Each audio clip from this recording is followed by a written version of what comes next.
Chapter 1. In Manhattan, New York, before the entrance of a dilapidated church, Link sat on the steps, lost in thought as he watched the sun gradually sink below the horizon. After a while, he finally came to terms with the reality that he had become someone else. Touching his brow, he gazed at the unfamiliar yet handsome face reflected in the puddle on the ground, and the memories in his mind began to merge. Now, he was known as Holm, a 20-year-old high school graduate whose mediocre grades had barred him from receiving a scholarship to attend university. He had once set up a stall on the street, but due to persistent trouble from local thugs, he was forced to abandon it. The naive original owner of this body had believed that changing locations would solve his problems, but he was met with extortion and beatings from local ruffians at every turn. Frustrated, Holm decided to join a so-called gang, thinking that if he couldn't beat them, he might as well join them, believing this would deter further harassment. To his dismay, he discovered that this gang was the weakest of the weak, with its so-called leader having only two subordinates, one in detention and the other being himself, who had just been recruited. With such a lackluster gang backing him, it was no surprise that the original owner's stall business failed to take off this time. Not only did the thugs vandalize his stall, but they also eliminated the newly appointed leader. Feeling disheartened and lost, the original owner sought solace by the river, only to slip and fall in. Unable to swim, he lost his life, and Link took over his body. God knows what it felt like for Link to wake up choking on water had it not been for his decent swimming skills. He might have met his end once more. Link had originally been a university student, staying up late in his dormitory, reading novels until dawn. He had planned to enjoy a good sleep since he had no classes that day, only to awaken in the river, soaked. Recalling the sharp pain in his heart and the darkness that enveloped him before he collapsed, Link realized he had likely succumbed to sudden cardiac arrest, mistakenly believing he had merely fallen asleep quickly. Ugh, the former Link, now Holm, wiped his still damp hair, feeling that life had taken a rather absurd turn. How had he ended up in this predicament? Fortunately, despite the transformation, he had not changed gender, and his age remained similar. The assets beneath him were still as they had been in his previous life, forever 18, which made it easier for Holm to accept his current identity. Had he been thrust into the body of a woman, this staunchly heterosexual man would have found himself in a precarious situation, unable to hold his own against others. The mere thought sent shivers down his spine. What am I to do now? Before the transition, I was a pauper, and now I'm still a pauper. What a waste of a transformation. Holm gazed up at the moon, which was beginning to rise, inwardly lamenting. His head felt heavy, the influx of memories causing a dull ache. Wait, Stock Industries. Spider-Woman. What on earth is happening? As he rubbed his temples to alleviate the pain, Holmes sprang to his feet in shock. Spider-Woman? Shouldn't it be Spider-Man? Never mind, let's set that aside. Stark Industries. That is certainly correct. Have I transmigrated into the Marvel Universe? Holm found himself in a state of bewilderment. This truly marks the end. Not only is he poor, but he is also an ordinary person in Marvel. Well, if he were not an ordinary person, he wouldn't be in such dire financial straits. What a vicious cycle. As the confusion subsided and the merging of memories concluded, his previously aching head now throbbed even more painfully. Holm could not shake the feeling that he was perhaps the most unfortunate transmigrator of all. In the novels he had previously read, the protagonists always arrived in a new world with a system. With a system came a novice gift pack, and with a gift pack, they would soar to great heights.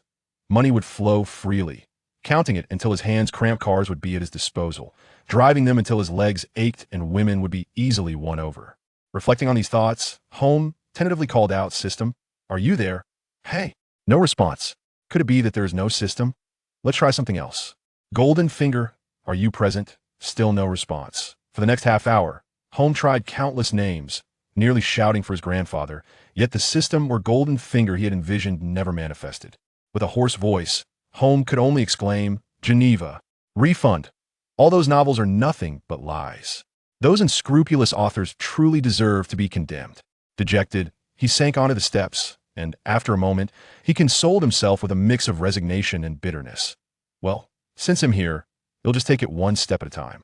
With that, he stood up and looked around, trying to recall the direction of his shabby apartment. The IT should be this way. Never mind. He'll just have to see as I go. Although I'm a bit disoriented, it should be fine. Just as he was about to head home, a blood-red tentacle suddenly lunged from behind, ensnaring him and pulling him back. What the hell? What's going on? Just as Holm was trying to comprehend the situation, a terrifying creature leaped in front of him. This monster stood over 2 meters tall, its body elongated and blood red, exuding an eerie presence. Its head was divided into two parts. The upper half featuring two sunken, narrow eyes that glowed a sickly white, while the lower half housed a gaping maw filled with sharp, menacing teeth capable of severing a head clean off. Behind it trailed several other blood-red tentacles, one of which was currently coiling around Holm himself. "Spare me, oh great monster! I've just crawled out of the water, and I must smell terribly unappetizing." Holm pleaded frantically upon seeing the creature before him. He was on the verge of tears. What was going on? What kind of treatment is this for a transmigrator? He hadn't even been here for 24 hours. This was hardly even a preliminary round.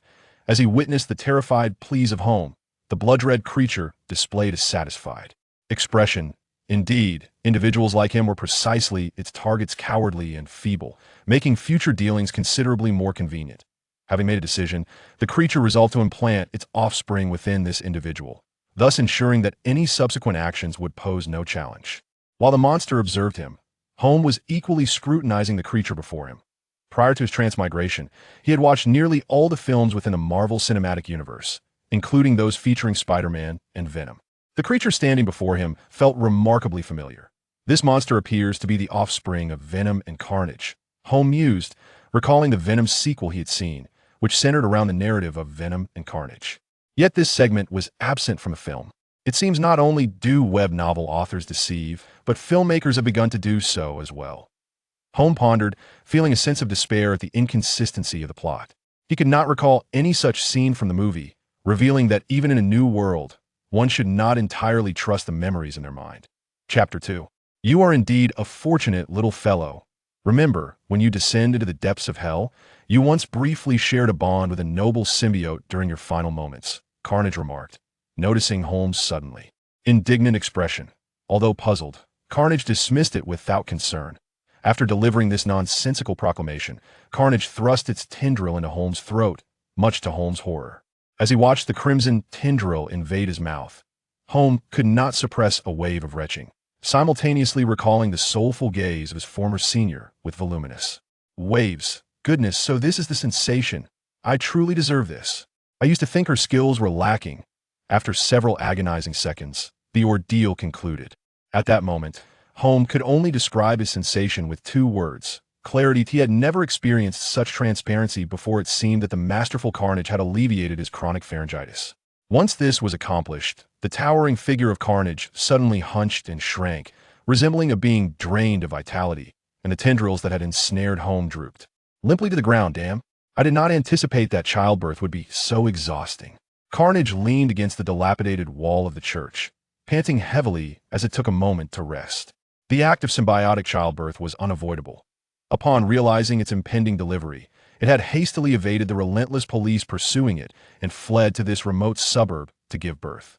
Initially, Carnage had intended to eliminate both its offspring and the chosen host immediately after the delivery, yet had not anticipated its own debilitating weakness. Post-birth, Holm, having been tossed to the ground, rubbed his arms and slowly stood up, his heart tightening as he gazed at the aftermath displayed by Carnage. Damn it. I never anticipated this. I was not confronted by a formidable foe, yet I was debased by a parasitic entity. Oh, how I wish to disappear from sight. How shall I ever face the lovely ladies when purchasing seafood again? Observing the forlorn expression on Holm's face, Slaughter felt an overwhelming urge to end his existence. Yet alas, it found itself incapable of raising a single tentacle's state was nothing short of pitiful to that moment. A sudden wail of police sirens pierced the air, rising from a distant murmur to an insistent crescendo, drawing ever closer. Realizing the urgency of the situation, Slaughter, despite its weakened state, mustered the strength to flee. Just as it turned to glance back at Holm, it bared its teeth and rasped menacingly. Consider yourself fortunate to live a few more days. When I return to claim your life, there shall be no escape. With that, it hastily departed, fearing an encounter with the law. Holm, watching the hasty retreat of Slaughter, exhaled a sigh of relief, grateful to have narrowly escaped death. As he prepared to exit and avoid further complications, the police sirens reached his doorstep. Seeing this, Holm could only lament the absurdity of all. Were the officers driving at full speed? It seemed that Slaughter had refrained from accelerating until it had vacated the premises. How else could they have arrived mere seconds after its departure? Were they truly preying upon the innocent? Unfortunately, Holm was merely a down-and-out soul. His grievances went unheard. Due to his prior encounter with Slaughter, the officers took him in for questioning. Holm recounted the events of the night honestly. Yet despite his sincerity, the officers remained skeptical. You claim that Slaughter coveted your flesh and just left out of fear of being apprehended? The officer opposite him widened his eyes in disbelief, while those nearby erupted in laughter at his account. Why is it that speaking the truth renders me a laughingstock? Who is truly the fool here? Holm lamented inwardly as he slumped in his chair, acutely aware of the derisive glances directed his way. Yet, he could only curse silently in his mind. He was a destitute misfit, unable to afford the ire of those officers who squandered taxpayer dollars on donuts. Ultimately, Holm found himself confined in a detention room, to be released the following morning. The officers regarded his statements as mere jest and documented them according to their own interpretations. As for spending the night in detention, Holm had no objections after all. At such a late hour, returning home was a daunting prospect. Although the citizens of New York may not possess the naivete of those in the fabled Gotham, they were not far behind. Walking the streets at this hour meant risking life, dignity, or even one's wallet. But he had no wallet, only a few coins in his pocket and a sense of righteousness. Reflecting on this left him even more despondent, making the cold chair in the detention room feel all the more frigid. Reclining on the chair, Holm finally found a moment to reflect on the massacre he had encountered earlier that day, which bore no resemblance to the portrayals in films. Initially, he was treated for chronic pharyngitis, only to later feel utterly drained. He recalled the words spoken during the massacre. "You are indeed a fortunate little fellow. Remember, when you descend into hell, that in the final moments of your life, you briefly shared a bond with a noble symbiote." The thought that the symbiote could give birth, and that the slaughterer was indeed the offspring of venom, caused Holmes' eyes to widen in realization. Goodness, this wretched creature wants me to raise its child. It's clear that the symbiote harbors a severe paternal complex. No wonder that foul being claimed it would take my life in a few days. As these thoughts crossed his mind, Holmes' handsome visage contorted in distress. The slaughterer was indeed a vile creature, abandoning his kin and yet plotting his demise. Perhaps he feared that his progeny might grow to pursue him, just as he had done. Wait a moment. It seems symbiotes grow stronger with each generation. If that is the case, as long as I can endure, I might be able to turn the tables on it. As he pondered this, his eyes sparkled with renewed hope. However, he soon found himself troubled once more, uncertain of the nature of the symbiote within him. If it resembled the venom from the movies, he might be in luck yet. If it mirrored the malevolence of the venom from the Spider-Man films, or the twisted nature of the slaughterer, he would surely become a mere puppet. Initially, he had thought Head found a way to survive, but further contemplation left him uncertain once again. Moreover, given the disconnect between the slaughterer in this world and the film's narrative, the likelihood of his symbiote resembling the cinematic venom diminished. Significantly, between a wolf in front and a tiger behind, there seems to be no predicament more dire than this. Holm lamented as he reclined back onto the chair. Failing to evade the slaughterer means certain death, while waiting for the symbiote within to mature could very well lead to becoming its puppet. With these thoughts in mind, he resolved to bide his time, clinging to the hope of surviving another day. After all, he was currently devoid of possessions and attachments. If he had to become a puppet, at least he could take solace in the thought of vanquishing that detestable slaughterer. Chapter 3. Having determined to endure, Holm reclined on the frigid chair and succumbed to slumber. Although the chair was somewhat hard and cold, fatigue enveloped him, and he drifted into a deep sleep. In his dreams, he envisioned himself transforming into a formidable symbiote, effortlessly overpowering the slaughterer and compelling it to kneel and sing of submission. Amused by this ludicrous scene, Holm chuckled quietly. Just as he prepared to confront the slaughterer directly, he rolled over and tumbled from the chair, awakening abruptly. The sunlight streamed through the small window above the holding cell, casting a warm glow that made Holmes' face tingle slightly. He sat up in a daze, rubbed his face, and gradually became fully awake. Outside the iron door, a policeman was rhythmically tapping his baton, and he looked at Holm with a teasing grin. "How did you sleep? Did you dream of that monster coveting your body again?" "Ha ha ha." Holm merely offered a polite smile, appearing quite humble, yet inwardly he had already cursed the police officer's entire lineage. "Come out. You are free to go," the policeman said, finding Holmes' lack of resistance rather dull, and thus he opened the door for him to exit. Holm continued to smile deferentially, nodding his head, but once he stepped outside, the smile vanished, leaving behind only coldness and disdain. The sunlight outside the police station was bright and cheerful. Holmes stretched lazily and prepared to walk towards the home etched in his memory. The reason for walking was simple. He only had a few coins to his name and needed to be frugal. As the saying goes, one should save when necessary and spend wisely. If he were to indulge in treating a beautiful lady to seafood, he would surely squander all he had. But a trip home would not be so extravagant, could regard it as a means of physical exercise. Sigh, such lofty thoughts, yet with just a few coins, I can't even buy a strand of hair, let alone seafood. Moreover, who knows what the future holds? Holmes shook his head, contemplating his uncertain future as he stepped down the stairs. Before he could take more than a few steps, a voice called out to him from behind. "Brother Holm, what are you doing here? Are you here to pick me up?" Holm turned to see a young man with a buzz cut and a scar at the corner of his eye, looking somewhat surprised to see him. You just got out. We've been waiting for you for quite a while," Holmes said, his face breaking into a broad smile as he looked at Joey Roan, another little brother of the unfortunate leader, who had been detained for fighting a S for Y. Holm, who had only just joined them, was called brother. It was simply because Joey was younger, having just turned 18, and given his somewhat naive demeanor, it was perfectly reasonable for Holm to assume the role of an elder brother. Holm hadn't anticipated that today would coincide with Joey's release, but it didn't matter. He was quick on his feet. "I just picked up a few things and got held up for a bit," Joey said, adjusting his tattered backpack with an apologetic smile. Holm naturally draped an arm around Joey's shoulders as they walked toward his home. Along the way, Joey inquired about their leader, and after a moment of solemn silence, Holm replied, his expression heavy with sadness, "Our leader was killed by those thugs who previously troubled me. It's all my fault that the leader was murdered. I should be the one who dies." Holmes' voice trembled with emotion as he spoke. This is not entirely a performance, for in Holmes' memory, the leader indeed treated him well. Otherwise, he would not have lost his life for coming to Holmes' aid. Upon hearing this news, Joy immediately became furious. He paced along the roadside, found a suitable stone, and, gritting his teeth, prepared to exact revenge on the leader's behalf. Seeing this, Holm quickly intervened to restrain the impulsive young man. Joy had many admirable qualities, obedient and loyal, yet he was rather reckless, which often led to his frequent detentions. "Joy, please calm down. Do you think I do not wish to avenge our leader? His death pains me as if I were being stabbed repeatedly. However, we cannot act rashly right now. We possess nothing at the moment. Rushing and would only lead to our demise. Our lives may be of little value, but what would happen to our leader's vengeance if we perish? What about our sister-in-law?" After Holmes' persuasion, Joy managed to regain his composure. With tears glistening in his eyes, he looked steadfastly at Holm and said, "Brother, you are right. We must avenge our leader. He cannot simply die without reason." Seeing the tears in Joy's eyes pierced Holmes' heart. Joy had been with their unfortunate leader far longer than he had, and now that tragedy had befallen him, Joy's sorrow was incomprehensibly greater than his own.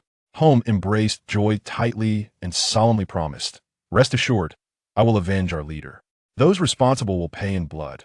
Joy wiped his tears and looked at Holm, saying, "Brother Holm, from now on, you are the leader. I will follow your lead. I may not be the brightest, but I will approach my tasks with utmost seriousness." Holm, moved by Joy's words, patted his shoulder and replied, "We are brothers. Although we have not known each other long, I understand your character. You can trust that with me, you will not suffer, and I will ensure your well-being." With that, they continued towards his small, dilapidated house. At this moment, Holm felt a profound sense of reflection. While his earlier emotions had been genuine, it was undeniable that he had only recently arrived in this world. His memories of the leader and Joy were present, yet the emotional connection was not profoundly deep. However, it could not be said that he was entirely acting despite the brief time spent with the leader and Joy. He could feel their sincere sentiments towards him, especially considering the leader's death was a result of defending him. Truth be told, before arriving in this world, Holm had never anticipated encountering such earnest individuals as the leader and Joy. Although their education was limited, their feelings towards others were undeniably genuine. Reflecting on this, Holm felt a twinge of melancholy. Had he read too many books and absorbed too much knowledge, unwittingly transforming into a refined, self-serving individual? Joy had inadvertently imparted a valuable lesson to him. "Boss, I truly feel remorseful for having caused you harm due to my own affairs. Fear not, I shall undoubtedly avenge you. Moreover, I shall bring closure to my own past of humiliation." Holm gazed at the clear sky, where fluffy white clouds drifted by, silently vowing within himself, "From this day forth, I, Holm Collin, shall ascend to greatness and become a paragon among men. Chapter 4. After a half-hour walk, Holm finally led Joy to his modest little abode, situated on the third floor. It neither basked in the morning sun nor languished in complete shadow. The space, consisting of a single room and a small living area, was compact yet efficiently organized. The quaint dwelling was impeccably tidy, a testament to its previous occupant's penchant for cleanliness. "Please, make yourself comfortable. I shall fetch you a glass of water," Holm said to Joy, who had followed him inside. He then picked up the kettle and poured a glass of water for him. Joy obediently settled onto the sofa, quietly sipping the water while surveying the room, his expression a blend of envy and decorum. As Holm rummaged through his belongings, he caught a glimpse of Joy's gaze. He was not surprised to see the envy in Joy's eyes, as he knew that the boy had been living in the storage room of the boss's grocery store. After escaping from the orphanage as a teenager, Joy had been taken in by the boss, residing in the store ever since. Although the boss had provided him with a room upstairs, Joy stubbornly insisted on remaining below, unwilling to burden his benefactor. Reflecting on Joy's background, Holm felt a sense of shared sorrow. He had been an orphan for 2 lifetimes, though he had parents in this life. A tragic accident shortly after he entered high school had left him bereft. His biological parents had some wealth, yet by the time he graduated high school, their resources had dwindled significantly, compelling him to seek ways to earn a living. In truth, he had harbored dreams of saving enough money to attend university, but now those aspirations seemed distant. Holm retrieved 2 large boxes from beneath the wardrobe, placing them carefully on the table before opening their lids. Inside the first box lay an old-looking handgun, accompanied by a small box of ammunition. This was a purchase made in desperation after being bullied, ultimately proving to be futile. The second box contained another firearm, along with 2 spring knives and a small pile of bullets, all gifts from the boss, intended to provide him with some means of self-defense.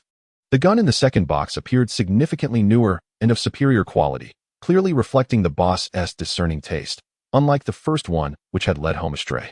"One gun is a gift from the boss, the other is the one I was deceived into buying," Holm remarked, as he picked up one of the knives and prepared to retrieve his old firearm. However, Joy acted more swiftly, seizing the old gun and lifting it into his hands. "I'll take this one. You can use the other, boss," Joy said, looking at Holm. Perhaps sensing a misunderstanding, Joy paused briefly before adding, "I know you haven't had much experience with firearms, so this one should suit you better." He then shook the old gun in his hand and remarked, "Although it is somewhat antiquated, I have prior experience with it, so it functions adequately." Upon hearing Joey's words, Holm, without any pretense, took the better gun. "Joey, do you have a deep understanding of firearms?" Holm, intrigued by Joey's earlier comments, inquired. Joey pondered for a moment before responding, "I have a fondness for them. My previous boss also requested my assistance in maintaining his collection, so I have had some exposure." "How proficient are you with shooting?" Holm further asked. Joey scratched his head and, with a hint of uncertainty, replied, "I believe I am fairly competent. My former boss once mentioned that I possess a certain aptitude." Hearing this, Holm expressed his enthusiasm. "Then would you be willing to teach me how to use a gun? You know I haven't really handled such things before." Joey nodded in affirmation. "Of course. However, I may not be the most qualified instructor, so please don't hold it against me." "No worries," Holm reassured him with a shake of his head. "Since the boss has already said you have talent, I am confident in your abilities. After all, you are genuine and would not exaggerate or offer blind encouragement." "Let us start with disassembly and maintenance," Joey said, eager to begin. He took the gun in hand and began demonstrating to Holm. Holm listened attentively, absorbing the information and applying it with dexterity.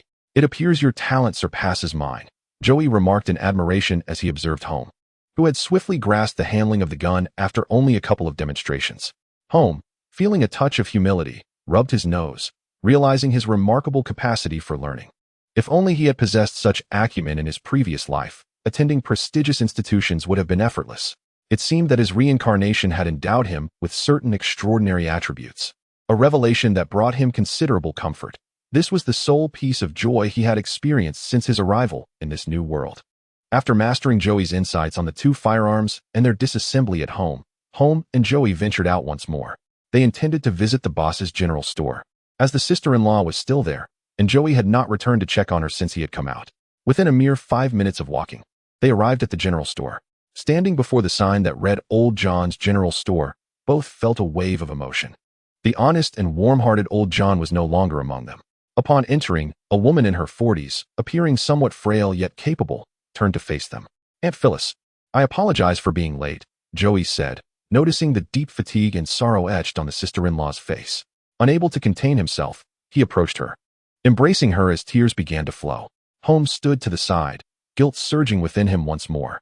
It must be said that the original owner of this body had indeed been unfortunate, bringing hardship upon those around him. After a prolonged silence, the weeping subsided.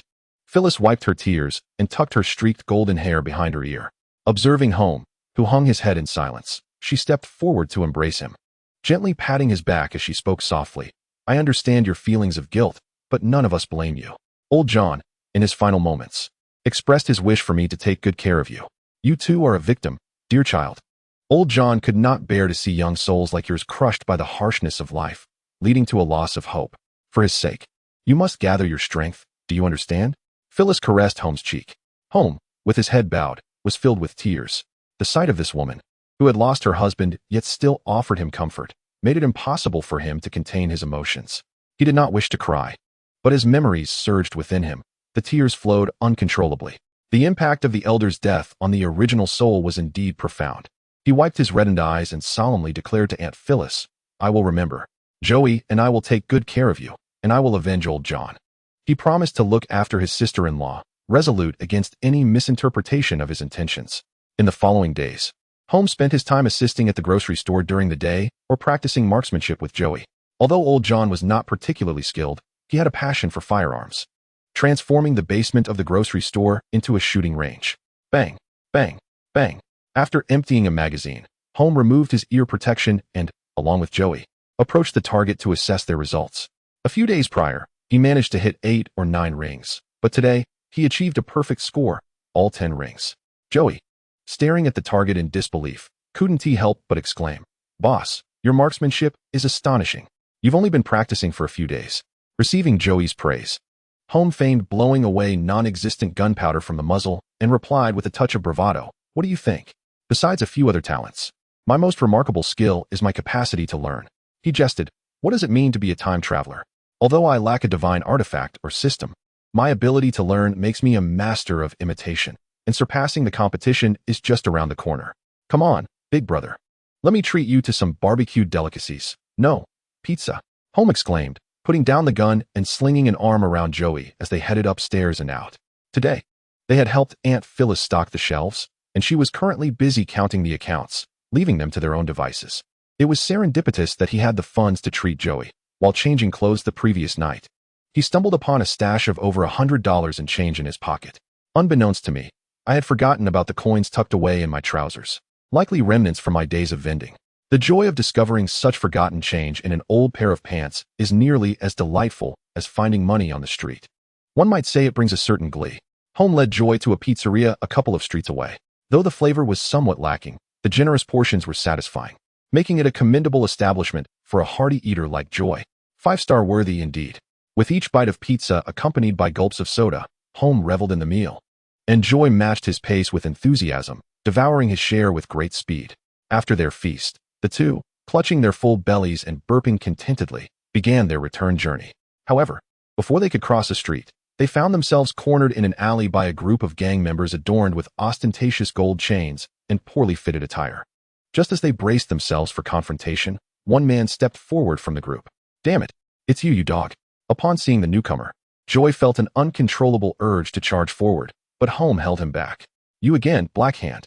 I haven't settled the score with you yet, Holm asserted, his gaze fixed on the man with intensity. Black Hand, the man in question, regarded them with disdain. You two little pests think you can confront me? I am Black Hand. Just 3 of you in total, and now only 2 remain of your pathetic gang. I'll spare your lives this time. But you better hand over your money without hesitation. Holm's expression hardened, teeth clenched in anger.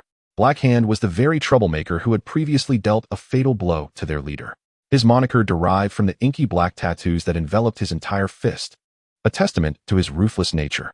As it happens, I'm here to inform you that from this day forth, your shop will pay me protection fees.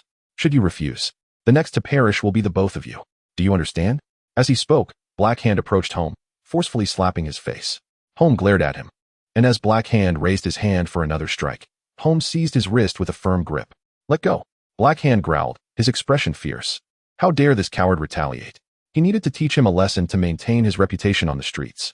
Yet, Holm did not relent. He felt his anger swell, and with it, his grip tightened. In a tense standoff, Just as Black Hand prepared to swing his fist, Holm suddenly twisted with all his might, snapping Black Hand's arm. With a sharp crack, Holm bent Black Hand's hand at an unnatural angle and spun his body around, using him as a human shield. "Get behind me!" As Holm shouted loudly, he swiftly drew the pistol secured at his waist, aimed, and fired. Bang, bang, bang. In an instant, the small group of approximately 10 individuals was caught off guard by Holm's gunfire, with several collapsing on the spot. Upon hearing Holm's cry, Joey quickly took cover behind a nearby dumpster, also drawing his weapon to shoot at the gang members. It was quite normal for a qualified tough guy from the West to carry a pistol at his waist. The gang members, seasoned in their own right, quickly sought shelter against the wall after the initial surprise, retaliating against their attackers. The alley erupted with gunfire, both sides exchanging shots, leaving fresh scars on the walls. Click, click, click. Ultimately, Holm's side exhausted their ammunition first, having acted hastily with only one pistol per person and no extra magazines to replace them. Damn it. Next time I'll definitely bring a belt full of magazines. Holm shoved his empty gun back into his waistband and, in passing, landed a few punches on the Black Hand he had shoved in front of him, who was already howling in pain from stray bullets. Damn it. It's all this little bastard's fault for stirring up trouble. Otherwise, he could have peacefully finished his pizza and soda without being suddenly surrounded by thugs. Just as he prepared to drag the Black Hand backward and escape the alley with Joey, he suddenly felt a sharp pain in his chest. The Black Hand, who had just been wailing, had now fallen silent. Looking down, Holm saw several bullets that had pierced through the now lifeless Black Hand, plunging straight into his chest. His shirt already beginning to seep blood. These thugs had no sense of honor. Did they not care for their leader's fate? Was the Black Hand's authority so easily disregarded? Holm's mind began to wander into chaotic thoughts, feeling his strength being sapped from his chest. Despite having felt invincible moments before, isn't there a symbiote within me? Where did it go? Just as he struggled to maintain his balance in confusion, the bullets in his chest suddenly ejected themselves, not merely removed, but propelled out by a viscous black-red liquid that emerged from within. Chapter 6. The thick black-red liquid surged forth, enveloping Holm entirely. At that moment, Holm felt his wounds healing and his strength returning to him. The good news was that the symbiote had manifested. He would not perish. The bad news was that he could not control his body, feeling like a mere observer as his perspective ascended higher. Joey, witnessing Holm swaying unsteadily behind the dumpster, sensed something was amiss. Realizing that Holm had been injured, he prepared to disregard the lingering danger and rushed forward to rescue him. Who knew that before he could fully escape, a strange, viscous black-red liquid erupted from his elder brother, transforming him into a towering, grotesque monster over 2 meters tall. The gang members across the way stood momentarily stunned, their expressions frozen in disbelief as they witnessed their adversary morph into a colossal creature. Swiftly, they opted for flight, preparing to flee the alley. Yet, the black-red behemoth was not inclined to grant them that mercy. It roared ferociously while extending several tendrils, ensnaring the remaining few who sought to escape. Toxin, the creature bellowed, as though introducing itself in a bizarre manner. It then proceeded to envelop the gang members, opening its maw wide and devouring them, one head at a time. Watching this horrific scene, Joey felt his legs weaken, dread creeping into his heart. However, the thought of Boss Holm still ensnared within the jaws of the monstrous entity compelled him to suppress the instinct to flee. He quietly picked up the gun that had been flung beside him by the creature, waiting for the opportune moment to fire. After the toxin had swiftly finished consuming the heads, it discarded the headless corpses onto the ground, allowing the blood to seep freely across the pavement. The monstrosity straightened its massive form before suddenly beginning to shrink, returning entirely to Holm's body within mere seconds. Having regained control, Holm found himself momentarily disoriented and collapsed to the ground, trembling as he touched his gaping mouth. After several deep breaths, he confirmed that the heads had been absorbed by the symbiote known as Toxin, rather than being ingested by him. "What are you staring at? Can't you read the room? Come help me," Holm said, his face pale as he observed Joey, still reeling from the recent events. At that moment, he comprehended the true horror of the situation. Watching oneself devour heads from a first-person perspective was an experience beyond unbearable. Joey rushed to assist him, and Holm glanced at the scattered bodies, instructing Joey to gather his belongings and wipe them clean with his sleeve before they hastily exited the alley. He could already envision the discovery of these corpses and their appearance in the morning news. Ideally, it would be best to eliminate all evidence. But with just Holm and Joey, such a task was insurmountable. It was still daylight, and any curious onlookers could spell disaster for them. Thus, They meticulously cleared away any potential traces they had left behind before swiftly departing, ensuring that, even if the bodies were discovered, they would likely remain untraceable. On their way back, both remained silent. Their earlier cheerful spirits had been thoroughly disrupted by the unexpected emergence of that monstrous horror. Holm was contemplating why the symbiotic entity known as Toxin could only make its presence known, but eluded any form of communication. Meanwhile, Joy walked alongside him, casting occasional glances at Holm, seemingly burdened with questions he found difficult to articulate. As they neared the entrance of the shop, Joy finally mustered the courage to call out to Holm, inquiring, "Boss, what exactly was that creature? Are you at risk of being consumed by it? Perhaps we should visit a hospital for a checkup."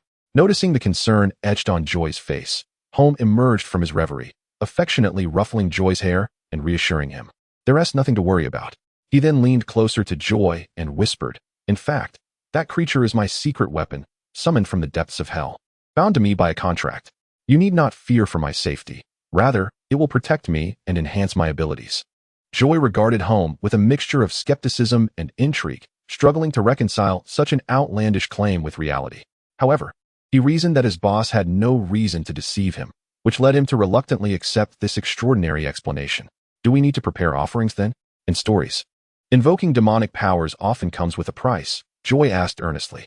Holm, taken aback by Joy's serious inquiry, reflected momentarily on his recollections of venom and replied, "Well, the offerings would be chocolate and, perhaps, a human head.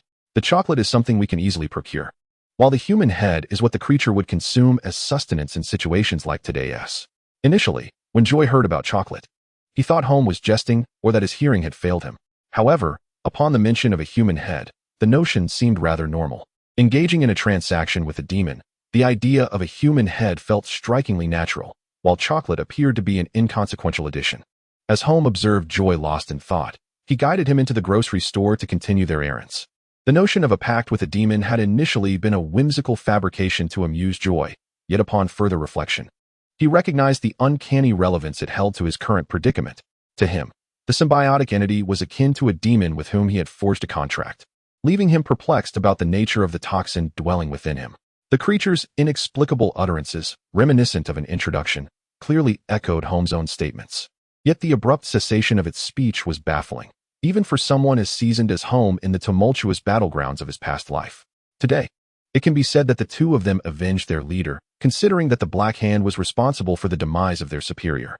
However, both Joey and he appeared to be somewhat disillusioned by the sudden emergence of the symbiote, which diminished their sense of satisfaction regarding the matter. Having achieved vengeance so swiftly within just a few chapters leaves one pondering how the narrative should unfold next. Chapter 7. 2 days have elapsed since the incident involving the Black Hand, and indeed, the newspaper headlines have erupted with sensationalism. With so many corpses laid out, it is nearly impossible to avoid attracting attention. The police attempted to contain the news, but unfortunately, the media, akin to flies drawn to foul odors, swiftly uncovered the story. Given the abruptness of the incident and the gang affiliations of those involved, the police found it challenging to unearth any useful leads amidst the multitude of feuds. Observing such circumstances, Holm gradually relaxed from his initial anxiety. He had always believed that a murderer could hardly evade the clutches of justice. Yet after engaging in such deeds himself, he realized that as long as one cleans up thoroughly and the occurrence is deemed purely coincidental, it would indeed be difficult for the authorities to trace it back to him. Holm had to concede that his previous life had instilled an unwarranted confidence in the police's capabilities. Aunt Philia, upon seeing the news, comprehended why Holm and Joey had been glancing at her with a sense of urgency these past few days, as if they had something significant to convey. Beyond the satisfaction of avenging her husband, she felt a deeper concern for the two, although Holm and Joey had not concealed the truth from her. As someone who had battled through life for many years, Philia found it hard to believe in tales of contracts with demons. With the toxin seemingly vanished, Holm lacked any proof to substantiate his claims, merely scratching his head in dismay, lamenting the disbelief that greeted his honesty. Had society truly deteriorated to such a state? From the outset, he had no intention of concealing his identity. After all, in the modern world, those capable and determined to investigate him could always unearth traces. It was futile and cumbersome to constantly worry about maintaining a hidden identity. After another day of menial tasks, Holm walked home with a light step. The moonlight tonight was exquisite, and the 2 handguns tucked at his waist, along with a belt of ammunition, provided him with ample reassurance as he strolled the streets. Unafraid of being ambushed, I acknowledge that it is indeed the moon's fault. Such beauty and tenderness can lead one to a moment of folly. Before Holm could finish his lyric, a crimson tendril unexpectedly coiled around his neck, dragging him into a nearby alley. Back again, little one. From the joyous expression you wore moments ago, you seem utterly unconcerned about my intentions to kill you, the slaughterer remarked, observing Holm with keen interest, its menacing jaws gaping wide. I hope you can remain so optimistic, and I also wish for your screams to be as melodious as your songs. The butcher, while speaking, effortlessly tore through Holm's clothing with his sharp, terrifying claws. I can already scent the fragrance of your innards, your powerful heart, your healthy kidneys, as well as your liver and spleen. Ah, how rare it is to find such well-functioning organs among humans. Observing the butcher's deranged demeanor, Holm felt a chill run down his spine and, with a trembling voice, he said, "Given your discerning nature, recognizing that I possess 2 fine kidneys, I kindly advise you to flee. When I become enraged, I am truly terrifying, even to myself." Seeing Holm utter such brave words while appearing so cowardly, the butcher grinned widely and laughed. "You are quite humorous, though it reminds me of that detestable spider-woman. Enough of this idle chatter. Once you are in my belly, we shall converse further." As he spoke, the butcher eagerly pulled Holm closer to his gaping maw. Holm could see strands of bloody flesh lodged between the butcher's sharp teeth. As the monstrous mouth loomed ever closer, Holm shouted, "Toxin." Barely had the words left his lips when a torrent of thick, dark red liquid surged from his body, enveloping him and ultimately transforming him into a similarly grotesque giant. Unlike the robust form of Venom or the butcher's elongated figure, Toxin's body resembled an exaggeratedly muscular human form, albeit with the characteristic large eyes and mouth of his symbiotic lineage. "Toxin!" A hoarse, guttural voice erupted from his mouth. Upon his emergence, Toxin delivered a swift kick, sending his father sprawling, then stood there, mouth agape, roaring as if to announce his arrival. "It surprises me that you chose to hide until now, my dear son," the butcher said, rising from a distance, his eyes glinting with a bloodthirsty cruelty. Toxin simply wanted to avoid being killed by his father. His mouth opened and closed in response to the butcher's words, while simultaneously, half of his face shed its dark hue, revealing Holm within.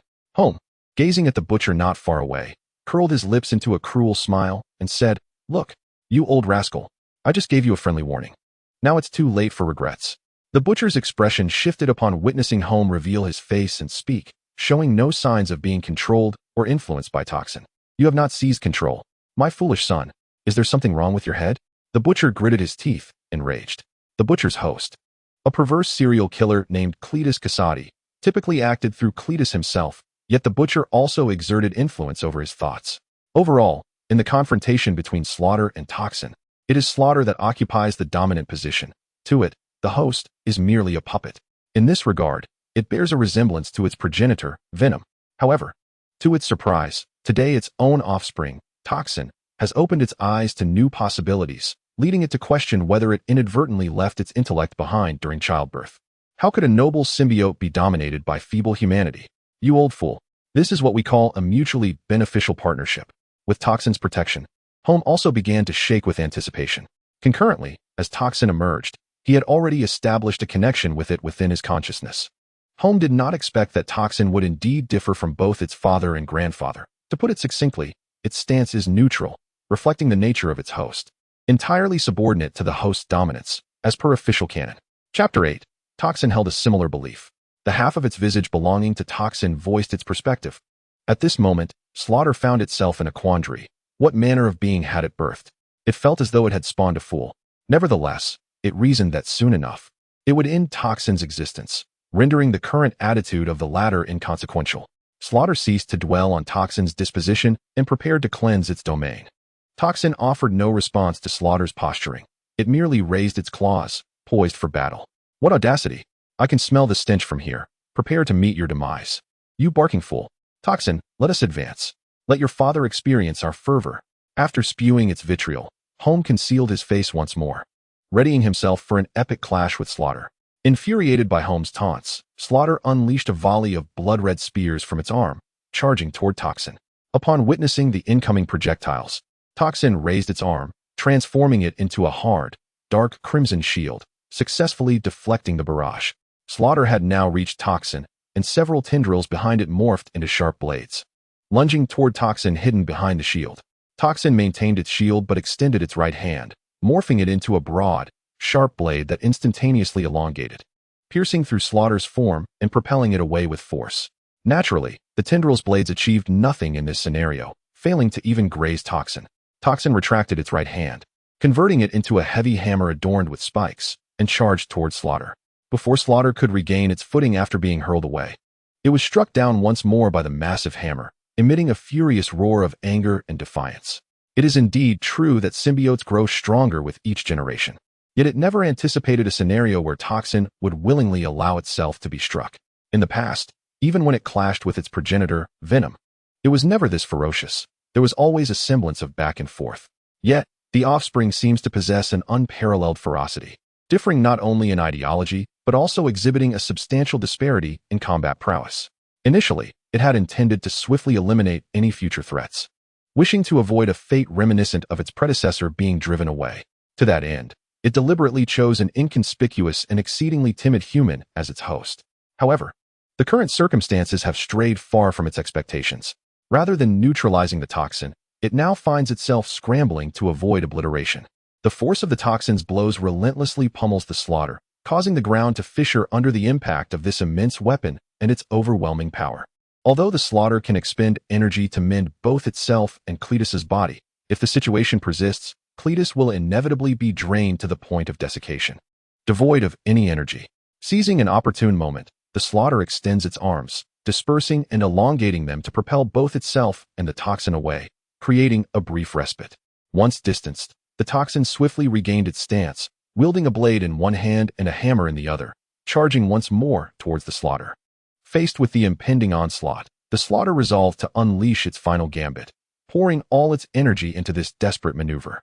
With a powerful roar, countless sharp tendrils erupted from its arms and torso, advancing and simultaneously splitting, akin to rapidly growing trees that intertwine and fill the entire alley, surging towards the toxin. In response, the toxin transformed its hands into blades, cleaving through the incoming spikes into fragments, and then morphed its left hand into a shield, charging forth like a tank, obliterating the interwoven tendrils in its path.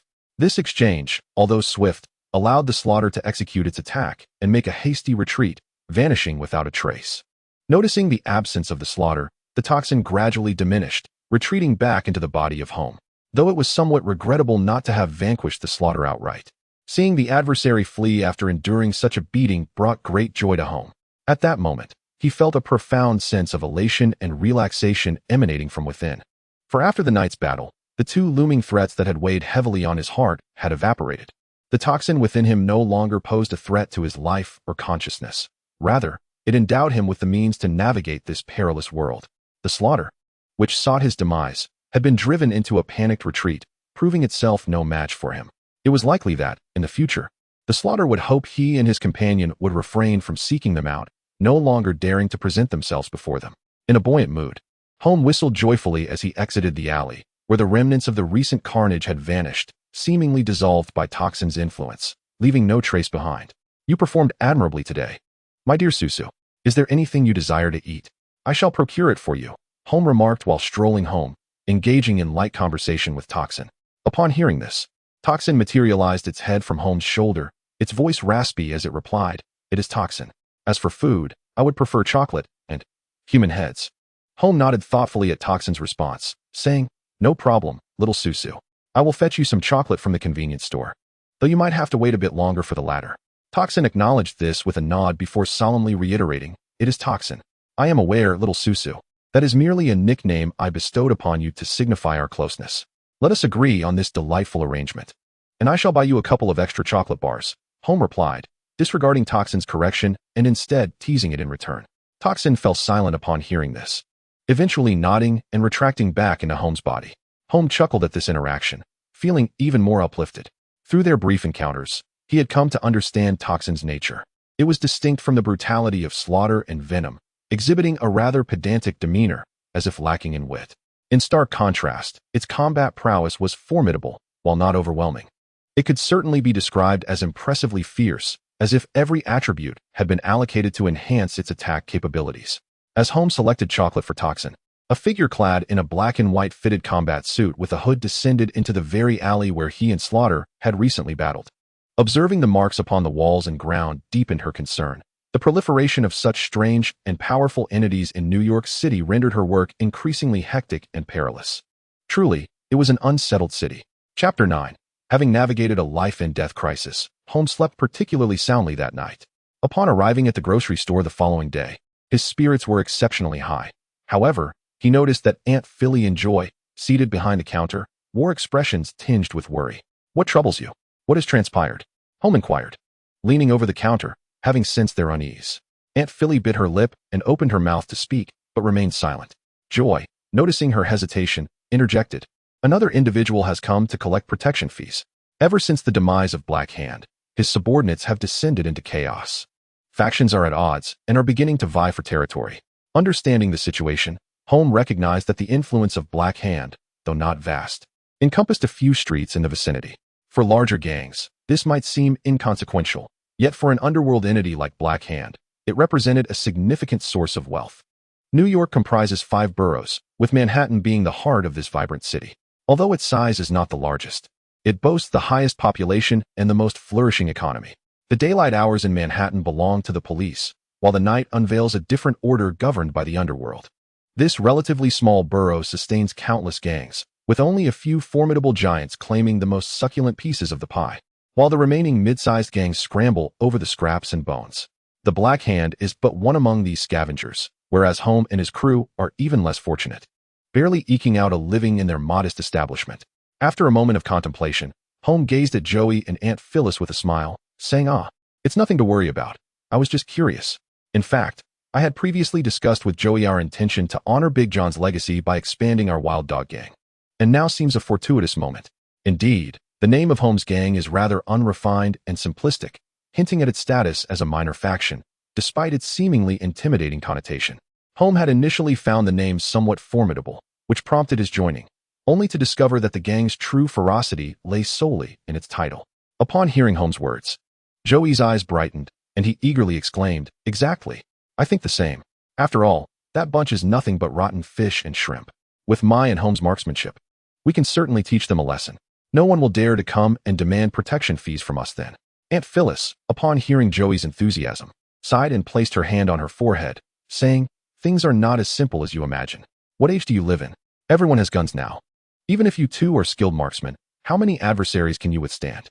Even if you miraculously manage to scatter them and instill fear, what will you do when other gangs come to seize territory? Old John's lesson was painfully harsh, and I cannot bear to see you too, along with future children, face any further troubles." Acknowledging Aunt Phyllis's concerns, Holm nodded. Indeed, the situation is not that straightforward, yet it is not overwhelmingly complex either.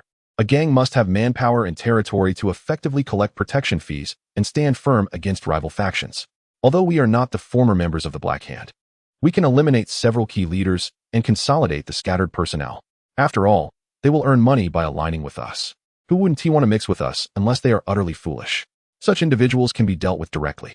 Joey, listening intently to Holm, nodded vigorously, embodying the innocence of a naive youth, absorbing every word.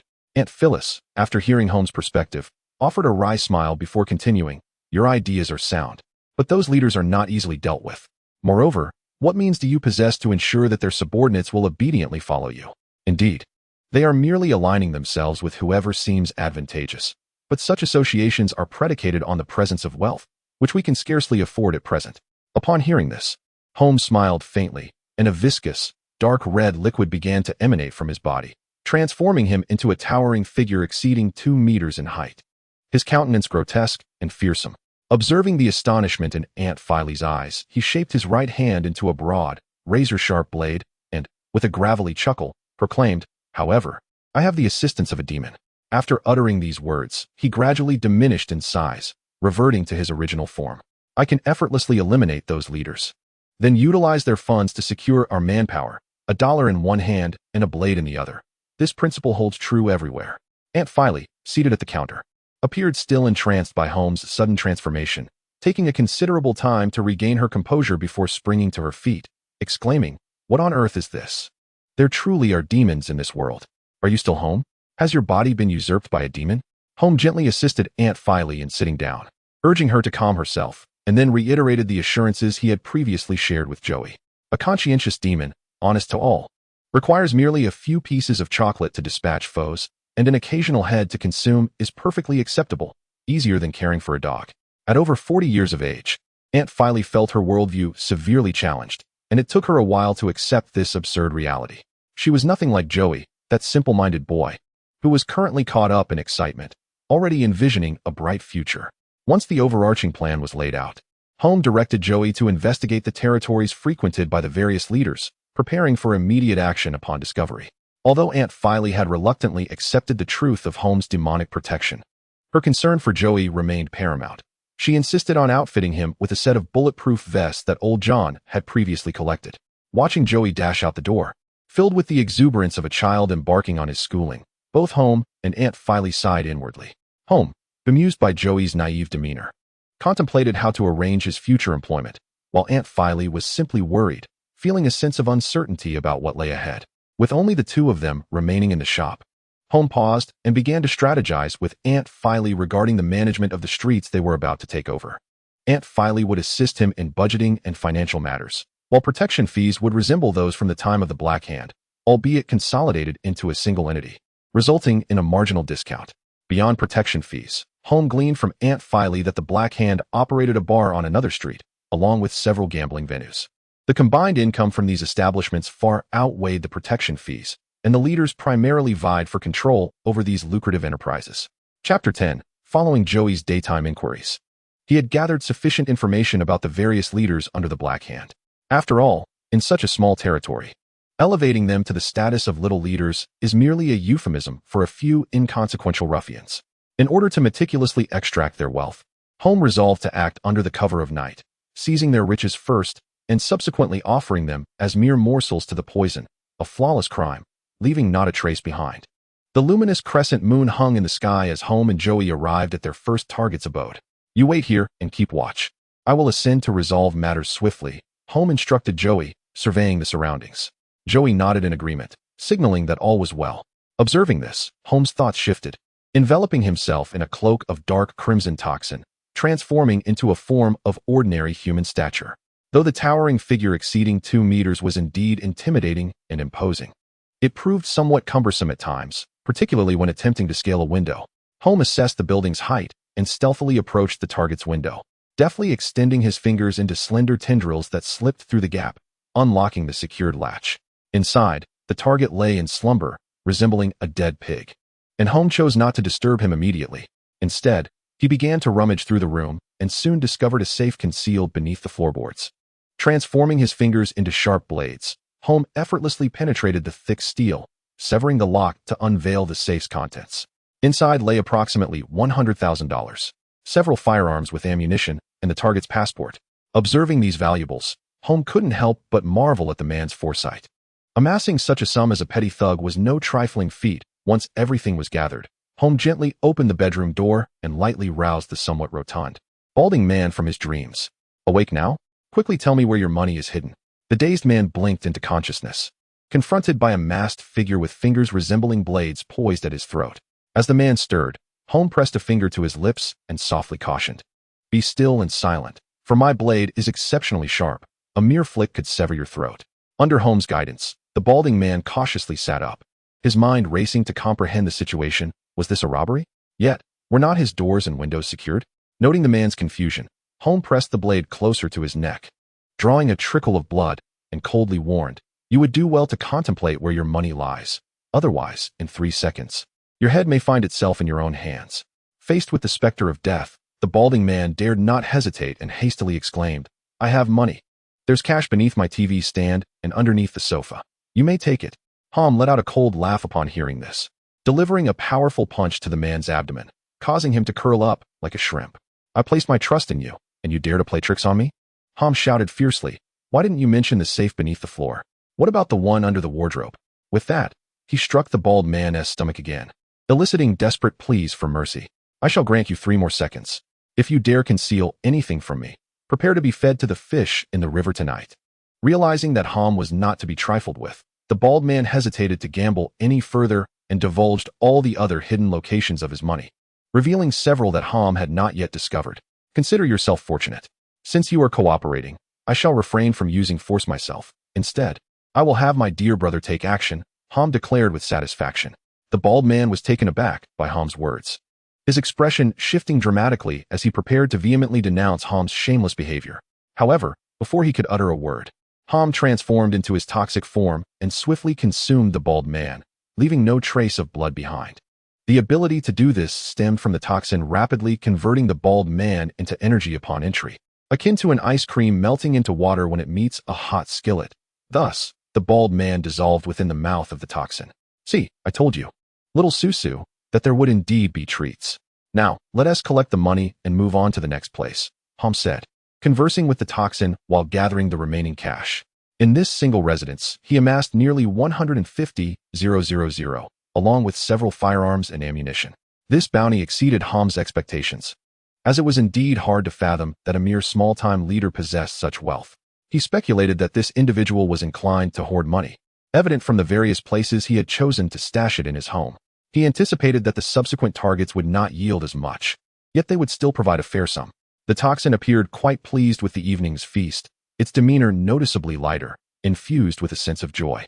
After gathering his belongings, Holm climbed out of the window and had Joey escort him to the second, third, and fourth locations. The more he engaged in this line of work, the more adept he became. His movements grew increasingly efficient. After several hours, he had dispatched all the individuals involved and returned home with Joey, laden with their spoils. The evening's haul was commendable. Although the subsequent residences did not yield as much as the first, they collectively amounted to around 220,000. Adding the initial 150,000, the total reached 370,000. As he counted the money with Joey, Holm remarked on the substantial wealth of these individuals. It was worth noting that they were merely low-level thugs. Had it not been for the considerable time elapsed since the demise of the underworld and the inevitable police scrutiny on these residences, Holm would surely have aimed for an even greater score. Holm shook his head, dismissing further thoughts, and pushed several phones across the table towards Joey, saying, "These belong to them. Use one to message their subordinates, informing them to gather at the bar tomorrow afternoon at 2 o'clock to determine who will replace the Black Hand in taking over these territories." Understood. Joey comprehended Holm's intent immediately and seized a phone to compose the message. Once he dispatched the text, several individuals called in quick succession, but Joey, adhering to Holm's instructions, hung up on them without further engagement. Regardless of their suspicions, they would certainly arrive at the bar to assess the situation, likely bringing more men and firearms. Such matters posed no threat to Holm, who remained indifferent to their actions. After all, by the morrow, this territory would belong solely to one gang, the Wild Dog Gang, with one leader, Holm. Chapter 11. The following afternoon, even before the clock struck 2, a number of men, all with fierce visages, began to filter in and out of the shooter bar. Not a single attractive woman was in sight. Bars typically commenced their operations around 5 or 6 in the evening, so the presence of these individuals at this hour clearly stemmed from the message Holm had sent the previous night. The subordinates of 4 minor leaders sat in various corners of the bar, casting disdainful glances at one another. With the demise of their leader, the Black Hand, each of them was eager for their own leader to ascend, so in some respects, they were even more anxious than their bosses. A man with a buzz cut down the contents of his glass in one gulp and, noticing the scar-faced man glaring at him, snapped, "What is your problem? Have I been with your woman or something?" The scar-faced man, unperturbed, continued to stare coldly at the buzz-cut man and replied, "It seems my boss is in trouble. Your boss has always had a bone to pick with mine, hasn't he? Is he the one behind this?" The buzz-cut man couldn't help but laugh in incredulity. He slammed his glass onto the bar and mockingly retorted, "My boss always said you were slow on the uptake, and now I see he was right. Do you really think this is an appropriate time to discuss whether your boss is in trouble? If I were your leader, I'd have you work yourself into a frenzy even if nothing were wrong. You truly lack any sense." At a loss for words, the buzz-cut man found it futile to educate such a fool. Setting aside the question of whether the scar-faced man's boss was indeed in trouble, he considered the implications of speaking so recklessly. If nothing were wrong, why leave his leader exposed by making such claims? And if there were genuine troubles, asking around like a fool would only stir up more trouble. He too harbored doubts about the state of his own leader. But the foolishness of the scar-faced man was beyond comprehension. Not wishing to waste his breath on a simpleton, the buzz-cut man finished his drink and lit a cigarette. As he exhaled a cloud of smoke, he raised his gaze, only to find the scar-faced man, whom he had deemed a fool, now standing before him with a stony expression. "So, you're saying my boss is the one you all took down, are you?" The scarred face fixed his gaze intently on the man with a buzz cut and spoke. The buzz-cut man was left speechless. He was genuinely exasperated by the utter foolishness of this simpleton, whose mind seemed incapable of any real thought. Just moments ago, he had voiced suspicions of trouble, and now he was questioning whether the buzz-cut man was responsible for it, suggesting he might be unwell. "I say, mate, are you all right? Perhaps I should lend you 200 to visit a hospital. I know a neurologist who specializes in treating fools," the buzz-cut man said, narrowing his eyes and exhaling a cloud of smoke toward the scarred face. "You're asking for death." The scarred face, incensed by the remark, prepared to retaliate. However, before he could act, the buzz-cut man hurled a cup, which he had somehow retrieved, at the scarred face's head. With a resounding crash, the glass shattered, and the scarred face fell to the ground, clutching his head. The buzz-cut man casually brushed the glass shards from his hand, hardly glancing at the fallen figure, and resumed his steady smoking.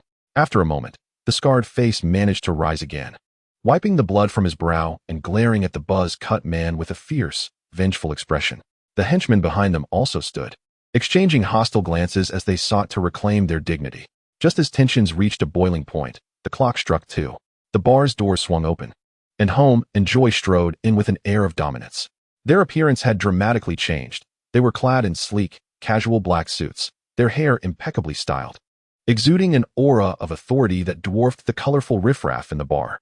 As Holm walked to the center, drawing the attention of the crowd, he lit a cigarette and, observing the still bleeding scarred face, said softly, "Allow me to introduce myself. I am Holm, the leader of the Wild Dog Gang.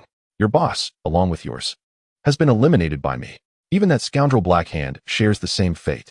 Starting in half an hour, I will take control of Blackhand's territory, including the casino, the bar, and the protection fees." After delivering his message, Holm glanced at his watch, exhaled smoke, and surveyed the surroundings. "There are 29 minutes remaining. If anyone has objections, now is the time to voice them. I am pressed for time." While many felt a twinge of dissatisfaction at Holm's arrogance, the imposing demeanor of both him and Joy was undeniably intimidating, leading to a momentary silence as they exchanged wary glances. In this silence, the bloodied, scarred face brazenly approached Holm, his expression fierce as he declared, "Who do you think you are? You speak as if you're the boss. If you claim to have killed my leader, then you shall accompany him to the grave." With that, the scarred face drew a handgun from behind his waist and pressed it against Holm's forehead.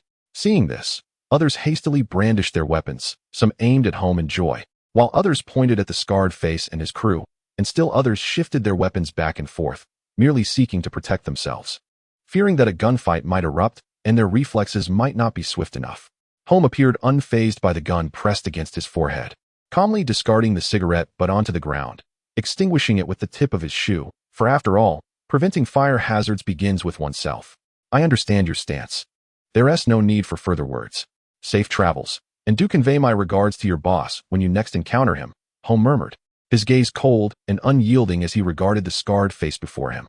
Just as the scarred man felt the sting of contempt and prepared to pull the trigger to send Holm to his demise, a soft sound echoed, and his head detached from his neck, falling to the floor. The same grim fate befell several of his comrades, who had also aimed their weapons at Holm. Their heads, too, separated from their bodies in a flash of dark red light that erupted from the ground. Witnessing this horrifying scene, the remaining individuals felt a chill creep down their spines, their bodies trembling with fear. "Is there anyone else with objections? I assure you, there will be no suffering. It will be over swiftly, just as it was for them." Holm smiled at those surrounding him, exuding an enthusiasm akin to a supermarket promoter. The man with a buzz cut seated at the bar was the first to sensibly lower his firearm, obediently approaching Holm and whispering, "Boss Holm."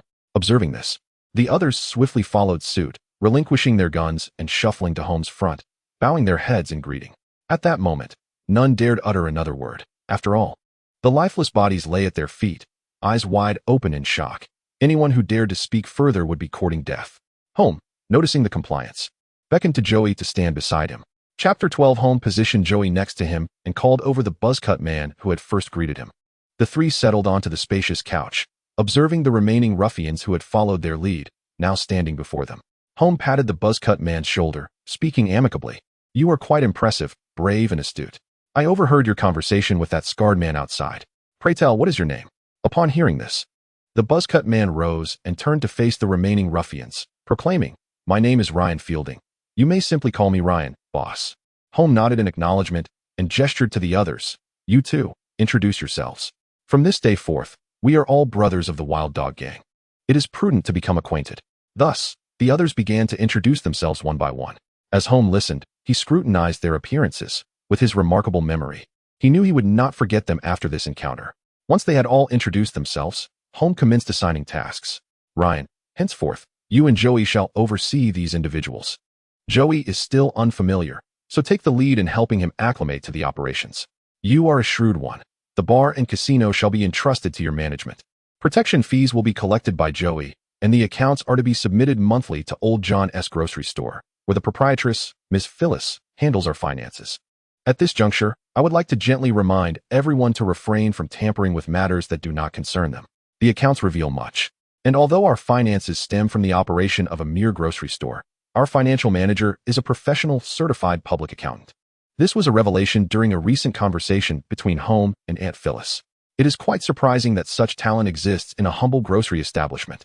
Old John was indeed a remarkable individual, albeit his unfortunate demise came too soon, leaving him bereft of fortune. Observing the serious expressions on the faces of those gathered, Holm continued, to ensure our future dealings are grounded in reason, I must clarify the rules of the Wild Dog Gang. The first and most crucial rule is to avoid any involvement with drugs, whether in purchasing or selling. Such substances are strictly prohibited within our domain. Although it may seem premature to state this, given our modest territory, it is imperative to recognize that our domain will soon expand, and you must govern yourselves accordingly. The second rule is to refrain from instigating trouble with ordinary citizens. Should any rival gang dare to provoke us, we shall retaliate fiercely. However, we must not engage in robbery, theft, or assault.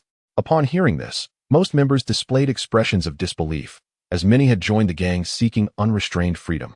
If such restrictions are imposed, one might as well become a police officer. Holm had anticipated their reactions and remained silent, observing Ryan, who stood at the forefront, eager to gauge his response. To his surprise, Ryan did not exhibit discontent like the others. Instead, he appeared calm, with a hint of excitement. Recognizing Ryan's demeanor, Holm felt he had discovered a valuable asset amidst the chaos. When Ryan met his gaze, Holm smiled and continued, I understand the sentiments of most of you. But my intention in forming this gang was never to become a mere low-level thug. It is to acquire greater wealth and power. Do you believe that robbing convenience stores or breaking into homes will achieve such goals? It will not. Such actions would only invite trouble and jeopardize our safety. I comprehend your perspective, boss, Ryan replied, his eyes gleaming with understanding. He was astute enough to recognize that Holm's ambitions diverged from those of the unruly, which stirred his excitement, for his aspirations aligned with Holm's vision. Excellent. Holm nodded in approval, recognizing the potential in this young man. The path ahead appeared promising. However, regarding the other members, Holm could only sigh, acknowledging that their venture had only just begun, and having any manpower was fortunate enough. One cannot demand more at this stage.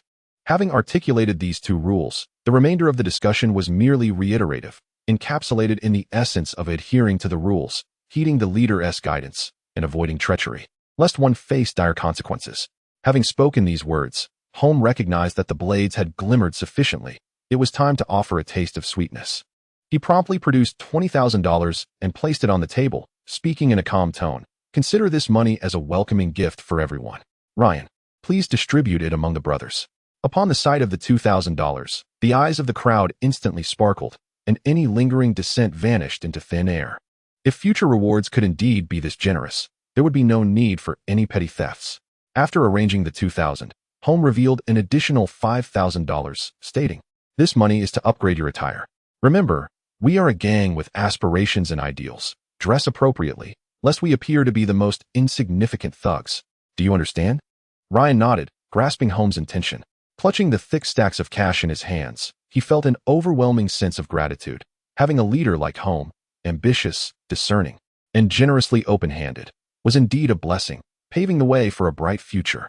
Observing the joy on the faces of those receiving their share, Holm nodded in satisfaction. The effect of his generosity was evident. The group of a dozen or so minor thugs, alongside his loyal companion Joey and the promising Ryan, constituted Holm's current foundation. While somewhat rudimentary, it held great potential. Holm entrusted the gang's affairs to Ryan, while Joey was tasked with accompanying him as a subordinate and overseeing the collection of dues. Though the young man was loyal, he often lacked foresight and was rather single-minded. Sending him to confront foes directly was feasible. but managing the gang was likely beyond his capabilities. Once the territory was stabilized, Holm planned to expand outward, extending the business and collecting protection and management fees. The term management fee stemmed from Holm's intention to establish a security company, providing his associates with proper uniforms and ensuring that necessary healthcare contributions were made, thereby creating jobs for his comrades. Such a strategy of generating employment opportunities within a company would surely draw commendation. Chapter 13. The Wild Dog Gang's control over the region did not incite considerable upheaval. This was partly due to the area's modest size and partly because Holm's approach was overwhelmingly swift and decisive, avoiding any significant violent confrontations. The most apparent change was perhaps the transformation of the previously unruly thugs in the bars and casinos, who suddenly donned suits and earpieces, evolving from mere enforcers into professional security personnel. This transformation has undeniably enhanced the patronage of the bars and casinos, as individuals naturally gravitate towards establishments boasting professional and seemingly respectable security personnel, in contrast to the unruly thugs found in other venues. Simultaneously, the industrious Holm has undertaken various renovations to the bar, such as altering the lighting hues, curating the music selections, and arranging the ambience. The center of the venue now features several robust steel poles, where alluring women and muscular men dance nightly, not only enticing the lecherous, but also appealing to the infatuated. Moreover, the bar frequently hosts distinctive events, promoting diverse themes in advance, such as miniskirt parties and stockings nights, all designed to tantalize and ignite the imagination. Of course, during these events, there is a stringent regulation on the gender ratio of attendees. Otherwise, the desired effect may be lost, leaving patrons with an unsettling experience.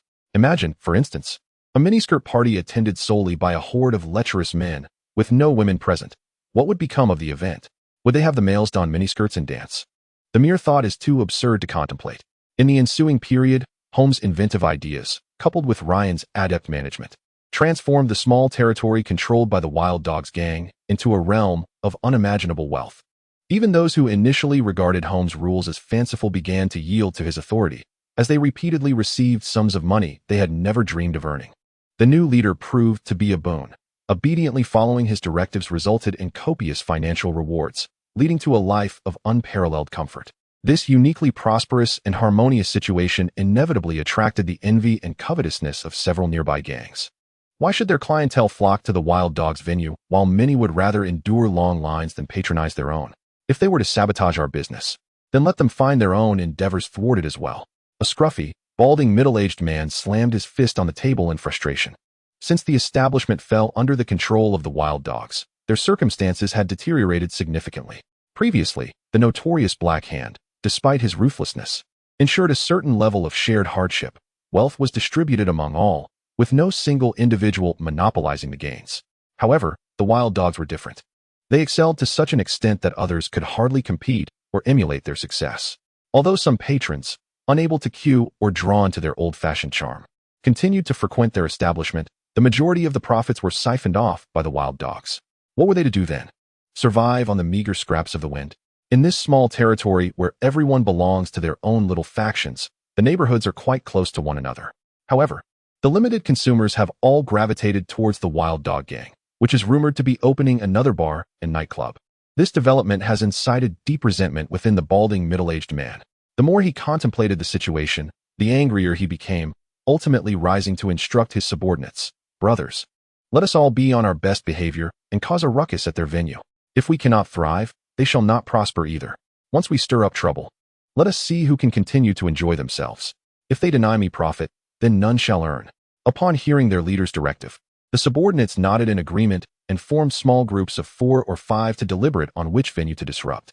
Before long, chaos erupted at the bars and casinos of the Wild Dog gang, with troublemakers creating a loud disturbance that impeded the enjoyment of the patrons.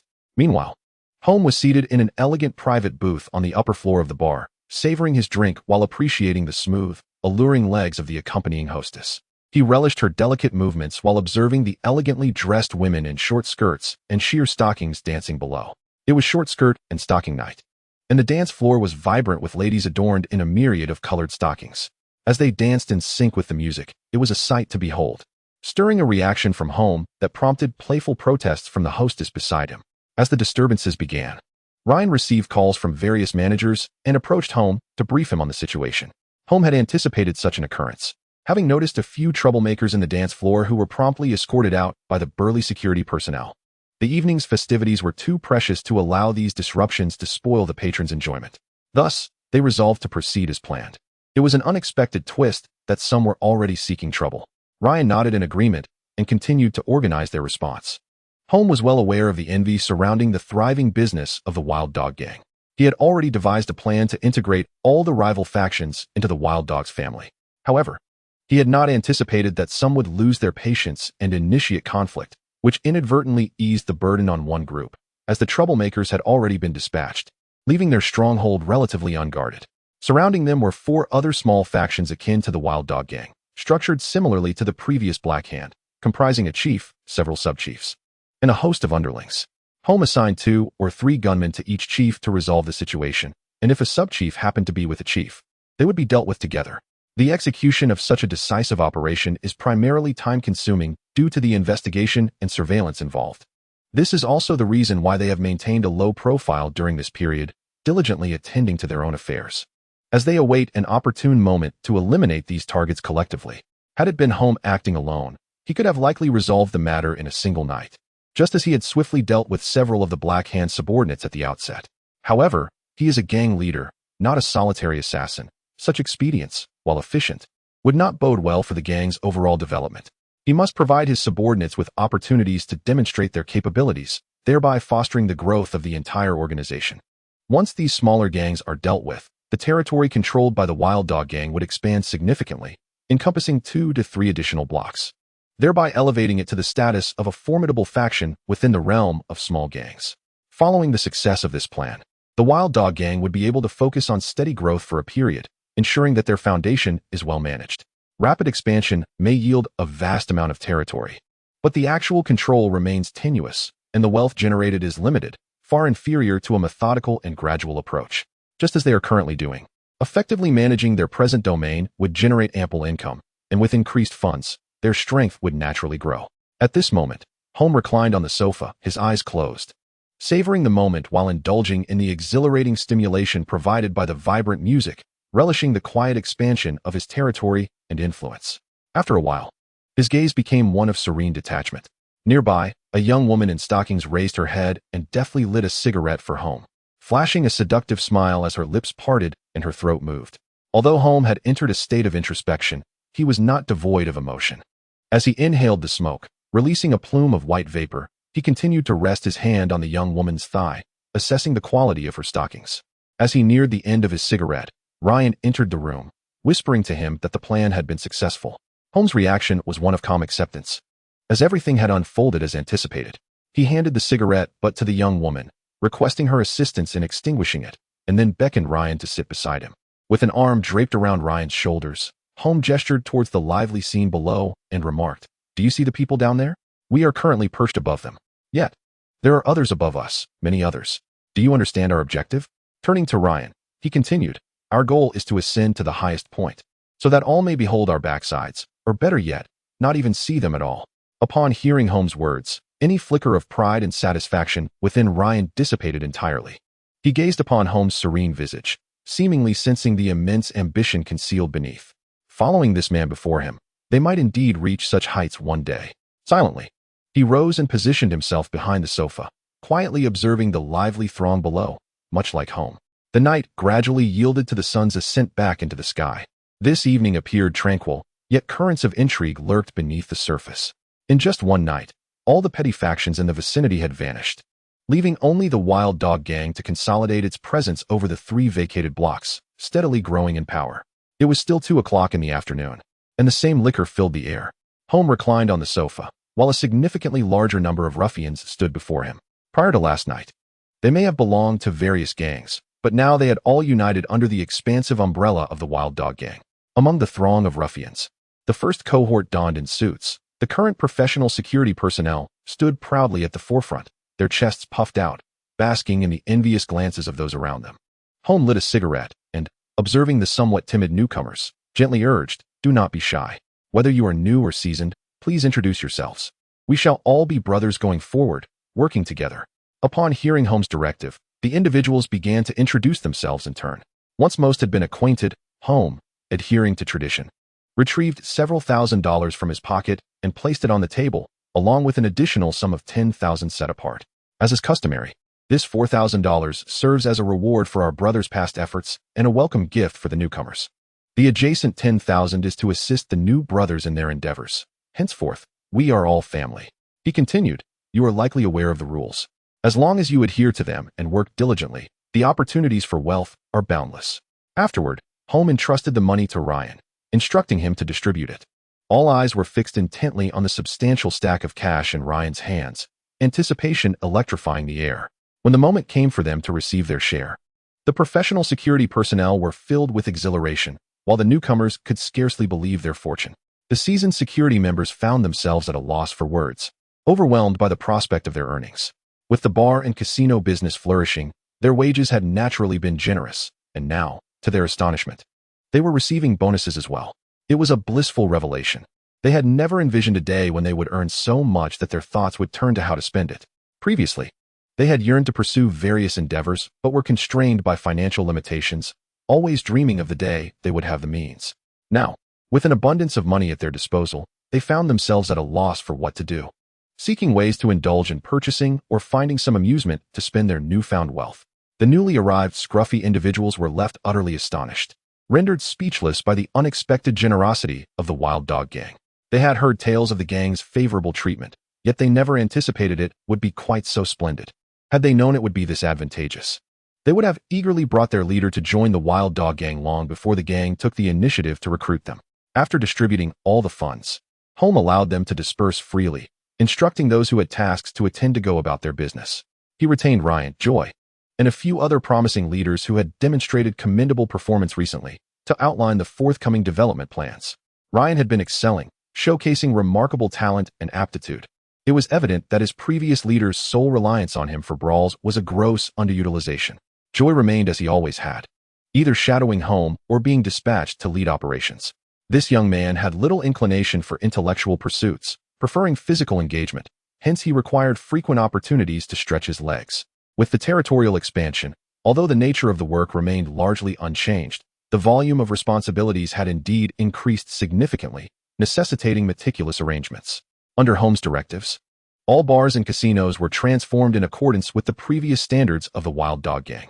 Protection fees were adjusted to their newly established standards, prohibiting any unauthorized additional charges or personal threats towards the merchants.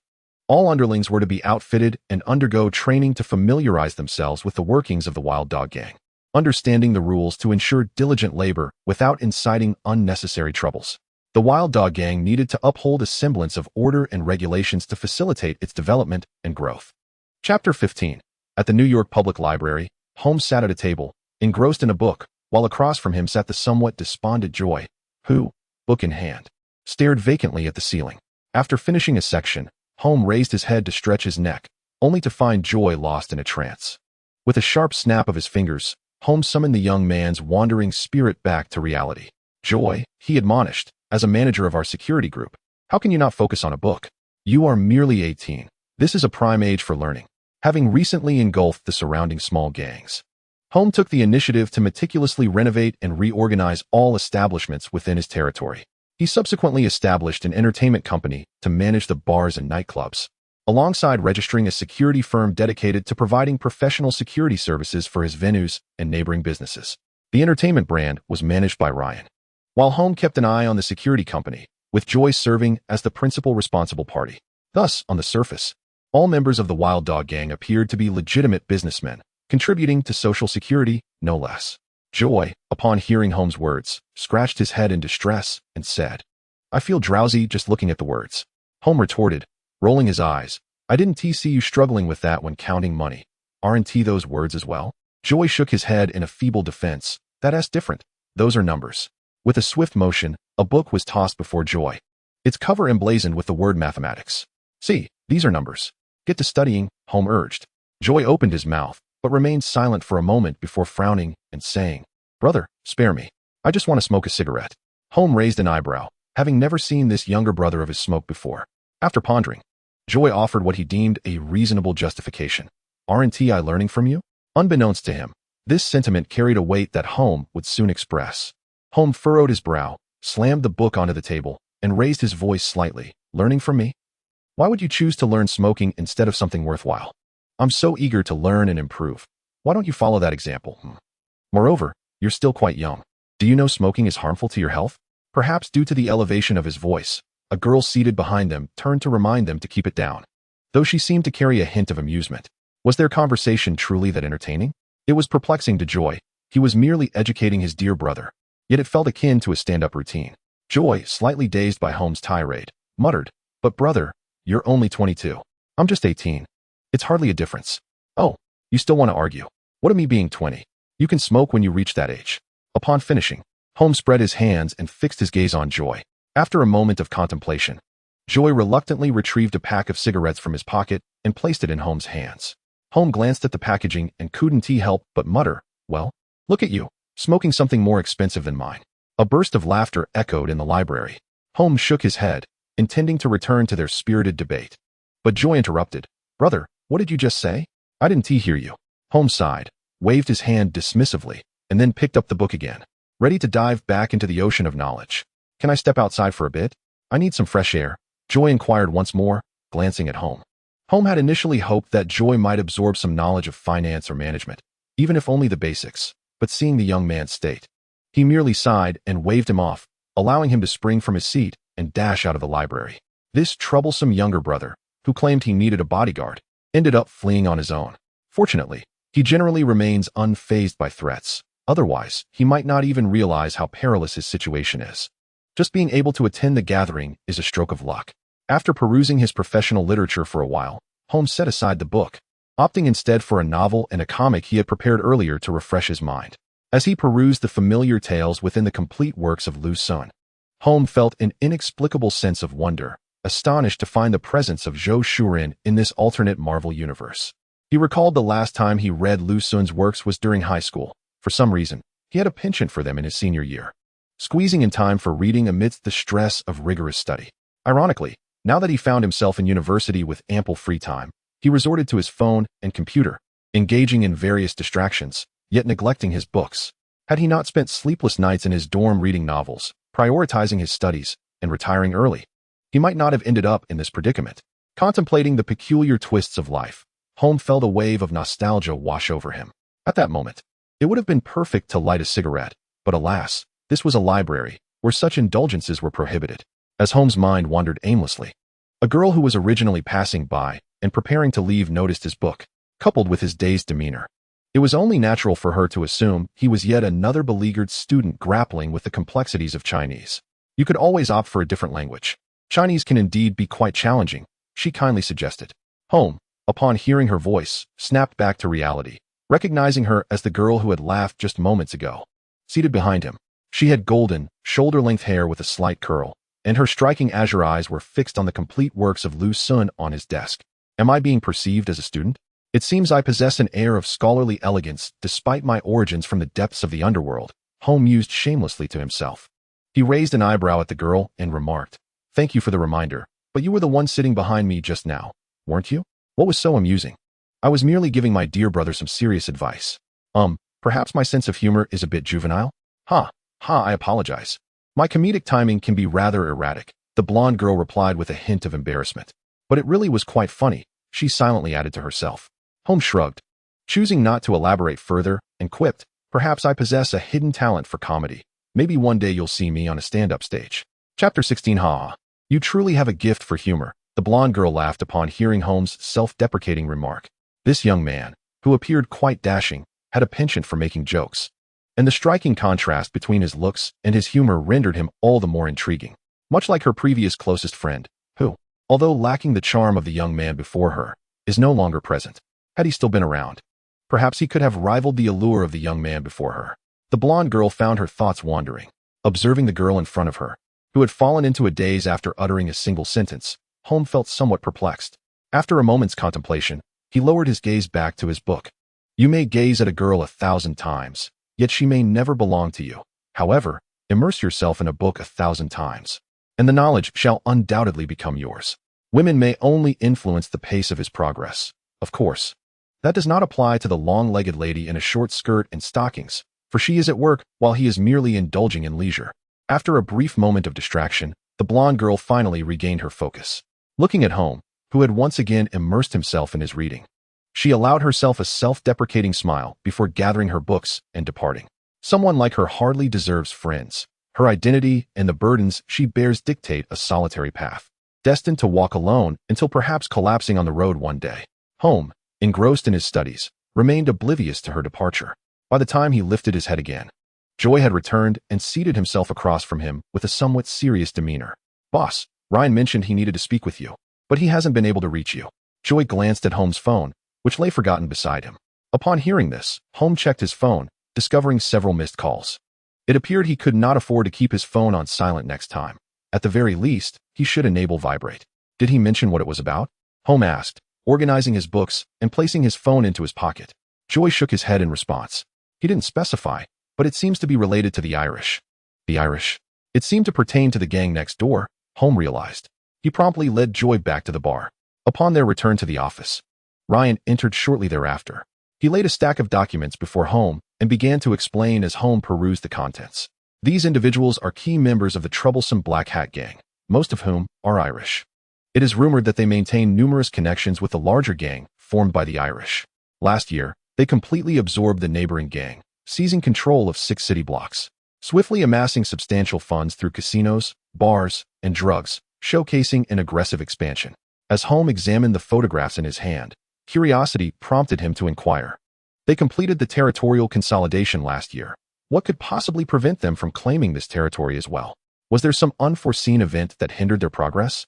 Upon hearing this, Ryan nodded and remarked, "Indeed, there were rumors last year that they intended to take action against the Black Hand and nearby minor factions. The Black Hand had even made its way to Canada, yet internal strife within their ranks hindered their planned expansion. Their former leader, Connor, was ambushed by the police during a drug transaction. Although they had devised an escape plan, Spider-Woman unexpectedly intervened, binding them and suspending them from a lamppost, thereby allowing the police to apprehend them. Although Connor was incarcerated, he did not confess to drug trafficking, claiming he was merely taking a stroll by the river when he stumbled upon the deal. Due to the lack of direct evidence and the fact that those captured at the scene took the blame, Connor was released after some time. However, shortly after his release, an unfortunate incident occurred when he drove himself and his vehicle into the sea along the coastal highway. Consequently, Sean, the second in command of the gang, began to take charge. Eventually, discontent arose within the ranks against Sean, leading to internal conflicts and attempts on his life, though these were unsuccessful. Recently, Sean managed to quell the internal strife. Holm, upon hearing this tale, couldn't help but laugh, thinking that if Sean's capture had no connection to Connor, he would abstain from indulgence henceforth. It was likely that Sean felt helpless upon realizing Connor had not been convicted, as he had practically delivered the evidence to the police, who were unable to act on it. In a desperate bid, Sean orchestrated an accident to eliminate the leader and secure his own ascension. Yet such actions inevitably left numerous vulnerabilities, making internal discord within the gang unavoidable. Although the gang had recently consolidated and resolved internal conflicts, they had also sustained considerable damage, prompting them to set their sights on Holm, eager to claim a substantial share. Contemplating this, Holm tossed the dossier onto the table with a sardonic sneer, exclaiming, "How naive they are to think they can feast upon my flesh. Let them see how I shall shatter their teeth and turn the tables, seizing their own flesh." Ryan, being astute, perceived the intricacies of the situation, as did Holm. Thus, upon hearing Holm's fierce declaration, Ryan couldn't help but smirk, mentally cursing the maternal relatives of the Black Hat gang. Now was a pivotal moment for the Wild Dog gang, which was solidifying its growth. Yet those individuals were fixating on them with malicious intent, seemingly eager for their own demise. It is crucial to recognize that the current Wild Dog gang is vastly different from the previous ineffectual factions. Reflecting on this, Ryan regarded Holm, who had closed his eyes and was deep in thought while smoking, with a sense of admiration, fully aware of his leader's ambition and exceptional qualities.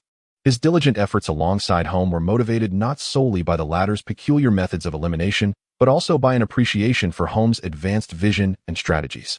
After a period of contemplation, Holm opened his eyes and inquired of Ryan, who stood nearby, "Have there been any recent developments on their part?" "The tidings regarding the Irish should be well known, provided there are no obstructions. Our current small faction differs markedly from the previous one. If they were to confront us directly, they would find little advantage. Have they not conveyed any intention to negotiate or discuss matters with me?" Upon hearing this, Ryan shook his head, indicating that he had not received such news. However, As long as that group of Irish possesses any sense, they would likely refrain from initiating outright conflict. Just as they were deliberating, Ryan's phone began to ring. Holm gestured for him to answer the call. Ryan placed the phone to his ear and listened intently. After a brief pause of several seconds, he responded with an affirmative grunt and ended the call. Turning to Holm, he reported, "The Black Hat Gang has just released information indicating their desire to negotiate a business collaboration with you." Upon hearing this, Holm chuckled lightly and instructed, "Agree to their proposal. You can negotiate the location. While we are not fearful of ambushes, we certainly cannot allow ourselves to be perceived as Navi novices." Chapter 17. Today, in Manhattan, the weather was splendid. Around 6 in the evening, the sun lingered on the horizon, poised to descend. Yet it continued to cast its final rays of brilliance upon the world. Outside an unremarkable restaurant, a luxury vehicle was parked at the entrance. Ryan halted the car, opened the door, and stepped out. Joy also exited from the passenger seat and moved to the back to assist Holm in alighting. As Holm emerged from the vehicle, he smirked at the ordinary establishment, discarding his cigarette onto the ground and extinguishing it with the tip of his shoe. At the entrance of the restaurant stood 2 henchmen from the Black Hat Gang, curiously observing Holm's descent from the car. They were aware that their boss was to engage in business discussions with the leader of the Wild Dog Gang, having fervently debated the matter among themselves after initially hearing the news. It is worth noting that the Wild Dog Gang had previously lacked any notoriety. Yet in just over 2 months, they had rapidly consolidated the various disorganized factions in the area, gaining the confidence to stand toe-to-toe with them. Such a sudden rise to prominence is a spectacle that captivates the public, with some even placing bets on how long it would take for the Wild Dog Gang to be absorbed. Time frames ranged from 1 month to 6 months, with varying odds, but the most popular estimate was around 3 months. In their view, regardless of the outcome, the Wild Dog Gang would cease to exist after 3 months, leaving only the Black Hat Gang to dominate this territory. As Holm approached the entrance, the 2 henchmen extended their hands to block his path, signaling a search for weapons. Joy, displeased by this, furrowed his brow and retorted sharply, "What on earth are you doing? Searching my boss? What standing do you have?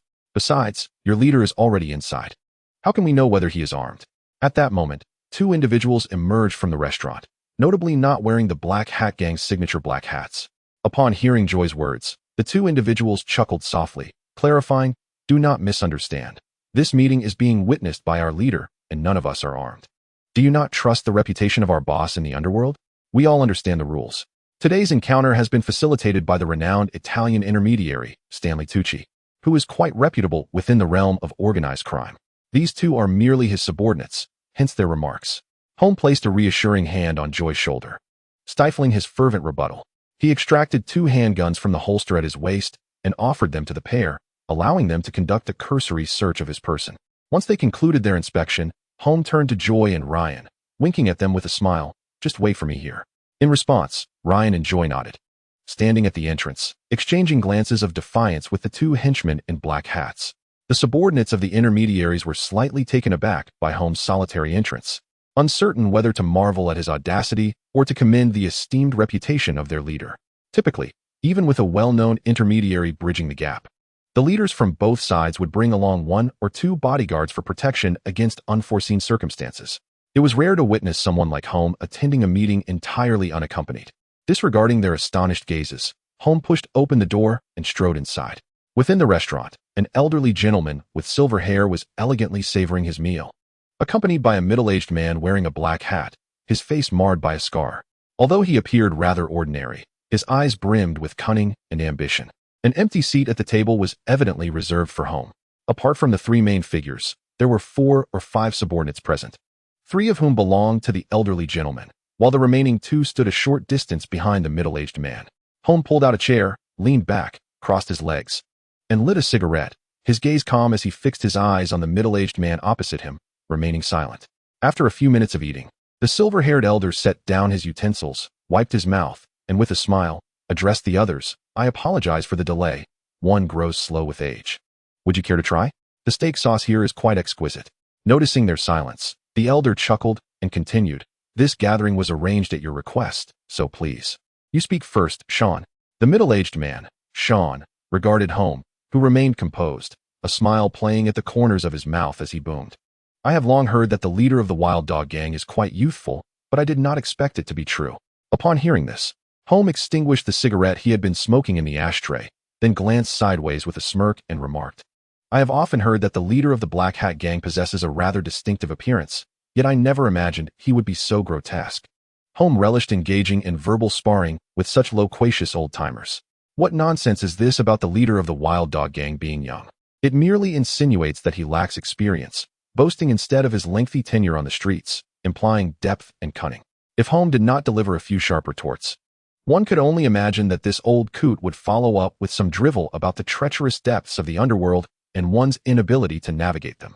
Please, spare me your nonsense. My time is exceedingly precious. Holm detested conversations that meandered aimlessly for half an hour, devoid of substance. Half an hour is indeed valuable. One could accomplish much in that time, and Holm would rather not squander it on trivialities with such a buffoon. Engaging in a profound discussion about life with a lovely lady would be far more delightful. Despite Sean's many years in the underworld, he had never encountered anyone as forthright as Holm, who directly tore through the facade to inquire about his intentions. While one might presume he sought to engage in a dance of wits, Holm was now unapologetically unleashing his words. Conversely, if he truly wished to avoid such interplay, it was a bold move for Holm to attend the gathering Sean had organized. Stanley, upon overhearing their exchange, could not help but shake his head in disbelief. The youth of today seemed increasingly lacking in decorum, a far cry from their own generation, which he lamented as a decline in standards. Meanwhile, Sean's expression darkened, and leaning back in his chair, he abandoned pretense and articulated his demands directly. Since you are so forthcoming, I shall dispense with pleasantries. I have noticed that your Wild Dog gang bars, nightclubs, and casinos have been performing quite well lately. I believe we could enter into a mutually beneficial partnership. I provide you with protection, and you share a portion of your profits with me. What do you say? Understand that the reputation of the Black Hat gang far outweighs that of your Wild Dog gang. We Irish are known for our solidarity. Do you grasp this? Sean's words dripped with veiled menace. Holm, upon hearing Sean's proposition, responded with a cold chuckle. Although he had anticipated Sean's intentions prior to his arrival, he was still taken aback by the repugnant manner in which he approached the matter. To invoke the Irish name as a means of intimidation was an insult. Did Sean truly believe he was begging on bended knee, having fortuitously risen from obscurity? Sharing profits sounds rather ungracious, does it not? Perhaps I should simply hand over all my establishments to you, along with the profits, and then I could go home and sleep with your mother, while you dutifully honor me as your father. How does that sound? Holm quipped sarcastically at Sean. Sean, no longer able to suppress his ambition and fury, slammed his hand on the table and barked at Holm. You little brat. When I was carving out my path on the streets, you were still playing in your backyard.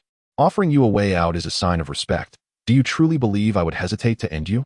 In response, Holm let out a derisive laugh and retorted. What is this? Are you relying on that toy gun you have tucked away in your trousers? Or perhaps the knife that your little lackey is concealing behind him? Do you truly believe you can resolve this situation with such trifles? You underestimate me greatly. Upon hearing Holm's words, Sean's demeanor shifted, and even Stanley's expression turned grave and ashen. Stanley, casting a stern glance at Sean, inquired, Are you aware of your actions? Do my rules hold no significance in your eyes? In response to Stanley's pressing question, Sean ceased his pretense, brandishing the pistol he had concealed, his gaze filled with menace. What rules? As long as I wield a gun, I possess sufficient power. My followers are numerous. I am the rule. My words are the law. With that declaration, he disregarded the narrowed-eyed, pallid-faced Stanley, directing his gun towards Holm's head. You missed the opportunity one afforded you, so do not blame me. He had hoped for discretion on Holm's part, which would have spared him some effort. Yet, Sean's arrogance led him to dismiss his warnings, and he continued, Now, do not expect mercy from me. His finger rested on the trigger, poised to end Holm's life, but alas, Holm was not a conventional adversary he had previously encountered. Suddenly, a dark crimson light flashed beneath Sean's feet, piercing through his neck and simultaneously traversing the body of one of his subordinates standing not far behind him. Thud! Crash! The two subordinates were severed in half, collapsing to the ground. In the same instant, Sean's head rolled from his neck, landing squarely in a dish on the table. Creak! The restaurant's door swung open, revealing Ryan and Joy entering, their pristine suits now marred by splatters of blood. Boss, it's all taken care of. That group was indeed lying in ambush nearby, but they could not evade our preparations, Ryan whispered as he approached Holm. Holm exhaled a plume of pale smoke, nodding slightly in acknowledgement. Observing Holm's composed demeanor and the ruthless efficiency of his methods, Stanley suppressed his unease and remarked, It seems this old man has been disregarded. You too were well prepared. Holm, shaking his head with a faint smile, replied, Dear sir, your assertion is misguided. The one who breached decorum was he. Those two young men had already searched me thoroughly, and I carried no weapons. Even my subordinates waited outside. Noticing Holmes' gaze upon them, the two who had searched him hastily nodded, akin to chicks pecking at grains. Indeed, he struck first, yet given your current setup, even had he refrained from action, you would not have spared him, would you? Stanley picked up a knife from the plate before him, meticulously wiping away the bloodstains with a tissue as he spoke. Holm, appearing oblivious to his actions, exhaled a plume of smoke and declared, certainly not. No matter the circumstances today, it is undoubtedly he who will strike first. Oh, are you so certain? Stanley retorted, tossing a napkin onto the table while meticulously inspecting the dining knife in his hand, as if it were a masterpiece of art. Holm extinguished another cigarette, pondering whether he had indulged a bit too much today, and replied, I am indeed certain. After all, a dog cannot change its nature. He dares to kill his own boss. Someone like me, a mere leader of a minor gang in his eyes, poses even less of a challenge for him.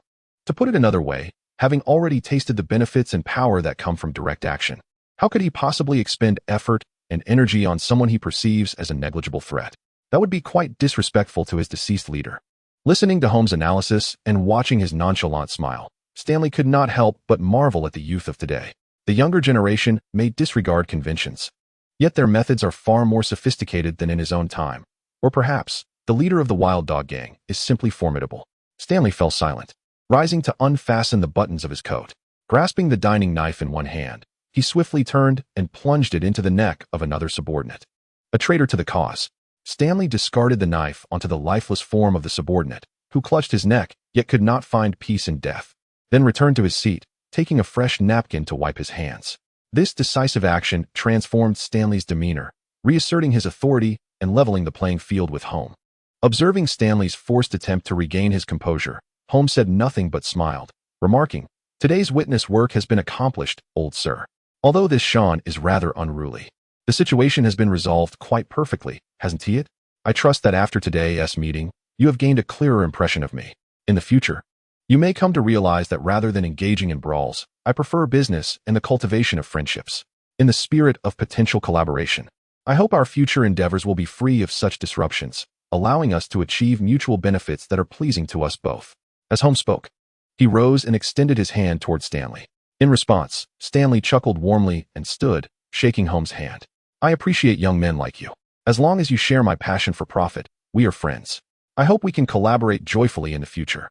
Absolutely, Holm replied, releasing his grasp as he, along with Joey, turned to exit the restaurant. Watching Holm depart, Stanley cast a glance at Sean's lifeless head, eyes wide in shock, and let out a sigh, shaking his head in disbelief. Chapter 19. The new leader of the Black Hat Gang has met his demise once again. The Black Hat Gang has been thrown into turmoil after the recent death of their newly appointed leader. In contrast to the Wild Dog Gang's more substantial presence, the notion of completely absorbing the Black Hat Gang is evidently impractical. However, it is certainly feasible to take several sizable bites out of them. Under the tutelage of Holm and through specially funded training, each member of the Wild Dog Gang has proven to be markedly superior to the ordinary riffraff. Particularly following several successful decapitation operations, Holm tasked Joey and Ryan with selecting the most outstanding individuals to form a specialized team dedicated to assassination and raids. Whether it be the prohibition against disturbing civilians or engaging in unnecessary conflicts, or the innovative and effective business strategies, or the non-traditional gang structure and team organization, all these elements underscore Holmes' departure from conventional gang paradigms. His approach, while somewhat eccentric, has proven remarkably effective. The infighting within the Black Hat Gang has rendered them incapable of countering the encroachment of the Wild Dog Gang, causing their territory to shrink from 6 blocks to approximately 4. Conversely, the Wild Dog Gang has successfully expanded its domain from 2 or 3 blocks to 5, subsequently retreating to consolidate and manage their newfound territories and enterprises. The prospect of seizing all of Manhattan remains a mere fantasy, as the reality dictates that without a solid foundation, reckless expansion will only lead to a swifter demise. Initially, the Black Hat Gang contemplated seeking trouble with the Wild Dog Gang. However, it was widely acknowledged that their former leader, Sean, had violated the unwritten rules and displayed considerable disrespect towards Stanley. Thus, they merely entertained the thought without any viable rationale, and more importantly, without the strength to provoke further conflict. They had no choice but to endure this humiliation and await a more opportune moment to reclaim their lost dignity and reputation. While the internal strife raged within the Black Hat Gang, the Wild Dog Gang, thrived in their business ventures. Holm demonstrated a keen understanding of what to seize and what to release, adeptly utilizing his personnel without harboring doubts. Consequently, even amidst such chaos, he remained remarkably untroubled, even finding time to delve into literature and enhance his knowledge. The only ones burdened with busyness were Ryan, managing the business, and Joey, overseeing the younger members. Oh, and let us not forget Aunt Phyllis, who was also preoccupied with bookkeeping and financial management. Immersed in the sea of knowledge, Holm was wholly focused. After several hours grappling with dense, esoteric texts, he picked up a complete collection of Lu Xun's novels, engaging in an exploration of insects with his fictional companion. Oh, so you can indeed comprehend Chinese, can you? A melodious voice, imbued with surprise and curiosity, suddenly interrupted Holm, pulling him away from his literary endeavor. He looked up to find it was the same girl from before, known for her low threshold for humor. It's you. Yes, I can understand Chinese. What of it? Holm replied, a hint of curiosity in his tone. The blonde girl, feeling somewhat awkward, remarked, "Why didn't you say anything when I mentioned how difficult Chinese is and advised you to choose another language?" She found it a bit embarrassing, having assumed that the boy would be incapable of mastering Chinese. In response, Holm merely nodded noncommittally and said, "What was there for me to say? You are quite right. Chinese is indeed challenging. Yet, have you not already mastered it? You can even read the original text directly," Gwen countered. Holm continued, maintaining his calm demeanor. "Of course, that is due to my superior intellect. Learning comes to me as naturally as water to a fish. Do you understand the meaning of that expression?" The blonde girl shook her head, her familiarity with Chinese limited to a few everyday phrases. "Oh, that is quite unfortunate. There are many beautiful words and phrases that you are unable to appreciate," Holm lamented, shaking his head. He felt particularly qualified to speak on this matter. Having immersed himself in the English-speaking world, where he could truly savor the beauty of the poetic language from his previous life, an experience that most people could not fathom, as it was bought with the currency of life itself. "Then won't you explain it to me?" the girl asked, having observed Holm's look of regret, eagerly awaiting his elucidation. Noticing the girl's yearning gaze, Holmes scratched his head, contemplating how to articulate his thoughts. He had little resistance to such expressions, feeling an immediate urge to fulfill her curiosity, whether through knowledge or otherwise. The literal translation of the phrase in English would be "a fish has found water," which seems rather mundane. However, when uttered in the context of noon, those four characters conjure a vivid scene in one's mind. The imagery and meaning are best understood intuitively. At this point, Holm closed his book and gestured in the air, saying, "Imagine a small pond from your memories. Under the sunlight, the clear surface of the water ripples gently, reflecting the distant sunset that is about to descend. In your hands, you hold a small fish that has accidentally stranded itself on the riverbank, sunbaked for a while, its gills moving sluggishly with diminished vitality. At that moment, you pick it up and place it back in the water. Its parched body is nourished by the water, the cool river revitalizing every cell, bringing it back to life. Can you sense that feeling? Sometimes, certain things are as indispensable to you as water is to a fish. When you obtain them, you feel as though both your body and soul have been nurtured, as the fish is by the water, lively and exuberant." Thus concludes Professor Holm's Chinese lesson. These simplistic idioms will likely take her quite some time to digest, let alone the more profound concepts of the joys of water and fish, the harmony of water and milk, the natural course of water, and so forth. He would refrain from elaborating on these, as the deeper imagery contained within them may elude even some natives, comprehensible only to those who have achieved mastery. As if swimming in water, the golden-haired girl remained immersed in the imagery that Holm had conjured even after he ceased his narration. She found herself perplexed, pondering whether her identity was a nourishing source for her mind and body, or rather a poison that would lead to her gradual desiccation. Observing the girl lost in thought once more, Holm shook his head, uncertain of what to say. Perhaps his lecture had been so vivid that it captivated her entirely. "Apologies.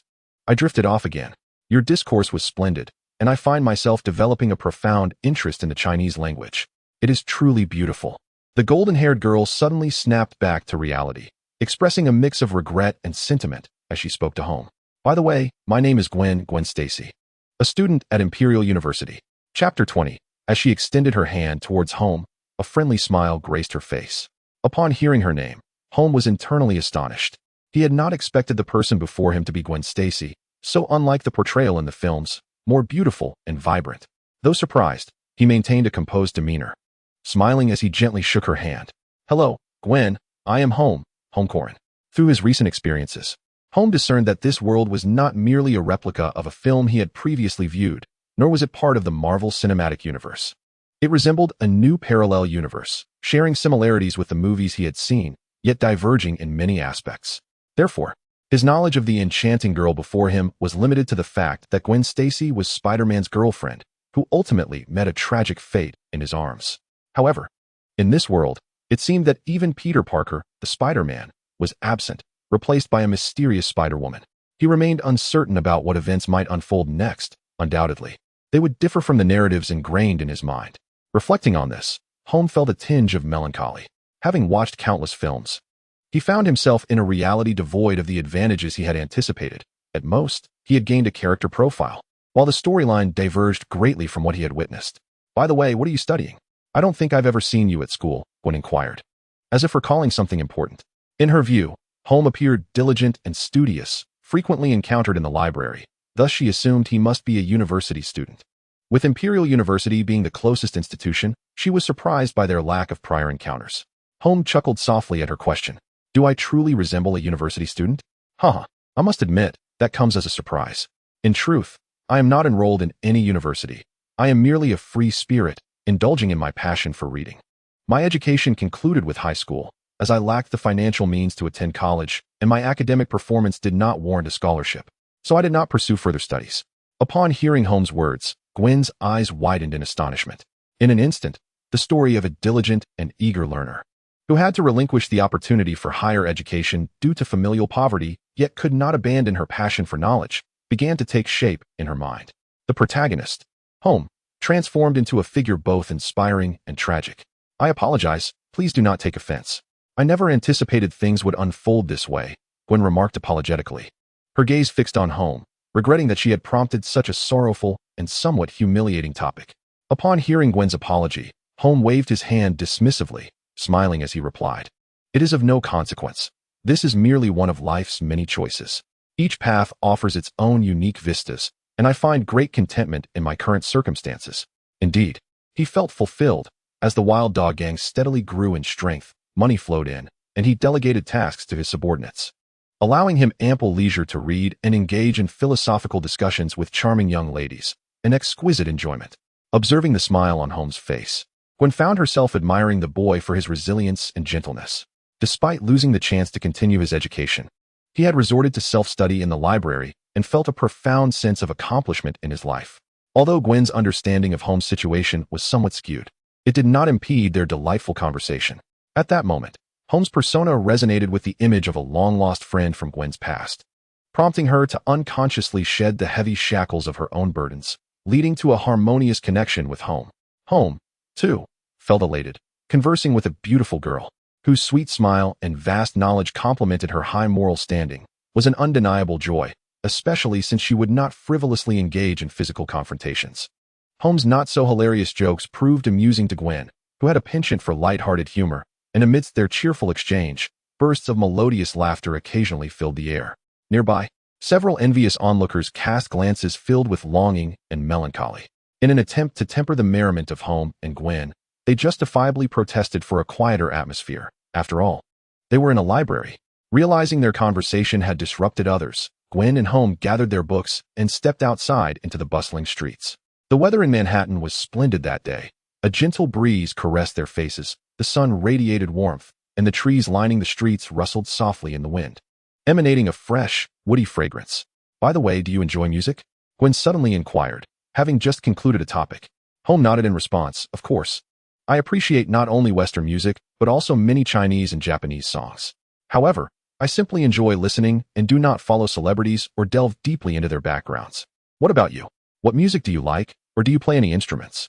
Upon hearing this, Gwen nodded in agreement, extending her hand to mimic a drumming motion while saying, "Recently, I have developed a fondness for music with a strong rhythm.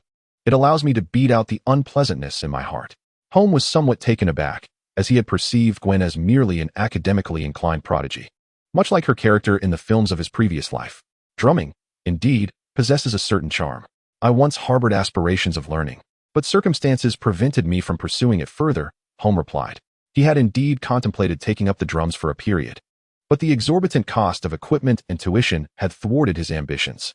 Now that financial constraints were no longer a concern, perhaps one day he could indulge in acquiring a drum set, allowing him to release pent-up emotions through rhythm. After all, practicing ball handling every day could be rather taxing on the body. While they engaged in conversation, an unfamiliar figure emerged from the crowd not far away. With his right hand concealed within the left side of his jacket, he feigned casual interest, yet his gaze remained fixed on Holm. The toxins within Holm's body sensed the malicious intent behind that gaze. Although this young man was often taciturn, revealing excitement only when indulging in chocolate or engaging in thought, he proved to be remarkably reliable in critical moments. Heeding the toxin's warning, Holm discreetly observed the individual. As their proximity diminished to mere steps apart, the figure revealed his true intentions, drawing a handgun from his jacket and aiming it at Holm, poised to pull the trigger. In that fleeting instant when the weapon was drawn, Holm sprang into action, swiftly enveloping Gwen in his arms and taking refuge behind a large dumpster. Bang, bang, bang. The assailant relentlessly squeezed the trigger, bullets ricocheting off the ground or embedding themselves into the dumpster. As Holm prepared to draw his own firearm to eliminate this bothersome adversary, the would-be assassin was unexpectedly ensnared by a web that had seemingly shot from nowhere, lifting him off the ground. His gun clattered to the earth as he dangled helplessly. Witnessing this classic scene unfold before him, and realizing Gwen had vanished without a trace, a sudden realization struck Holm. This world may lack Spider-Man, but it had the presence of Spider-Woman. Just moments ago, Gwen had been by his side, and now she had inexplicably disappeared. This striking familiarity, reminiscent of the Spider-Man films he had watched countless times, illuminated the truth for Holm. Gwen was indeed Spider-Woman. Yet, where was Peter Parker? How had Gwen Stacy come to embody Spider-Man? A torrent of questions flooded Holmes' mind, leaving him bewildered by the unfolding events. Yet, these matters have become inconsequential, for this world has long been proven to be vastly different from the one familiar to him. Henceforth, anything could transpire. Even if tomorrow, that rascal Joy were to don a mask and declare himself Batman, he would not be taken aback. The assassin dangled from a streetlight, while Gwen, or rather Spider-Woman, stood atop, reinforcing her webbing that ensnared him entirely. This Spider-Woman's attire diverged from the classic red and blue uniform that resided in Holmes' memory of Spider-Man. Her ensemble featured a hood, and the color scheme shifted to black and white. Adorning her feet were a pair of teal ballet shoes, and with her graceful movements, she resembled an aerial dancer of extraordinary finesse. The black and white bodysuit clung to her form, accentuating her slender and elongated physique with striking clarity. Holm was taken aback by the remarkable figure Gwen possessed. It was scarcely discernible when she donned ordinary clothing. He had assumed her to be rather plain, a misjudgment that revealed his need for sharper discernment. After ensnaring the assassin in her web, Spider-Woman lifted him and soared away, seemingly intent on delivering him to the precinct. Holmes secured his pistol at his waist once more and retrieved the book that had fallen to the ground, dusting it off. Remarkably, Gwen had acted with such swiftness. He had barely pulled her behind the trash can before she dashed into a nearby alley to change her attire and make her entrance. Reflecting on it, he could not help but find it somewhat amusing. Shaking his head to dispel these peculiar thoughts, Holm turned his attention to analyzing the assassin from earlier. Unfortunately, the man had been taken to the precinct by Spider-Woman. Otherwise, he would have certainly given that scruffy fellow a piece of his mind, ensuring he divulged all he knew. With this thought in mind, Holm reached for his phone to make a call. Yes, to ascertain which precinct he had been taken to, whether to infiltrate or to extract him. He needed to uncover who had employed him. If it was still the Black Hat Gang, they would receive a taste of their own medicine. If it were another faction attempting to exploit the chaos, they too would learn that they were not easily trifled with. The assassination squad had been cultivated for quite some time. It was high time to put them to use. Once he traced the figures behind this, action would be taken to demonstrate what a true assassin is, what assassination truly entails. After conferring with Ryan, Holm tucked his phone back into his pocket. These individuals seemed restless without stirring up trouble. Was it so wrong for him to desire a quiet study? In the vast expanse of New York, in the sprawling Manhattan, there was not a solitary desk where he could find peace. What a travesty. In the dimly lit basement, a robust man sat at a table, consuming a glutinous mass of food from his plate, the nature of which remained a mystery. A grotesque head, composed of a viscous black liquid, extended from his back. This visage appeared exceedingly terrifying and sinister, baring its teeth as it gazed at the man with a hint of dissatisfaction, saying, "Why must we languish in this basement consuming such repugnant food? We ought to venture outside and seize those gluttonous souls, devouring their heads in one swift bite." Eddie, I have already stated that the previous incident was an accident. Do not resist me so vehemently. We are one, are we not? Venom regarded Eddie Brock before it spoke in a coaxing tone. In response, Eddie lowered the spoon he held, his voice tinged with discontent as he replied, Venom, I do not relish the notion of losing control of my own body. Do you understand? Should I concur with your suggestions, I would act upon them. However, you cannot treat me as a mere puppet. Upon hearing Eddie's grievances, Venom bared its teeth and nodded in acknowledgement. The realization that it had to placate its host filled Venom with a sense of irritation. Its own strength was not formidable, and finding a suitable host was no easy task. Otherwise, it would have departed from Eddie Brock in search of a more robust and compliant vessel, much like the carnage wreaked by that individual, who, as its progeny, possessed abilities far superior to Venom's own. Selecting a host was far less stringent for that entity, especially as it had effortlessly found the most suitable one, the deranged murderer. This killer's mind was nearly unhinged. As long as his perverse bloodlust was satisfied, he would willingly surrender his body to Carnage for control. This arrangement spared Carnage considerable effort, although it too could exert forceful dominance. Discord between the two would render their cooperation cumbersome. In terms of capability, Venom was significantly weaker than Carnage, and generally, it could only entice or guide Eddie Brock to act in alignment with its desires through persuasion. In rare instances, it would directly commandeer the body, disregarding Eddie's wishes. However, such actions would foster animosity within Eddie Brock, jeopardizing their future symbiosis. This predicament vexed Venom. It yearned for a host who would heed its every command. Someone it could elevate to indulgent heights, yet who would simply comply with its desires. Regrettably, such hosts were exceedingly rare, unless it stumbled upon a fool, which typically would not meet the criteria for a successful symbiotic relationship. Chapter 22. Confronted with Eddie Brock's dissatisfaction, Venom could only attempt to soothe him, though in truth, it was growing weary of such matters. Just as they reached a fragile truce, the door of the basement was suddenly flung open with a resounding crash, and a towering crimson monstrosity strode into the room, unmistakably the Carnage that Venom had previously repelled. As I gazed upon the sudden intrusion of Carnage, Venom swiftly penetrated Eddie Brock's body, and in an instant, the two amalgamated into a formidable, grotesque black creature. Venom. Ah, it is you again.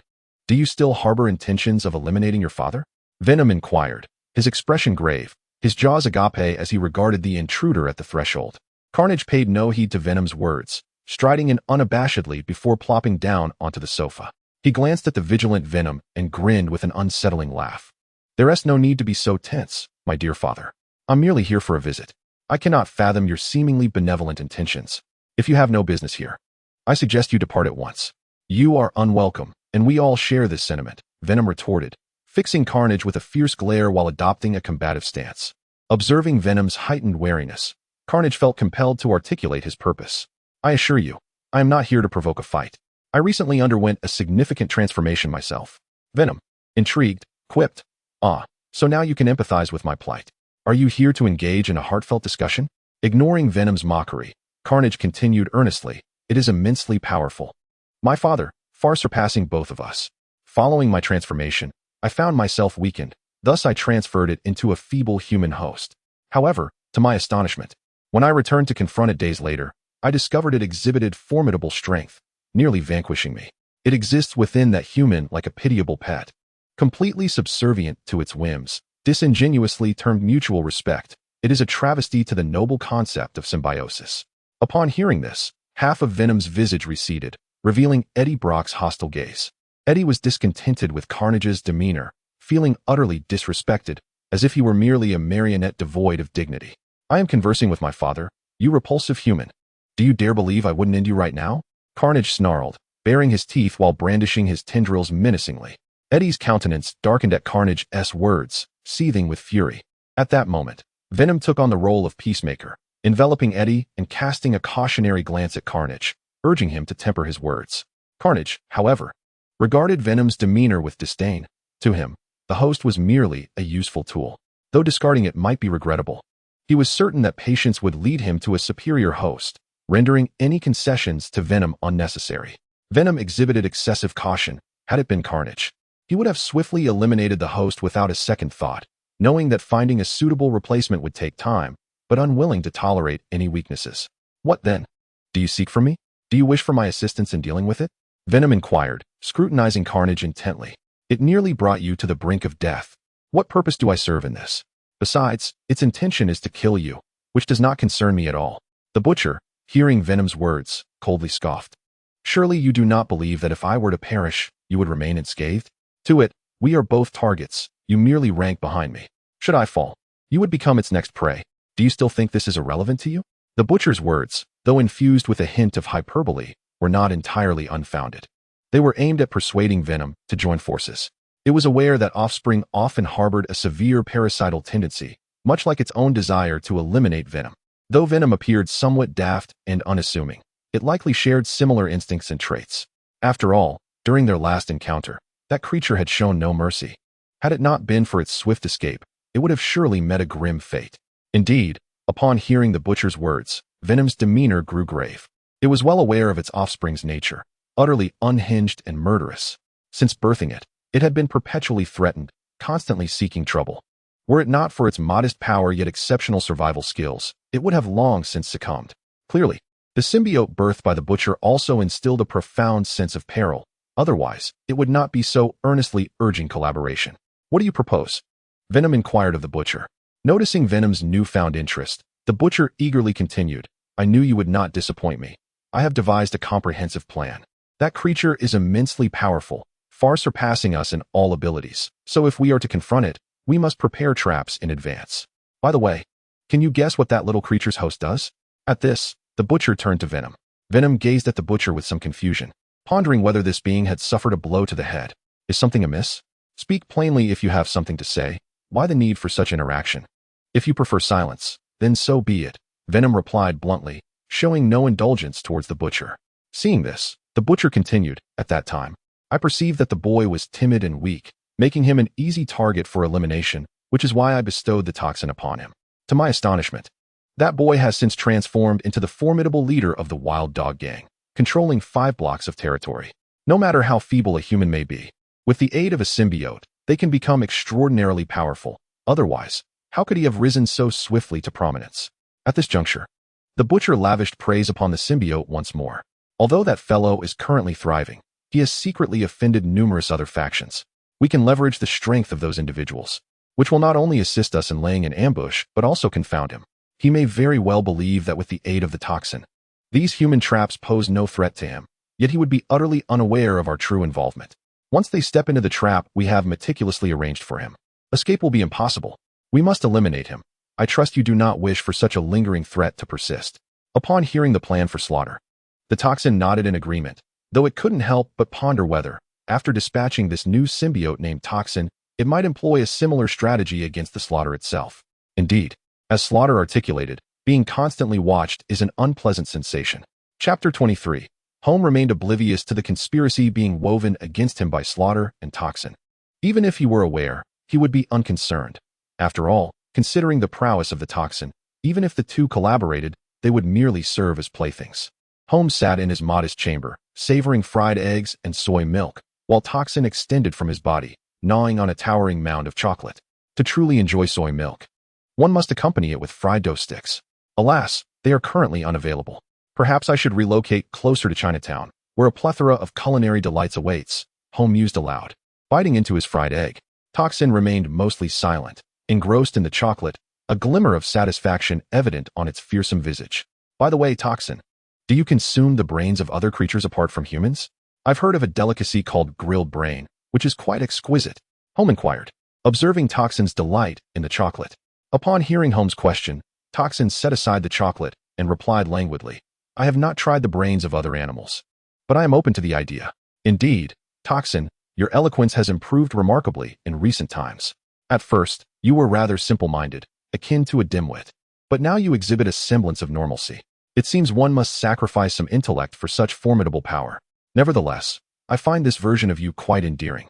Far more than the loquacious Toxin from the films, reminiscent of the joy of caring for a pet in my childhood. Let us agree on this. Next time I have the opportunity, I shall take you to Chinatown, where an array of delectable foods awaits. Perhaps you will also fall in love with other cuisines, beyond merely chocolate and brains. Speaking of which, I find myself craving hot pot. I wonder if there exists authentic Sichuan hot pot, with ingredients like lamb, beef tripe, duck intestines, and yellow throat. Just thinking about it makes my mouth water. As Holmes sipped his soybean milk while muttering to himself, he suddenly found the eggs and bacon before him unappetizing. Reluctantly aware that abstaining from food would leave him hungry this morning, he continued to yearn for hot pot, but nonetheless consumed all the food on his plate. After being possessed by the toxin, it seemed his appetite had grown. Burp. After finishing his meal, Holm languidly reclined on the sofa, squinting his eyes in rest while affectionately stroking the grotesque head of the toxin, who was preoccupied with indulging in chocolate, oblivious to Holm's actions. Unlike the soft, furry feel of a cat, the toxin's texture was starkly cold and bare, serving as a refreshing pillow in the summer, especially with its fierce visage that sent a chill down one's spine. Beep, beep, beep. As Holm's mind drifted into a void, the phone resting on the coffee table began to ring. He maneuvered a black and red tentacle to retrieve the phone and place it to his ear, activating the speakerphone. Hello, boss. There has been an unexpected development regarding your instructions. The assassin has perished in custody, came the voice of Ryan through the receiver. The assassin had opened fire in a bustling area, but since there were no fatalities, he was expected to be released soon. I had arranged for someone to wait at the entrance to take him away as soon as he emerged, ensuring he would divulge information. However, his underlings noticed that time had passed without him appearing. So they ventured inside to check and discovered chaos at the precinct. The assassin had been poisoned and was already foaming at the mouth, lifeless. Upon hearing the man's report, Holmes' eyes gradually opened. He had not anticipated that such a minor assassin would create such a ruckus. What motives did the opposing side harbor? Was the assassin genuinely sent to take his life, or was he merely a pawn in a larger scheme? If he succeeded, that would be ideal. If he failed, it would still sow seeds of doubt in Holmes' mind. This might further complicate the already tumultuous situation among the surrounding factions, perhaps inciting discord between him and the Black Hat gang, thus exacerbating the internal strife within that faction. Holm had not expected such cunning individuals to exist amidst the gangs and underworld. It was akin to a sow wearing a brassiere, both amusing and outrageous. Having spent several months in this world, Holm had interacted with various gangs and their petty thugs, realizing that the intellectual duels often depicted on television were exceedingly rare, if not non-existent. The reality of gang life was simply a brutal exchange of blows, chaotic and straightforward, akin to the number 11, entirely brutish. The most astute among them might set traps or ambushes, yet he had not encountered such intricate maneuvering before. Has gang life become this convoluted? Are educated individuals now involved? They are merely a pack of wild dogs, bickering over scraps, as if they were in the infernal kitchens or among the notorious gangs of Manhattan's core. What is the necessity for such behavior?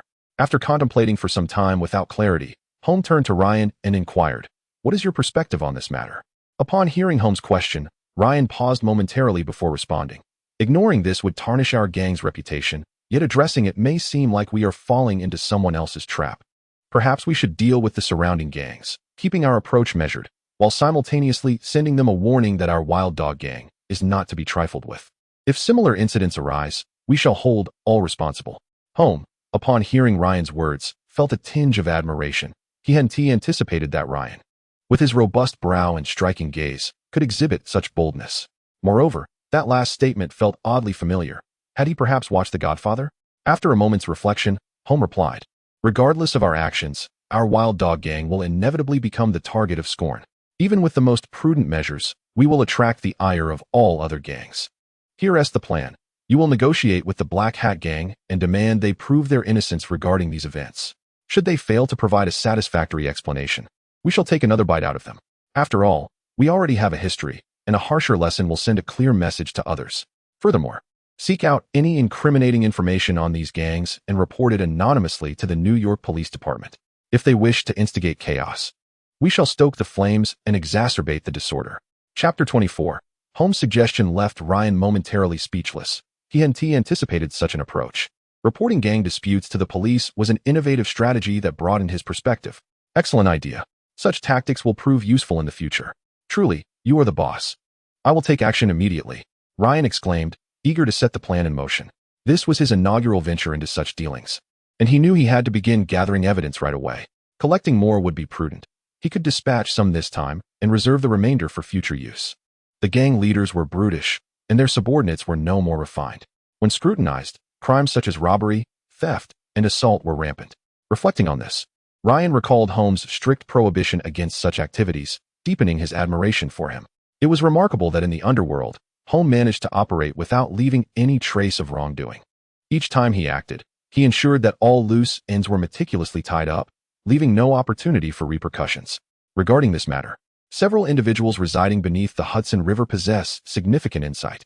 They were shattered, subsequently placed into iron barrels, filled with cement, and ultimately cast into the river, rendering them undetectable even to Jesus. One must exercise caution and discretion while collecting compromising information and be vigilant when reporting. For although the police and the community share a familial bond, safeguarding one's own security remains paramount.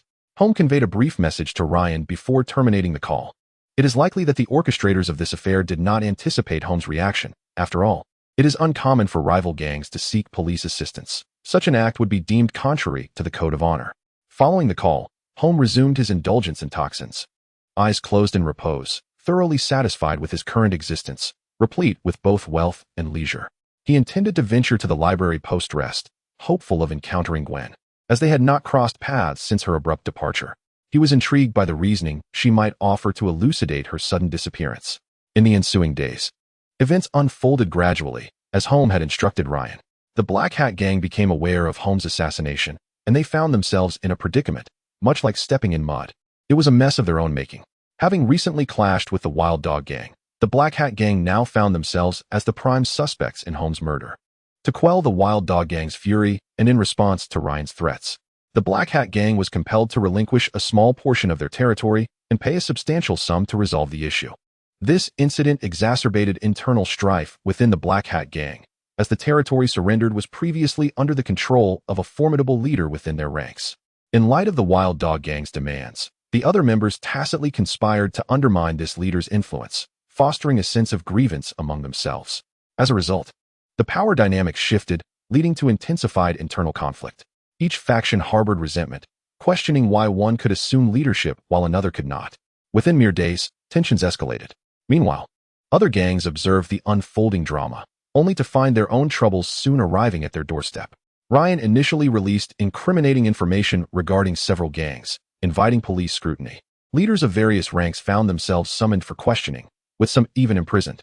Once these gangs resolved their issues, Ryan selectively reported additional factions, ensuring they were subjected to police investigations in a staggered manner. This strategy not only minimized suspicion directed at the Wild Dog Gang, but also heightened the overall chaos.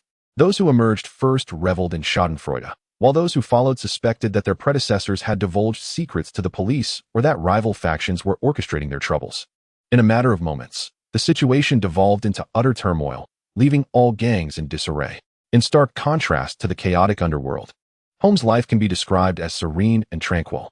Each day begins with the gentle ritual of sipping tea, followed by engaging in light-hearted conversations with Aunt Philia at the grocery store, and taking joy to observe the happenings at the venue. He then enjoys a visit to the library, where he immerses himself in literature and occasionally strolls along the seaside to breathe in the bracing air, nurturing his artistic sensibilities and contemplating the philosophies of life. As the sun sets and the bars and nightclubs come alive, Holm makes his rounds at the venue to assess the various events and themed nights, ensuring the quality of the ladies and offering them subtle guidance, always prioritizing safety. Being a person of integrity, Holm avoids placing himself in precarious situations. Thus, most of his guidance remains verbal. After a day of overseeing the venue with joy, it was once again time for him to study at the library. He drove his newly acquired car leisurely towards the library. As a gang leader, having a vehicle is quite customary, yet he preferred to drive a modest sedan, shunning ostentation. Holm cruised along, humming to a lively country tune, while his companion, Toxin, curled up comfortably in the passenger seat, swaying in rhythm with the car's movements and the melody.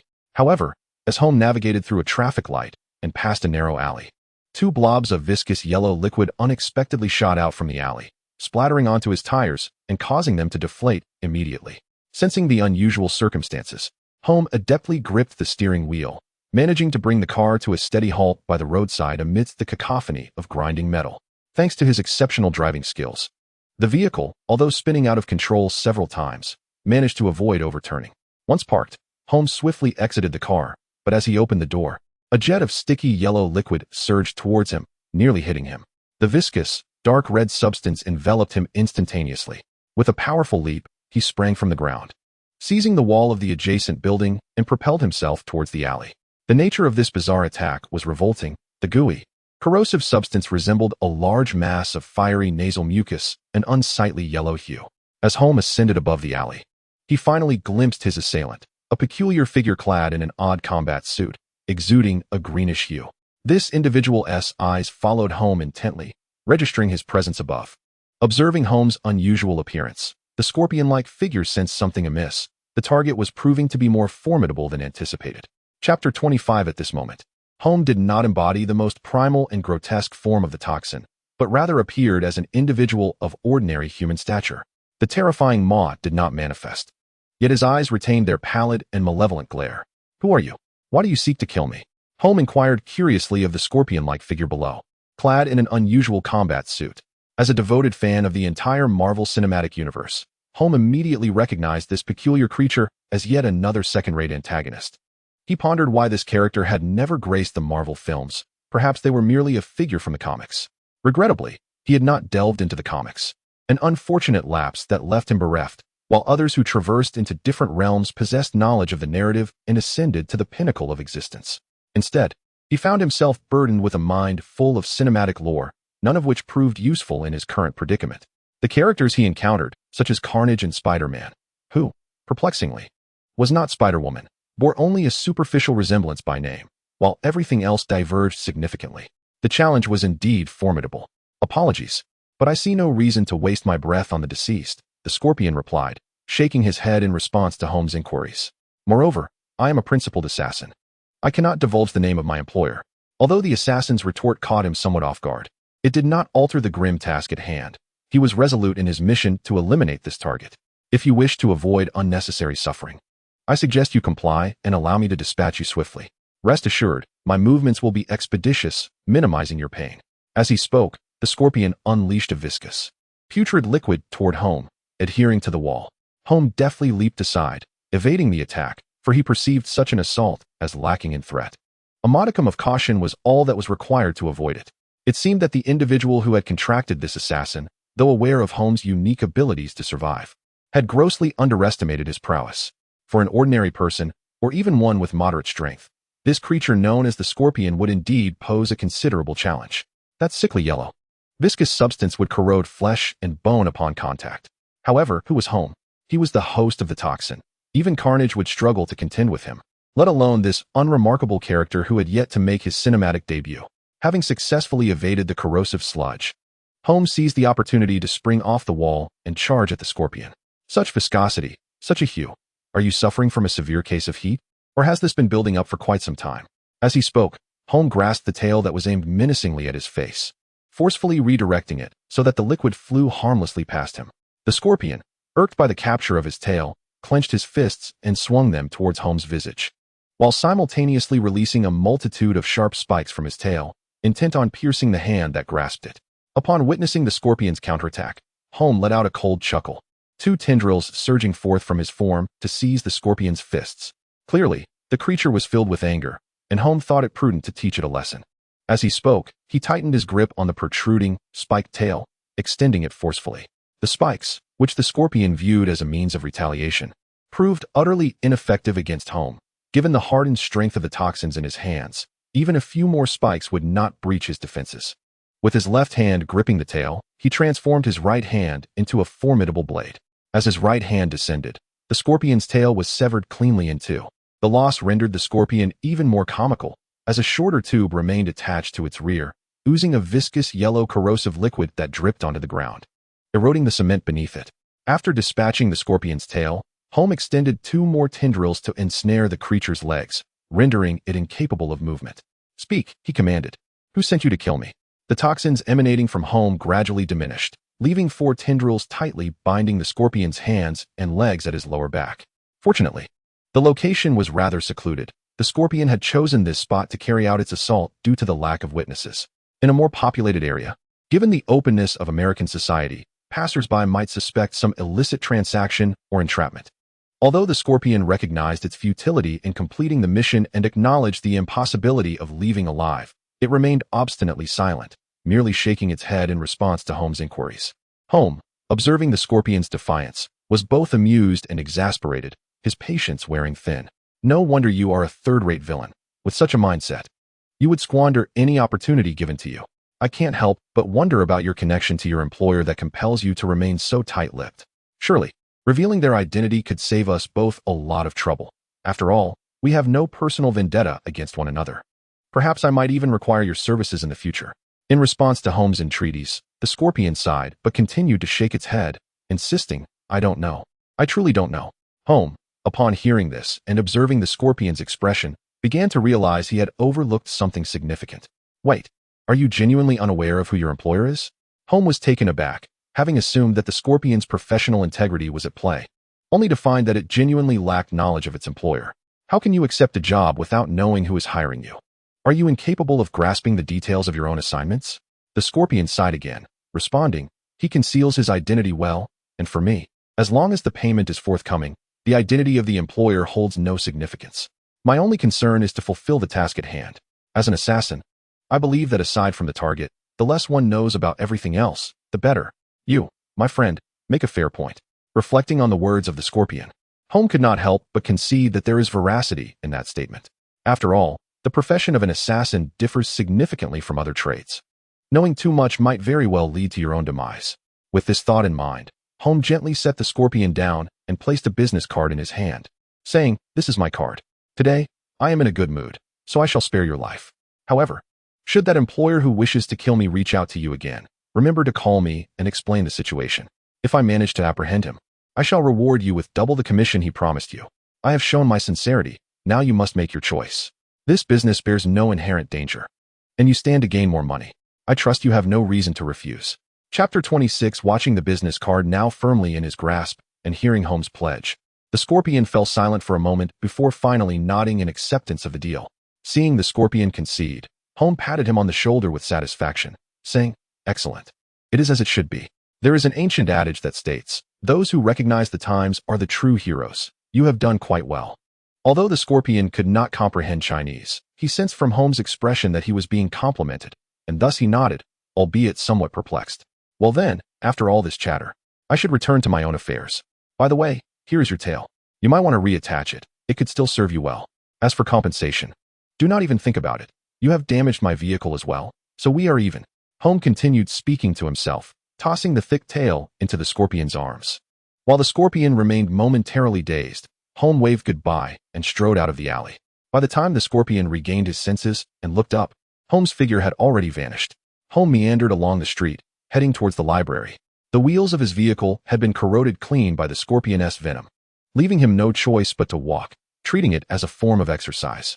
After a while, Holmes spotted a CAF and, enticed by the aroma of coffee beans, decided to take a moment to relax with a cup of coffee. After all, whether in the library or at a CAF, both activities serve the same purpose of leisure, merely pursuits one finds in the tranquility of life. Settling into a smoking area, Holmes lit a cigarette and sat beneath the shade of an umbrella, gazing at the azure sky, feeling a wave of serenity wash over him. This is what life is meant to be. Meanwhile, a few blocks away, on the rooftop of a building, two creatures, one crimson and the other ebony, were crouched at the edge, keeping a distant watch over him. The life of this young man is remarkably leisurely. Over the past few days, he has appeared to revel in a happiness surpassing that of even the most contented retiree. Venom, baring his teeth, remarked to Carnage. After reaching an accord with Carnage, he prepared to take action against Toxin and Holm. However, before initiating their plan, they needed to scrutinize Holmes' daily routine, striving to establish an impeccable ambush, thus ensuring an opportunity for a successful strike. Otherwise, given the nature of symbiotes, each generation is inherently stronger than the last. A misstep could lead to dire consequences. The last encounter nearly cost Carnage's life, and had he not evaded swiftly, he would now be nothing more than a patch of grass beneath the grave. As the progenitor of both Carnage and Toxin, Venom, by the standards of symbiotes, is the weakest. Thus, even the combined might of Venom and Carnage may not suffice to overcome Toxin. In light of this reality, they felt compelled to devise a thoroughly meticulous plan, aiming for a flawless execution that would leave no room for Toxin to retaliate. Upon hearing Venom's lamentation, Carnage hastily cautioned, "Be mindful not to fixate your gaze upon him. Toxin possesses acutely sensitive senses. If detected, our days of observation will have been in vain." With Carnage's admonition, Venom became more vigilant regarding his observational frequency to avoid detection. The previous adversary had proven utterly ineffective, succumbing in mere moments. Carnage had hoped this foe might have posed some challenge, thereby yielding more intelligence. Reflecting on the recent Scorpion encounter, Carnage felt exasperated. He should not have harbored excessive expectations for such a creature. The more flamboyant they appeared, the weaker they tended to be. Had he encountered such a foe, a single blow would have cleaved it in two. As Carnage voiced his grievances, Venom's head unexpectedly split open, revealing Eddie Brock within. The sight of Eddie's emergence caused Carnage's expression to darken. He harbored an intense aversion to this insufferable human. At that moment, while he was engaged in discourse with Venom, why did this human have to intrude? It was infuriating. He longed to rend him to pieces. Observing Carnage's hostile demeanor, Eddie Brock scoffed derisively. You too lament the Scorpion's failure to inflict significant damage, but have you not discerned any issues? Speak plainly, continue to dither, and I will not hesitate to sever your head from your shoulders. Carnage's right hand transformed into a blade, his tone laced with menace. Truth be told, in every fleeting moment spent in Eddie Brock's presence, he struggled to suppress his murderous intent. Curiously, his animosity towards Eddie was even more pronounced than towards his progenitor, Venom. Perhaps this was influenced by his host, the notorious killer Cletus Kasady. Cletus Kasady harbors a profound fascination for Eddie Brock, seemingly due to their shared childhood experiences. This affinity drives Kasady's desire to forge a friendship with Brock. However, the underlying motives for such goodwill can be traced back to Kasady's identity as a notorious serial killer. It is not uncommon for a serial killer to entertain the desire to eliminate his friends. As the atmosphere between Carnage and Eddie Brock grows increasingly tense, Venom interjects with a degree of caution, urging, "Relax, we are allies now. There's no need for such tension. Just ease up a bit, set down your knife, and Eddie, please express your earlier thoughts." Persuaded by Venom's words, Carnage sheathes his weapon, while Eddie turns away, maintaining his cold demeanor as he states, "The issue lies in the numerous enemies this man possesses. Many wish to see him dead. Have you forgotten the gunman who attempted to assassinate him not long ago? That was part of your own investigation. After failing, that man was detained, only to die mysteriously on the day of his release. Now, yet another formidable adversary seeks his demise. The individuals who hired both the gunman and this new menace may be the same, or perhaps not. But they both underscore a singular truth. He has many foes. As a crime lord, his rapid ascent has undoubtedly ruffled the feathers of several surrounding factions. Additionally, prominent gangs may have recognized his potential and wish to eliminate him before he becomes a greater threat. Therefore, if the two of you wish to kill him, there are ample allies available. The resources those gangs can muster far exceed your own."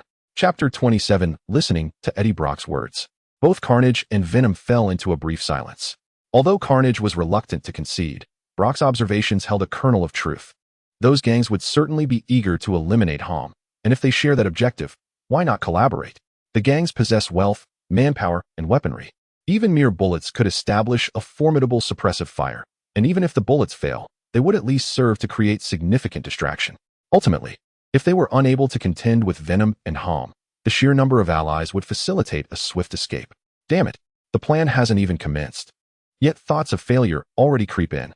With this realization, Carnage shook his head, casting aside any notions of retreat. This time, success is imperative. That ungrateful son of a gun should brace for his end. So what are your thoughts? Why the silence? This is rather awkward.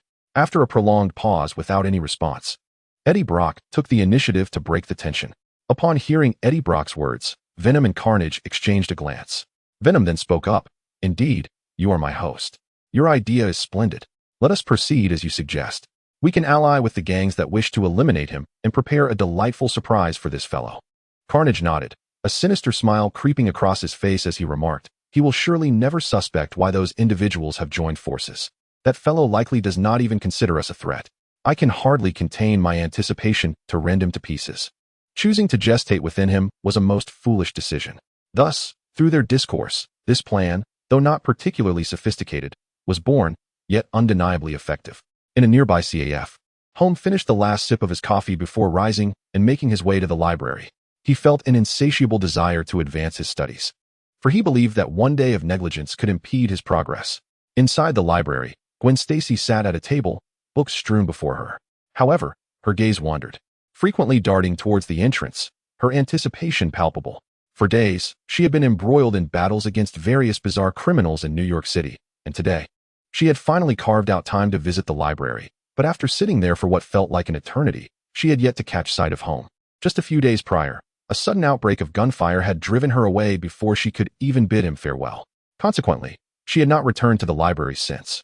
Today, she had rehearsed various plausible explanations in her mind for when Holm would inevitably inquire about her absence, yet as the minutes dragged on without his arrival, her previously steady heart began to stir with unease. Has he already sensed my peculiar behavior? Gwen twirled the pen in her fingers, her mind a tumult of chaotic thoughts. Oh, how embarrassing it is. To leave a conversation abruptly without explanation. Who wouldn't he find that odd? If only I had found a suitable reason that day. This situation would not be so complicated. Speaking of which, we have yet to exchange contact information. Had our conversation progressed normally, an exchange would have occurred naturally, but now, after so many days apart, bringing up contact details might seem rather awkward. Why should that be embarrassing?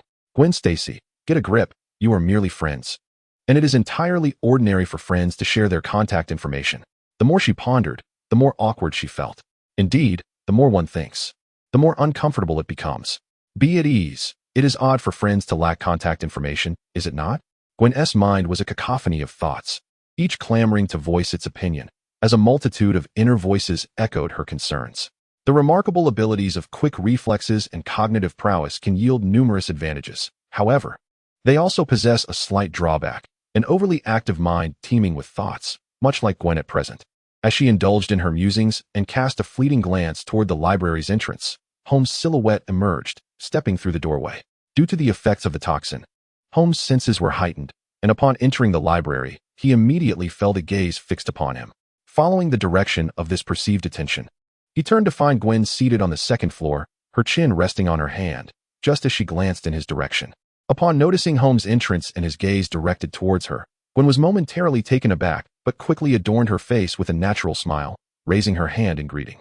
Holm, taken by surprise at encountering Gwen in the library after several days, reciprocated with a polite smile and a nod, followed by a wave of his hand. It was indeed an odd sensation. Logically, given their extensive conversation that day, they should be regarded as good friends. Yet, the peculiarity lay in the fact that their dialogue had been abruptly interrupted when Gwen transformed into Spider-Woman to pursue her heroic endeavors. Lacking any means of contact, they had not communicated since. Furthermore, Holm had not seen Gwen during his subsequent visits to the library, leaving their relationship suspended in an uncomfortable limbo, neither advancing nor retreating. This sensation felt strangely familiar, prompting Holm to ponder when he had last experienced something akin to this. As he ascended the stairs, memories began to surface. It was likely during the finals of his sophomore year, prior to his time travel, when he and his seniors celebrated the conclusion of their exams. Following their meal, they ventured to a bar for a few drinks. The senior insisted on sampling some unfamiliar foreign spirits, resulting in a haze of confusion for both. The implications of a solitary male and female indulging in alcohol need not be elaborated upon, as it inevitably led to the typical escapades of adulthood. The following morning, as the alcohol wore off, he found himself enveloped in a sensation reminiscent of the one he was currently experiencing. And what followed such a feeling? Naturally, to avoid wasting the cost of accommodation, he resumed his morning exercises. These exercises consisted merely of revisiting the hazy memories of the previous night, time and again. The scenes from that day began to resurface in his mind, prompting Holm to shake his head vigorously to dispel these distractions. After all, he was about to meet Gwen, and such thoughts were neither decorous nor courteous. She was not the senior. At the study desk on the second floor, Gwen observed Holmes' gradual approach, her mind racing with the premeditated scenarios she had devised. Which one should she employ? Scenario 1 seemed a tad too spirited, while Scenario 2 felt rather mundane. Was Scenario 3 perhaps too forward for this stage in their acquaintance, crossing a boundary that should remain intact? Chapter 28. I have not seen you these past few days. It seems that classes at school must be quite demanding. Holmes sat opposite Gwen, having already laid the groundwork for their conversation to avoid any awkwardness. As Holmes began to speak, Gwen finally decided on how to articulate her thoughts. Haha, it's not so bad really. Besides studying, there are numerous extracurricular activities to participate in. I must apologize for the last time. My friend messaged me saying that smoke was coming from my dormitory, and I thought it was on fire, so I rushed back. It turned out to be merely the reflection of the window, the play of light. Quite amusing indeed. Haha. As Gwen spoke, the smile on her face began to stiffen slightly. While she had felt confident in her thoughts, once spoken aloud, they seemed to falter. Ugh, curse it. The second plan was utterly pathetic. Not only was it conservative, but it also made me appear foolish. Maintaining a rigid yet polite smile, Gwen mentally berated herself. Indeed, even Spider-Woman could be harsh on herself. Oh, so that is the case. I wondered why you disappeared so suddenly, Holm replied. seemingly oblivious to the absurdity of his own response. I think there must be a factory across from your school. It must have been the factory's tall chimney casting a shadow on the glass, which misled your friend. As Holm spoke, he secretly praised his own virtue, for it was rare to find someone who would so readily provide an excuse for such a nonsensical reason. He truly was a good person. Oh, I suppose it could be that, a tall chimney. Ha ha ha, it does resemble a fire. Gwen quickly chimed in, eager to continue the conversation, relieved that Holm accepted such a ridiculous excuse. By the way, you mentioned I haven't been to the library these past few days. Do you come here every day? Gwen inquired, half curious and half attempting to shift the topic. Holm nodded in response, casually picking up a book from the stack beside Gwen. Indeed, I come to the library every day to read for a while. After all, as Gorky once said, books are the ladder of human progress. I take great pleasure in reading. Each time I immerse myself in a book, I am captivated by the vastness of knowledge. It feels like swimming in a sea of learning. Holm casually quoted a well-known adage, then glanced down at the book in his hands, Principles of Organic Chemistry. Oh, a chemistry book, his weakest subject in a past life. Though he was clever in this life, he had predominantly delved into mathematics and the humanities, never quite embarking on the study of chemistry.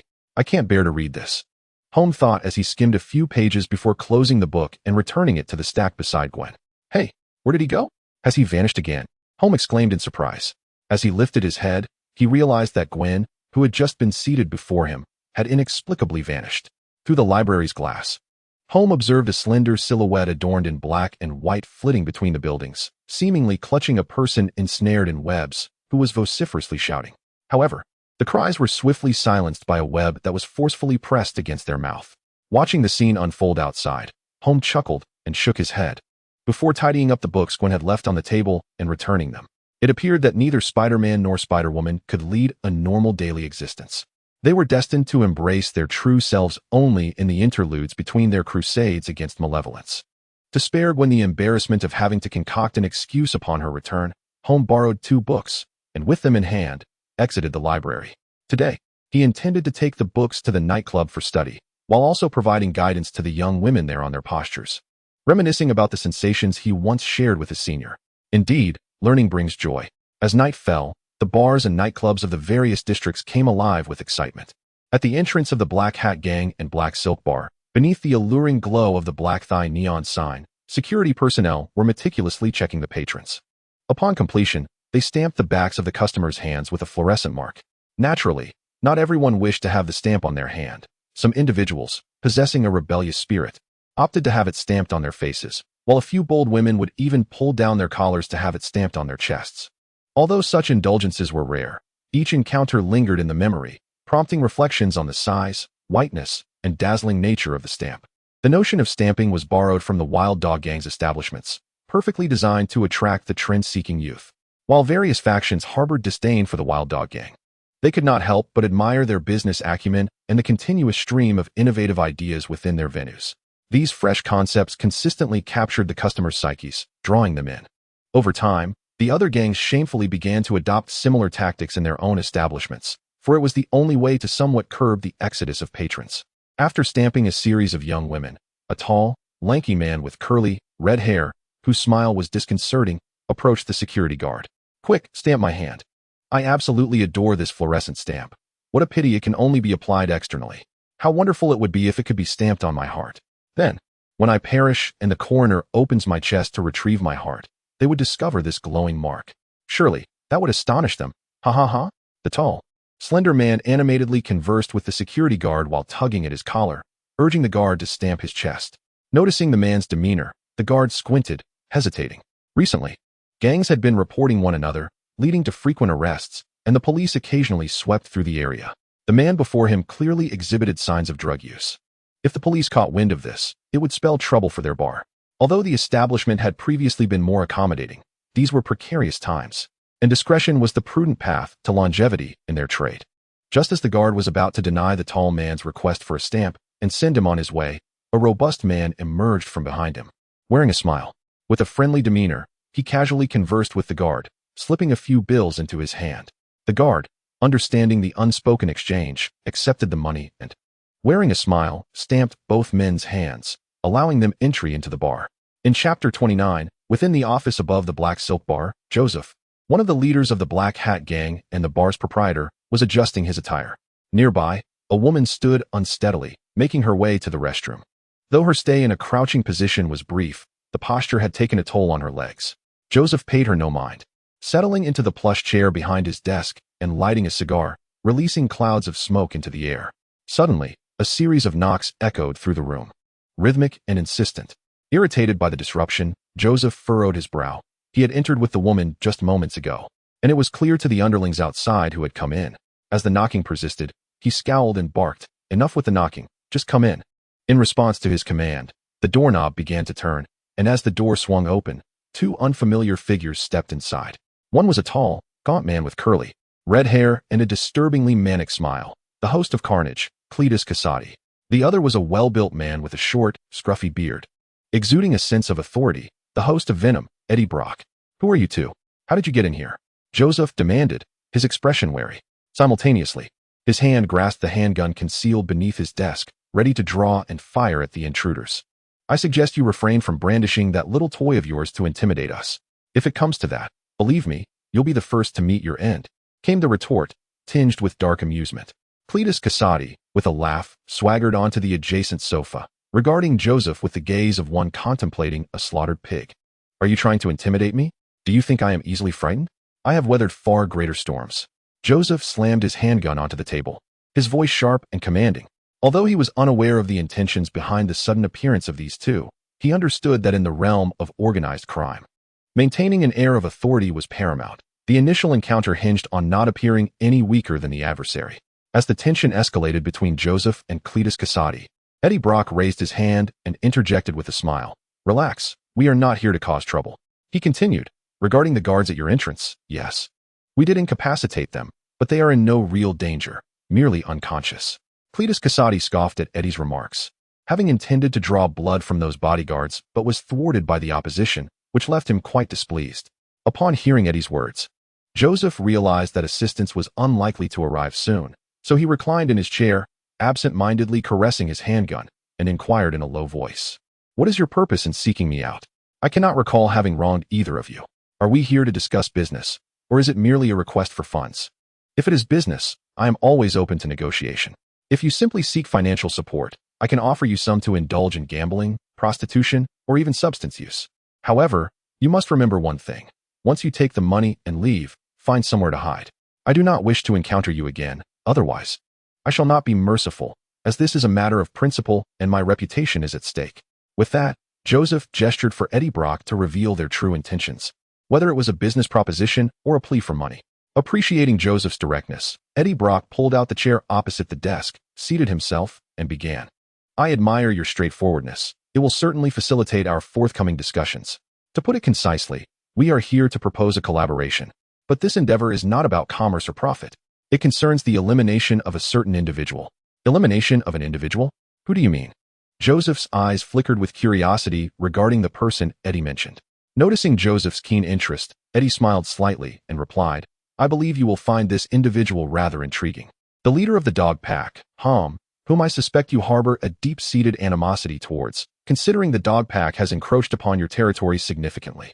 The Black Hat Gang, once resplendent in its glory, has now fallen to such depths. All due to him, is it not?" Upon hearing Eddie Brock's words, Joseph, puffing on a cigar and exhaling plumes of smoke, gazed with flickering eyes, lost in contemplation. After a moment, he spoke again. "If Holm were truly so easily dealt with, why would the Black Hat Gang find itself in its current predicament? He is no ordinary individual, to my knowledge. He possesses unique methods and abilities that are beyond the grasp of the average person. How can I trust that the two of you have the capability to confront him? Is it merely because you managed to subdue the guards at my door? Spare me the jest. We are all adults here. Let us speak with candor." Upon hearing Joseph's remarks, Eddie Brock seemed to have anticipated his reaction, displaying no surprise. He merely smiled and glanced at Cletus Kasady, who was seated on the nearby sofa. In response, Cletus grinned, crimson viscous fluid oozing from his form, enveloping him in a visage of slaughter. Witnessing the transformation of what was once a normal man into such a grotesque monster caused Joseph to drop his cigar onto his lap. The burning tip seared him, prompting him to grimace in pain before hastily discarding it to the ground. When he lifted his gaze once more, he was startled to find Eddie Brock had also morphed into a towering black creature. Unlike the slenderness of the crimson monster, The black beast appeared robust, its muscular frame accentuating the terrifying enormity of its maw. These two monsters, one red and one black, loomed before Joseph, a fearsome sight to behold. Overwhelmed, he slumped in his chair, trembling uncontrollably. The head of Venom split in half, revealing Eddie Brock's visage. Their mouths moved in unison, articulating a raspy, chilling declaration. Allow us to reintroduce ourselves. I am Venom, and he is Carnage. Do we now possess the qualifications to be your partners? Chapter 30. Unbeknownst to Holm. The father and grandfather of the Toxin had already sought collaboration with the Black Hat Gang, intending to devise a plan to eliminate him once and for all. He lay in the lounge of the nightclub, basking in the morning sunlight streaming over him. Holm pushed aside the delicate arm resting on his chest, tossing back the thin covers as he stood to greet the dawn, stretching luxuriously. Feeling invigorated, both he and his younger brother were in high spirits. Just then, a soft body pressed against his back, accompanied by a gentle rustling sound. Why are you awake so early? Wouldn't it be better to sleep a little longer? You hardly rested last night, Holm remarked softly, turning his head to smile at the warmth behind him. Last night, he encountered a remarkably fateful young lady in the dance hall, who, much like Gwen, is a student at the Imperial University. Although he has never attended university, one could argue that he is, in a sense, a part of the Imperial University community, having briefly enrolled in its courses. Speaking of this enchanting young lady, she is quite extraordinary. Despite her seemingly demure demeanor, her figure is strikingly alluring. The modest blouse and short skirt she wears take on an irresistible charm when adorned by her, transforming ordinary attire into something that exudes an allure beyond its nature. It is no wonder that Holm was instantly captivated by her. Such exceptional young women are a rarity, and he had scarcely seen a few during his time at the establishment. You make it difficult for me to sleep, she murmured softly, her voice incongruous with her sultry physique. The young lady pressed against Holm's back, her small hands playfully exploring, soon reaching the source of his joy. How can you still be so energetic? Her cheeks flushed, clearly taken aback by Holm's vitality.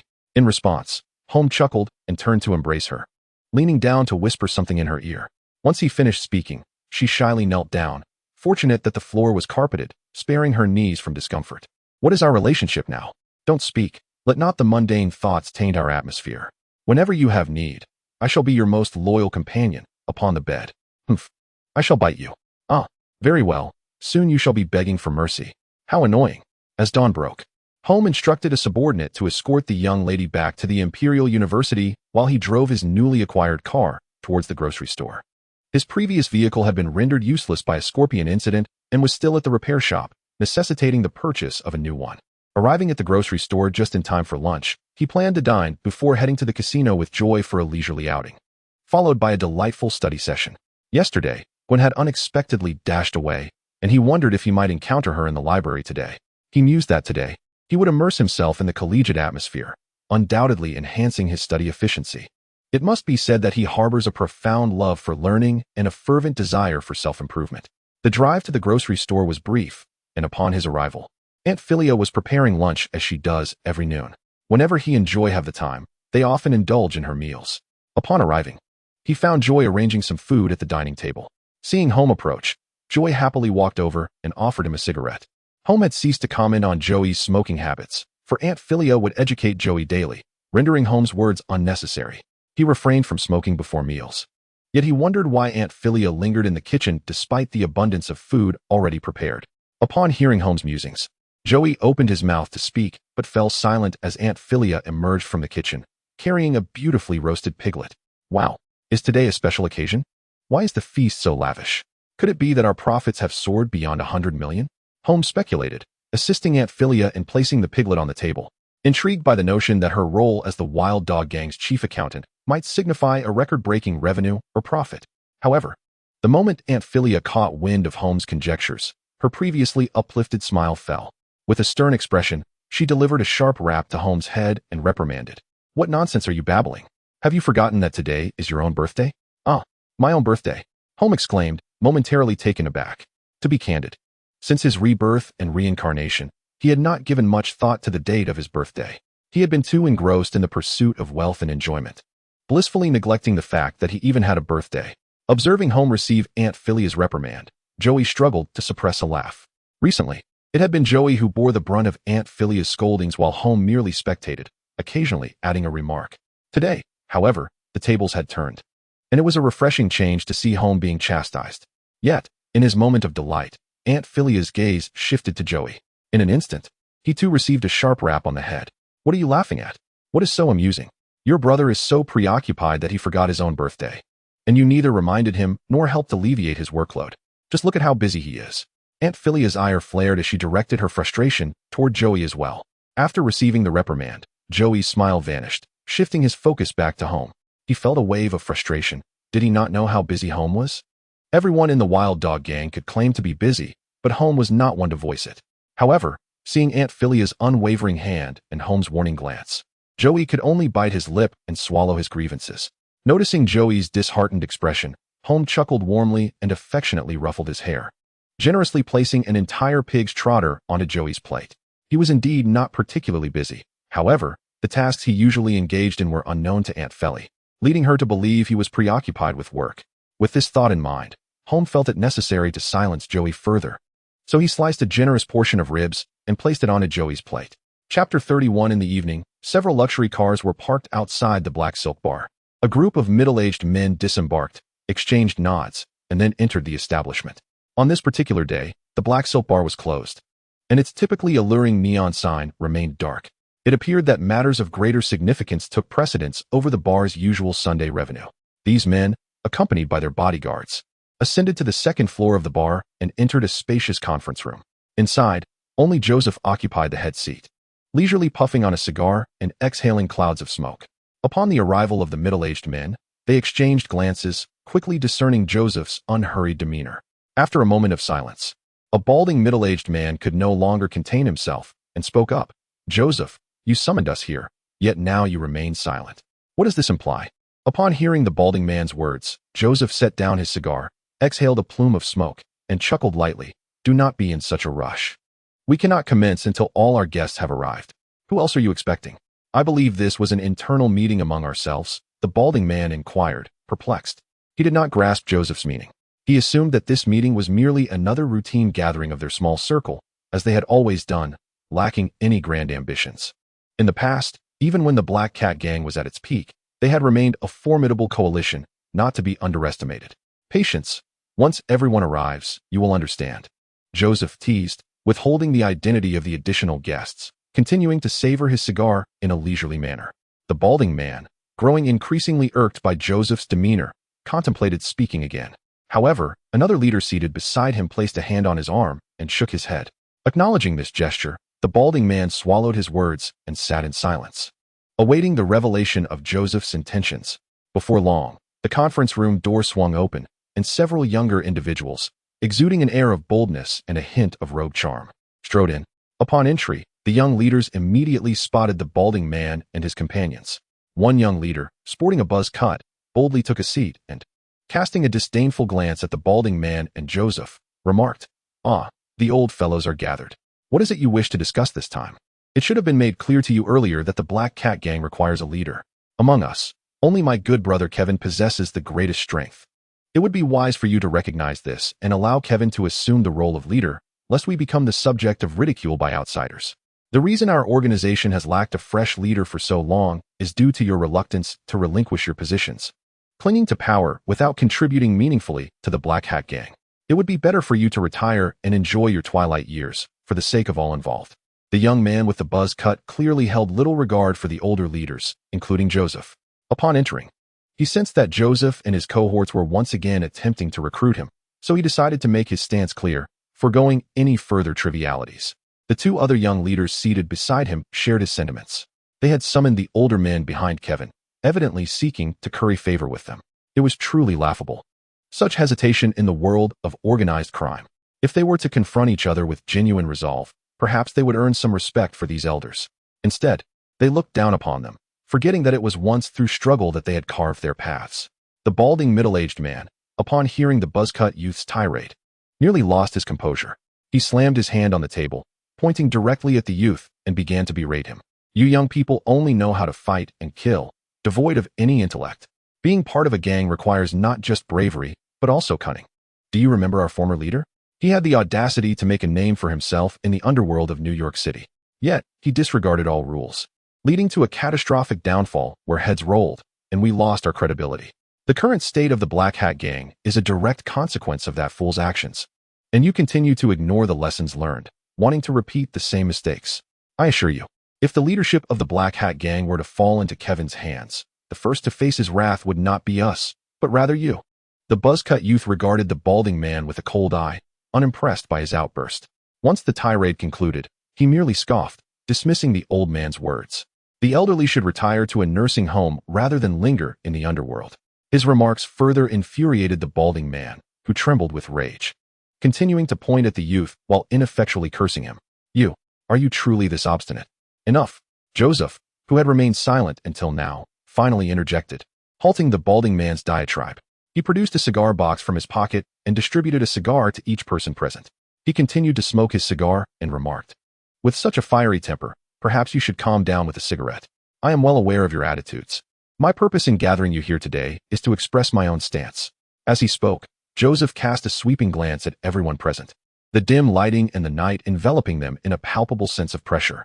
My position is clear. The Black Hat Gang cannot continue in chaos. A new leader is imperative. Kevin is too young. Despite his fierce approach and notorious reputation, being a leader requires more than mere ferocity. Upon hearing Joseph's disapproval of Kevin, the balding middle-aged man revealed a faint smile. Conversely, the buzz-cut youth seated opposite him, clearly dissatisfied, rapped the table and exclaimed loudly, "Hey, you are merely one of the leaders of the Black Hat Gang, just like the rest of us. Why should your words carry more weight? Just because you say Kevin is unfit, does that make it so? I think you old-timers are the ones who are lacking. Kevin is the only one who is capable." Chapter 32. Hearing the buzz-cut youth's retort, Joseph's brow furrowed slightly. His gaze remained calm, yet heavy with pressure as he addressed the youth in a low voice. "I have not yet finished speaking." The youth, sensing the weight of Joseph's presence and remembering that this was his territory, conceded a measure of respect, scoffing softly before falling silent. Once the buzz-cut youth quieted, Joseph resumed, "I am currently articulating my thoughts. Shortly, you may choose to support or oppose them. I do not endorse Kevin as the leader of the Black Hat Gang for the reasons I have just stated. Simultaneously, I propose myself as a candidate." Upon hearing Joseph nominate himself, the middle-aged balding man and his companions exchanged glances. Joseph noted their reaction but paid it no mind, continuing, "I have been a part of the Black Hat Gang for over 20 years, and my contributions are well acknowledged. The foundation of the gang's recent growth can be traced back to my 6 years in prison. Upon my release, the then leader, recognizing my contributions, offered me a direct position as a leader, which I declined. I chose to start from the ground up, advancing step by step based on my dedication to the organization. It can be said that in terms of seniority and contribution to the Black Hat Gang, I surpass any of you here. Therefore, I believe I possess both the ability and the qualifications to become the new leader of the Black Hat Gang. What do you think? I have finished speaking. Who is in favor and who is against?" Joseph placed his cigar in the ashtray before him, peering through the haze of smoke at everyone present.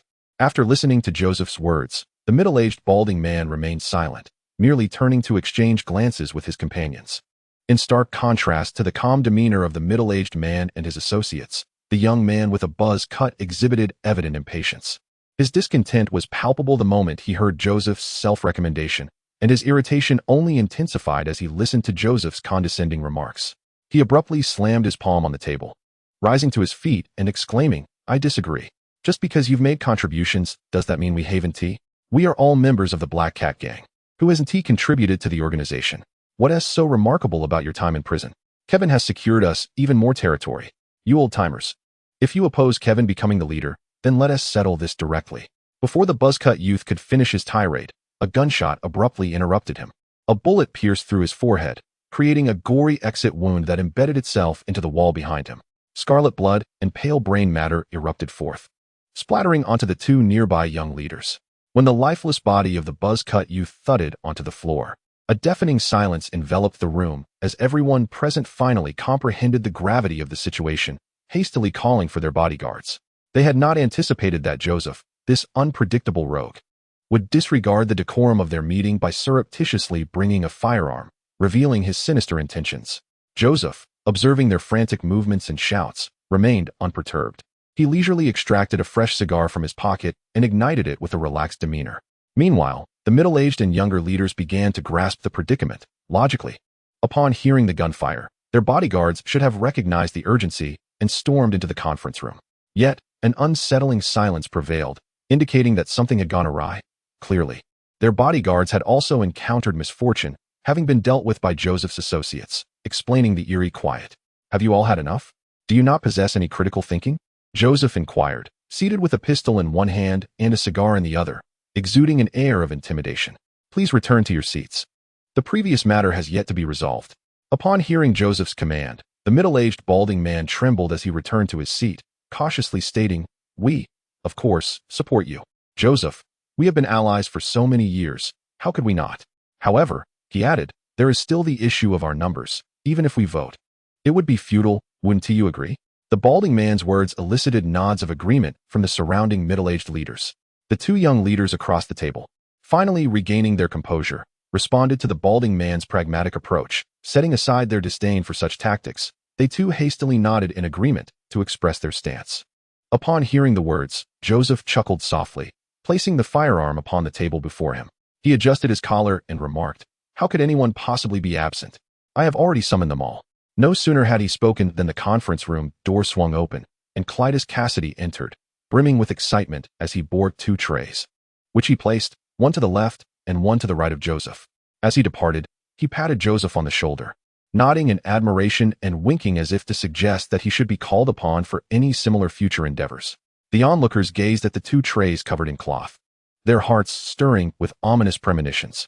Their anticipation was not long in suspense, for Joseph swiftly unveiled the cloth atop the trays, revealing their contents. On the left lay 3 gruesome heads, while on the right rested 4, totaling 7 bloodied visages presented before them. Their eyes widened in horror, their expressions twisted in sheer dread, the scene utterly macabre. Although they were part of the underworld, such brutality was indeed rare. Joseph pushed the trays forward with a smile, addressing those present. "Behold, precisely 7 individuals. Their territories are just enough for us 7 here. Were it not for the recent loss of 1, we wouldn't have enough to share. Ha ha ha." The moonlight streamed through the window, illuminating half of Joseph's face and casting a pallid glow over the 3 heads on his left. Observing this tableau, the 7 leaders quickly grasped the gravity of their situation, their expressions shifting as they began to congratulate Joseph with forced cheerfulness. Although they had indeed been startled, as Joseph had pointed out, they possessed substantial territories. Considering this, even if Joseph assumed leadership, it seemed they would not suffer any losses. As harmony settled over the gathering, Joseph chuckled and declared, "As the new leader of the Black Hat Gang, it is my duty to guide us into a new legendary chapter. However, we cannot allow any remnants of our downfall to persist, particularly the Wild Dog Gang and their leader, Holm. I have resolved that my first act as the new head of the Black Hat Gang shall be to eradicate the Wild Dog Gang." Upon hearing Joseph's decree, the middle-aged balding man and his companions exchanged glances, their faces etched with concern. Under the weight of pressure, they clapped in approval, too intimidated to voice dissent. Navigating the complexities of gang life was proving exceedingly arduous. Perhaps they should contemplate retirement in a quieter existence. Chapter 33. Yet another bright morning dawned. Holm stood in his modest abode, basking in the sunlight as he stretched languidly. Today, he had chosen to rest at home rather than linger at the nightclub, as everyone deserved a break, including his younger companions. In recent days, it seemed that Gwen had once again become embroiled in trouble, having not appeared at the library. On that day, Gwen departed after exchanging only a few words, their interaction barely surpassing their previous encounter amidst gunfire. Just as he had clarified the sudden disappearance from before, fate seemed to repeat itself. To be honest, Holm found himself rather eager to encounter Gwen once more, curious about her explanation for her prior exit. After freshening up in the restroom and donning his attire, Holm prepared to drive to the bar to receive Ryan's report on recent developments.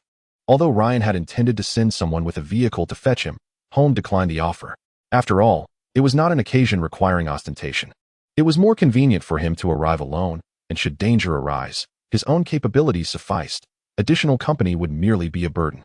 With the keys securely tucked in his pocket, Holm shut the door behind him and descended the stairs, climbing into his modest vehicle and heading toward the bar. As he observed the carefree throngs populating the streets, a wave of reflection washed over him. Indeed, the land of the free lived up to its name, exhibiting such liberty across any parallel world. Truthfully, even after having traversed this realm for quite some time, he still grappled with the novelty of it all. In his previous life, such leisurely wanderers would not have been a common sight. After some introspection, he found solace in accepting his new surroundings. After all, when in Rome, one must adapt, and upon arriving, All that remained was to embrace the habit.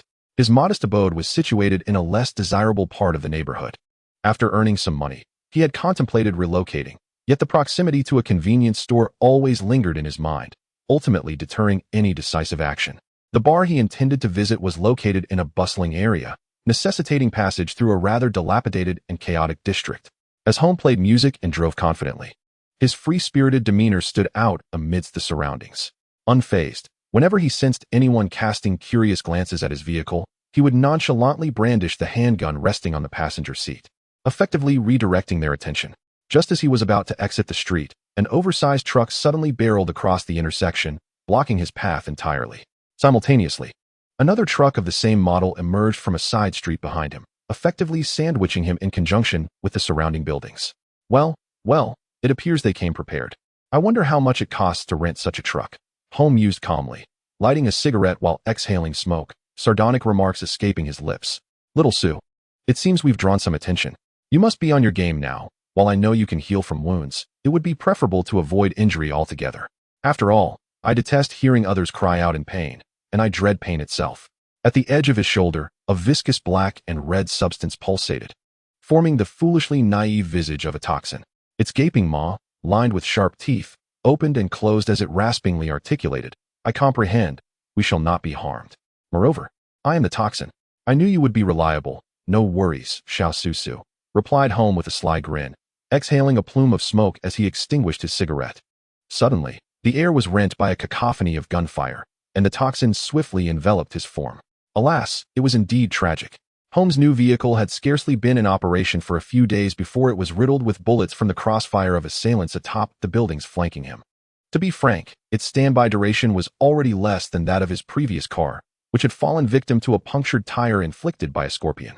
In less than half a month, he found himself besieged once more. It appeared that being Holm's mode of transport entailed considerable peril. On the rooftops, Slaughter and Venom crouched on either side, observing as Holm's vehicle was transformed into a sieve. Enough. These bullets are of little consequence. He might escape at any moment. Quickly, prepare the rockets, commanded Slaughter, gesturing to his companions. You over there, ready the rockets. You lot, prepare to hurl Molotov cocktails. Just throw them down without aiming. There's no need. The area is small, and he can't evade capture. Slaughter's fearsome jaws opened and closed as he directed those beside him. These individuals were adept members of the Black Hat Gang, their marksmanship precise and ruthless, as evidenced by the rapid transformation of Holm's car into a mere sieve. Of course, Slaughter's urgency was not without justification. Being a symbiotic entity himself, he understood the difficulty of expelling the toxin. Ordinary bullets would only serve as a temporary distraction. To truly eradicate it, they required rockets or incendiary devices. Originally, they contemplated utilizing sonic waves, but the Black Hat Gang lacked access to such advanced weaponry, and the available devices lacked directional capabilities. Once activated, the repercussions would not only affect the toxin but also Slaughter and himself. Thus, after much deliberation, they resolved against sonic waves and opted instead for a barrage of flames to eliminate their troublesome foe. Bang, bang, bang, boom, boom, boom. A series of incendiary projectiles rained down, igniting the scene below into a paradise of explosions and flames. Slaughter surveyed the chaos with a sinister grin, his already fearsome mouth stretching to its limits.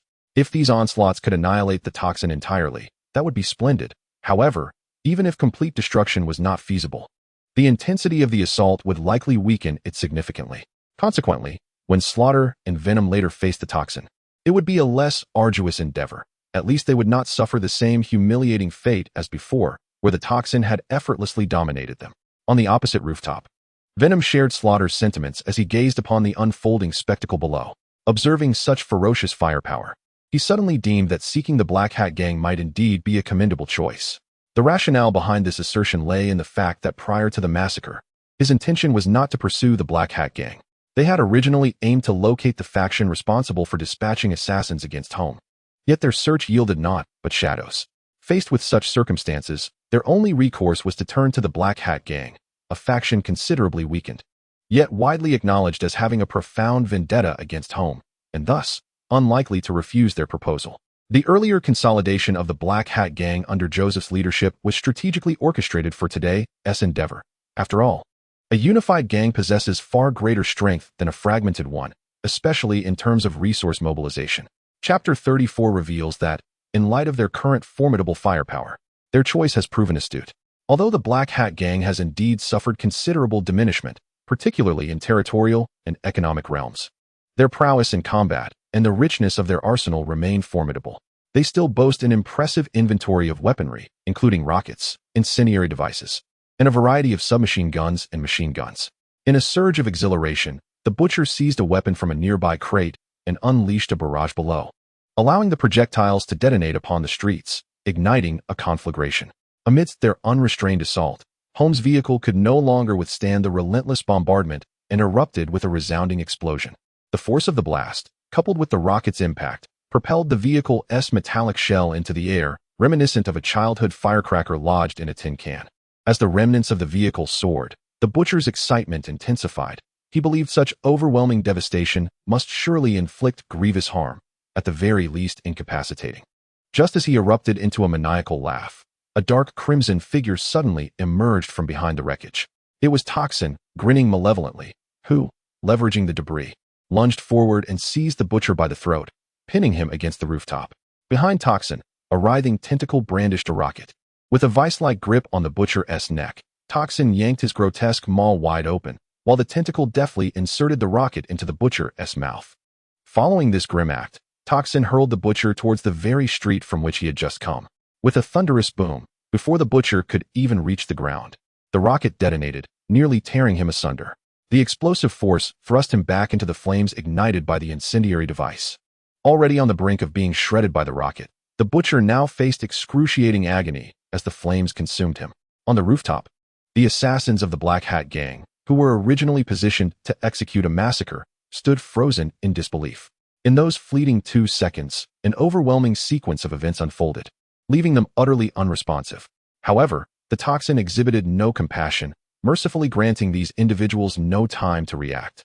With a swift extension of its hands, they transformed into razor-sharp blades, instantaneously elongating to penetrate the assassins on either side.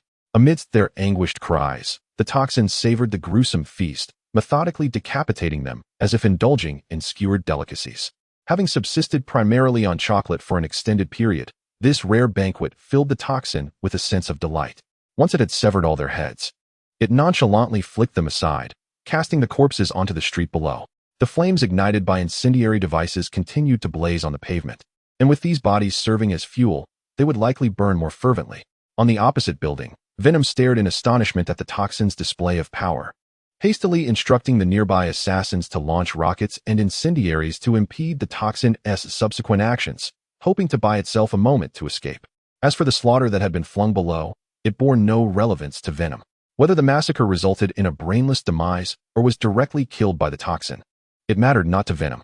Its sole desire was to vacate the premises and seek refuge, yearning for a tranquil existence devoid of such violent disputes. The notion of cohabiting in solitude with Eddie Brock seemed quite appealing. Yet, while Venom harbored such noble intentions, the assassins were utterly unprepared for this spectacle. Each one trembled with weakness, unable to steady their weapons, let alone continue firing rockets. Observing their disarray, Venom sensed impending doom and promptly resolved to flee. As anticipated, the next moment saw the Toxin leap across from the opposite rooftop. Witnessing the Toxin's swift movement, Venom quickened its own pace, attempting to jump down and find a hiding spot. Unfortunately, its movements were not as agile, and it lagged behind the Toxin, akin to how the massacre had been subdued moments earlier, leaving Venom pinned atop the building. I believe we may have misjudged the situation.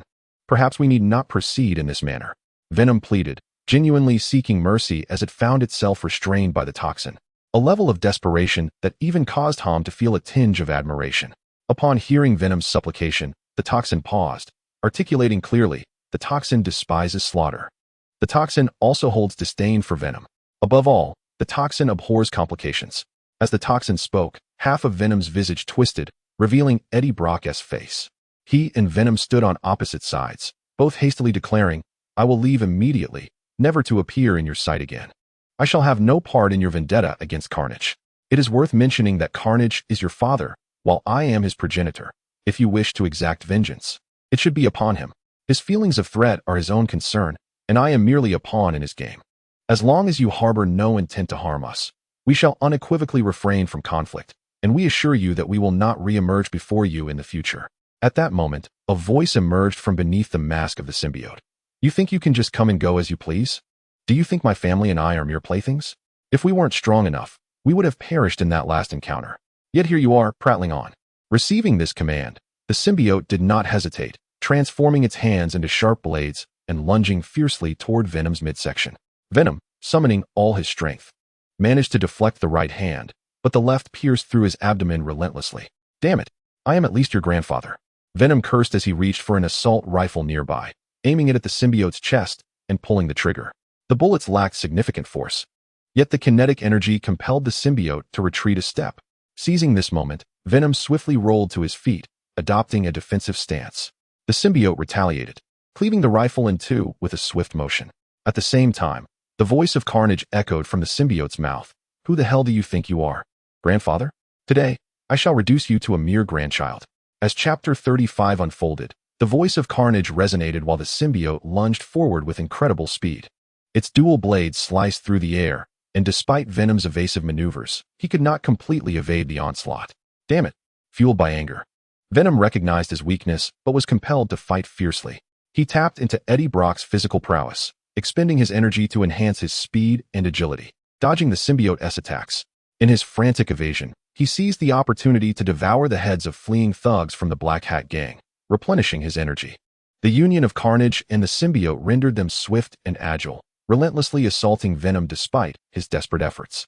As Venom once again attempted to retreat, propelled by the force of an incoming strike, the symbiote's arms transformed into countless sharp spikes, piercing through Venom's advancing form, then yanking him back down to the ground with an iron grip. Grandson, today your grandfather will impart a crucial lesson.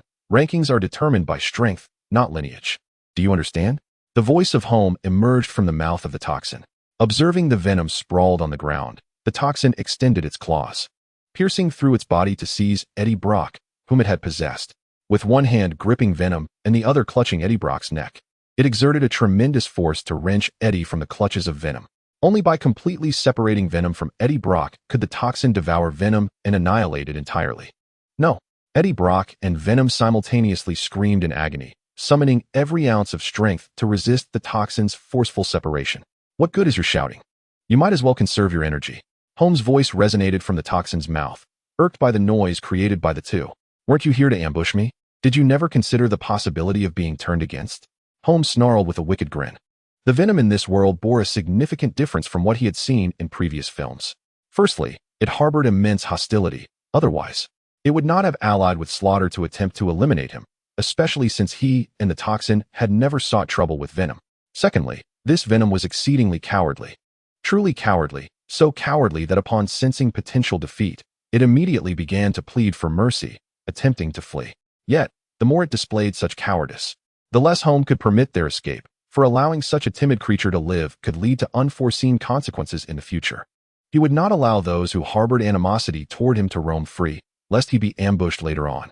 Although he believed himself to be strong enough to withstand ambushes like this one, the feeling of vulnerability was unsettling, especially after becoming aware of it. Unlike the hired guns and scorpions from earlier, where the enemy lurked in the shadows while he remained in the light, unable to locate them and compelled to remain still, now, with the Slaughter and Venom confronting him directly, permitting their escape would cost him his dignity. Amidst the wails and howls of Venom and Eddie Brock, the Toxin ultimately succeeded in forcibly separating them. Venom transformed into a viscous black liquid within the Toxin's left hand, while Eddie Brock was held by the neck in the Toxin's right hand, his robust arms straining against the Toxin's grip, yet to no avail. Are you prepared to become my meal? Ha! Holm cackled maniacally, preparing to shove Venom into his mouth. This creature was anything but compliant, thrashing in its grasp. Thus it was best to consume it first. Venom struggled within the Toxin's grotesque maw, yet could not halt its inevitable consumption. Suddenly, a piercing sound sliced through the air, and countless blood-red short spears descended from the heavens, piercing the body of Venom with unrelenting ferocity. This assault was indiscriminate, as some of the spears even struck Eddie Brock, impaling his limbs with brutal precision. Before Venom could turn around, Carnage leapt forth, hurling two incendiary devices that sent Venom sprawling. In the act of launching Venom, Carnage ignited the two explosives, casting a wall of flames to momentarily impede Venom's movements. You have provoked me. You have enraged Carnage. You have incited Cletus Cassati. I shall rend you asunder, forcing you to repent in the depths of hell for your very existence in this world. Carnage's demeanor was disturbingly altered, displaying an unhinged madness that starkly contrasted with the previous, albeit frenzied, semblance of control. After Venom was ambushed and forced back, Eddie Brock, with half of his symbiote gnawed away and his arms and thighs pierced by the spears, collapsed to the ground, blood flowing profusely from his wounds. Aware of his precarious condition, he gritted his teeth and crawled toward Venom's location, leaving a crimson trail in his wake. Despite his grievous injuries, he dared not halt his advance. At last, propelled by the force of Carnage's mighty stomp upon the earth, he rolled the final distance to where Venom was struggling amidst the debris. Venom seeped into his fingertips, healing his wounds before enveloping him in its essence once again. Ultimately, Venom escaped complete consumption, though its form appeared diminished, having lost a significant portion. It was uncertain how many more heads would need to be devoured to restore its strength. Perhaps they should heed their earlier plea for mercy and flee the United States, seeking refuge in a more chaotic locale to regroup. After all, the prospect of devouring so many heads in New York was perilously conspicuous. Should Venom come seeking them again, they would find themselves in dire straits. Not every encounter could yield such fortune, allowing them to narrowly evade death.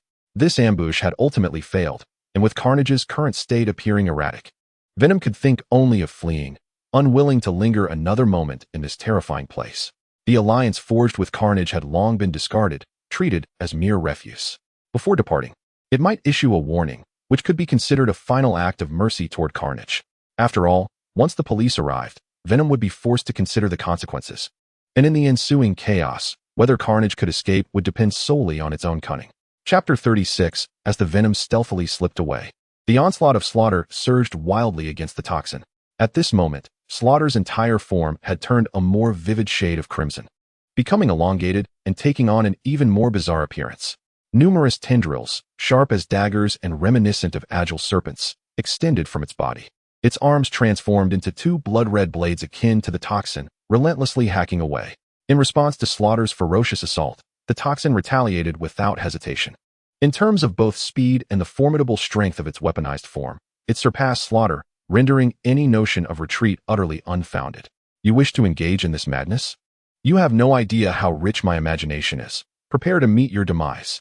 As the cries of its parents echoed, several tendrils intertwined beneath the Toxin's arms, morphing into two new limbs. Do you see? Though you appear as two, you are but one. I may seem like a solitary being, yet we are two. Our minds in perfect harmony, destined to triumph. Await your fate. As Holm shouted, he fused the newly formed limbs together, the ends converging into a massive spiked hammer. Taste my Italian cannon. With a resounding boom, Slaughter was sent hurtling away by the colossal hammer. Slaughter's arms and tendrils were repelled by the Toxin's defenses, while Holm's newly conjured limbs and hammer struck like an unexpected augmentation, catching Slaughter off guard. Seizing the opportunity as Slaughter was flung away, the Toxin sprinted and leaped from the rooftop, propelling itself above Slaughter. During this ascent, two of its right side arms merged into a more robust hammer. By the time it hovered over Slaughter, the hammer was already swinging in a wide arc, crashing down upon Slaughter and driving it into the fiery streets below. Following suit, the Toxin leapt from the rooftop to the burning street, observing the crater left by Slaughter's impact. It swung the hammer once more, launching itself skyward for a mighty descent. In the pit, Slaughter, aware of the impending attack, summoned all its energy, exiting the pit like a formless, gelatinous entity, regaining its normal shape a short distance away. Both the Toxin and Holm were taken aback by Slaughter's peculiar evasion. This sticky, liquid-like movement was characteristic of a symbiote existing independently. A symbiote tethered to its host could not maneuver in such a viscous manner. The grotesque posture of the Slaughter, although eerie, reveals a myriad of differences in its pure symbiotic state, suggesting the utilization of some extraordinary techniques to achieve this. After narrowly escaping the pit and evading Holm's strike, its condition appeared increasingly unsettling. It resembled a true monster, bearing its large maw and roaring, its body drenched in a crimson hue. It hurts so much. Truly, it hurts. You shall feel pain too. You must endure it, even more than I do. Remarkably, one side of the Slaughter's face began to fissure, unveiling the visage of its host, Cletus Cassati. At that moment, Cletus fixed a fervent gaze upon the Toxin, his expression a disturbing blend of agony and ecstasy, his eyes veined with crimson, as if they had turned entirely red. Xiao Susu, what is happening? Has this fellow just indulged in narcotics? How can he exhibit such a form? Or is the symbiote's residual blood merely altering its shape? Observing the peculiar state of Cletus Cassati and the slaughter, Holm inquired of the Toxin with a hint of confusion. The slaughter had expended a tremendous amount of energy and could no longer fully control its host. The host, driven to madness by the recent battle and the stimuli of pain, appeared to be in a state of disarray, though I suspected he had been unhinged prior. They are now a blend of lunacy and symbiosis. Also, I am Toxin, the Toxin articulated, each word deliberate yet swift. Upon hearing Toxin's explanation, Holm remarked, I suspected that condition was abnormal. Surely, the slaughter did not pulverize its host's bones entirely to achieve that state? Was Toxin's only response to Holm's conjecture. The shocking implication of Toxin's reply left Holm astounded. Goodness, is that fiend truly so ruthless? He didn't even consult his host before shattering every bone. By the looks of it, that host must still be experiencing pain, genuinely feeling what it is to have every bone crushed. After absorbing this profound revelation, Holm turned to Toxin and said, Xiao Susu, you mustn't treat me in such a manner. Our bond is too strong, and I've treated you to so many delicacies, surely. That would be unjust. I am Toxin. I am not like them, Toxin replied, maintaining a somber and aloof demeanor. Yet, this attitude provided Holm with a sense of reassurance. Indeed, despite being a bit naïve, his Xiao Susu was the best. After a brief exchange with Holm, Toxin surged forward once more, its hands transforming into blackened crimson thorns as they lunged wildly toward the slaughter. The slaughter continued to display half of Cletus Cassati's face, shouting erratically, while sporadically, a flurry of short spears erupted from its body. Simultaneously, his tendrils flailed wildly, not only piercing Toxin's, but also assaulting the ground beneath and the walls beside him. As if driven solely by a primal urge to vent his frustrations. Insanity had truly taken hold. This young man was utterly ruined. Observing Cletus Cassati's deranged state, Holm muttered to himself. The more he beheld Cassati, the more he felt that the slaughter was indeed excessively brutal. In the throes of madness, he was capable of inflicting such devastation upon both his host and himself. Such indiscriminate attacks were, of course, futile against the Toxin, which seized the opportunity to dart forward and grasp the slaughterer firmly. Much like earlier when confronting Venom and Eddie Brock atop the building, the Toxin now held the slaughterer in its left hand while gripping Cletus Cassati with its right, forcefully tearing them apart. Chapter 37. Obey and Separate. With Holm's furious shout, they finally wrested the slaughterer from Cletus Cassati's form. Cassati's eyes were bloodshot, and even as the Toxin held him, he cackled maniacally, presenting the visage of a madman. Are you going to consume his brain? Frankly, I sense something amiss with it. You might end up with a troubled stomach, Holm remarked, sensing the Toxin's hesitation. The Toxin hesitated briefly before shaking its head, declaring, the scent is unappealing. I shall abstain from consuming it. Then let us dispose of him directly. Leaving behind a complete corpse, Holm said, tightening his grip around Cletus Cassati's neck. Crack! With a sharp sound, Cassati's foolish laughter abruptly ceased, his neck having been twisted beyond repair, causing his head to droop limply backward. His pupils dilated, eyes wide in shock as they gazed vacantly at the sky behind him. That neurotic grin remained etched on his face, marking his final impression upon this world. Thud! Cletus Cassati was unceremoniously cast aside onto a pile of rubble. The Toxin, still clutching the slaughterer, observed the viscous crimson liquid squirming in desperation, seemingly striving to escape its grasp. With their keen senses, both the Toxin and Holm perceived the approaching wail of police sirens, drawing ever closer. The police are on their way. We must depart swiftly. It would be quite troublesome if they were to witness us. I have no desire for anyone to disrupt my tranquil existence, Holm cautioned the Toxin. The Toxin nodded in agreement and proceeded to bring the struggling crimson liquid towards its maw. Despite the Toxin's refusal, the slaughterer continued to attempt an escape, yet was rendered powerless as it was gradually consumed. Well, the matter here has been resolved. Although Venom managed to flee, it is of no consequence. The coward shall ultimately face his reckoning, provided he dares to show his face again. As Ho spoke, Toxin leapt from the ground, directly ascending to the rooftop. They traversed from one rooftop to another, gradually distancing themselves, and once they had achieved a sufficient distance, Toxin re-entered Ho's body. Ho took the elevator down from the rooftop to the first floor, glanced at his surroundings, and hailed a taxi heading towards his bar. Accompanied by the rhythmic melodies of the music enjoyed by the taxi driver, Ho retrieved his phone and dialed Ryan's number. Boss, what are your orders? Ryan promptly answered the call. Hearing Ryan's voice, Ho jested, You sound rather lively. It seems you had a good night's sleep last night. If that's the case, executing our plans should pose no issues. Absolutely no issues, Ryan responded without hesitation, despite not knowing the specifics of Ho's intentions. Excellent, very spirited, Ho continued. Prepare our equipment and instruct the brothers accordingly. Once I return, we shall engage in a significant operation. Upon saying this, Ho glanced at the street outside and provided an approximate time frame. I should be back in about 15 minutes, so make haste in your preparations. Acknowledging Ho's instructions, Ryan immediately replied, understood. However, boss, who is our adversary? Leaning back in the rear seat, Ho calmly replied, it is the Black Hat Gang. I recognize their motley hats and attire. I have encountered one of them before. As you know, my memory serves me well.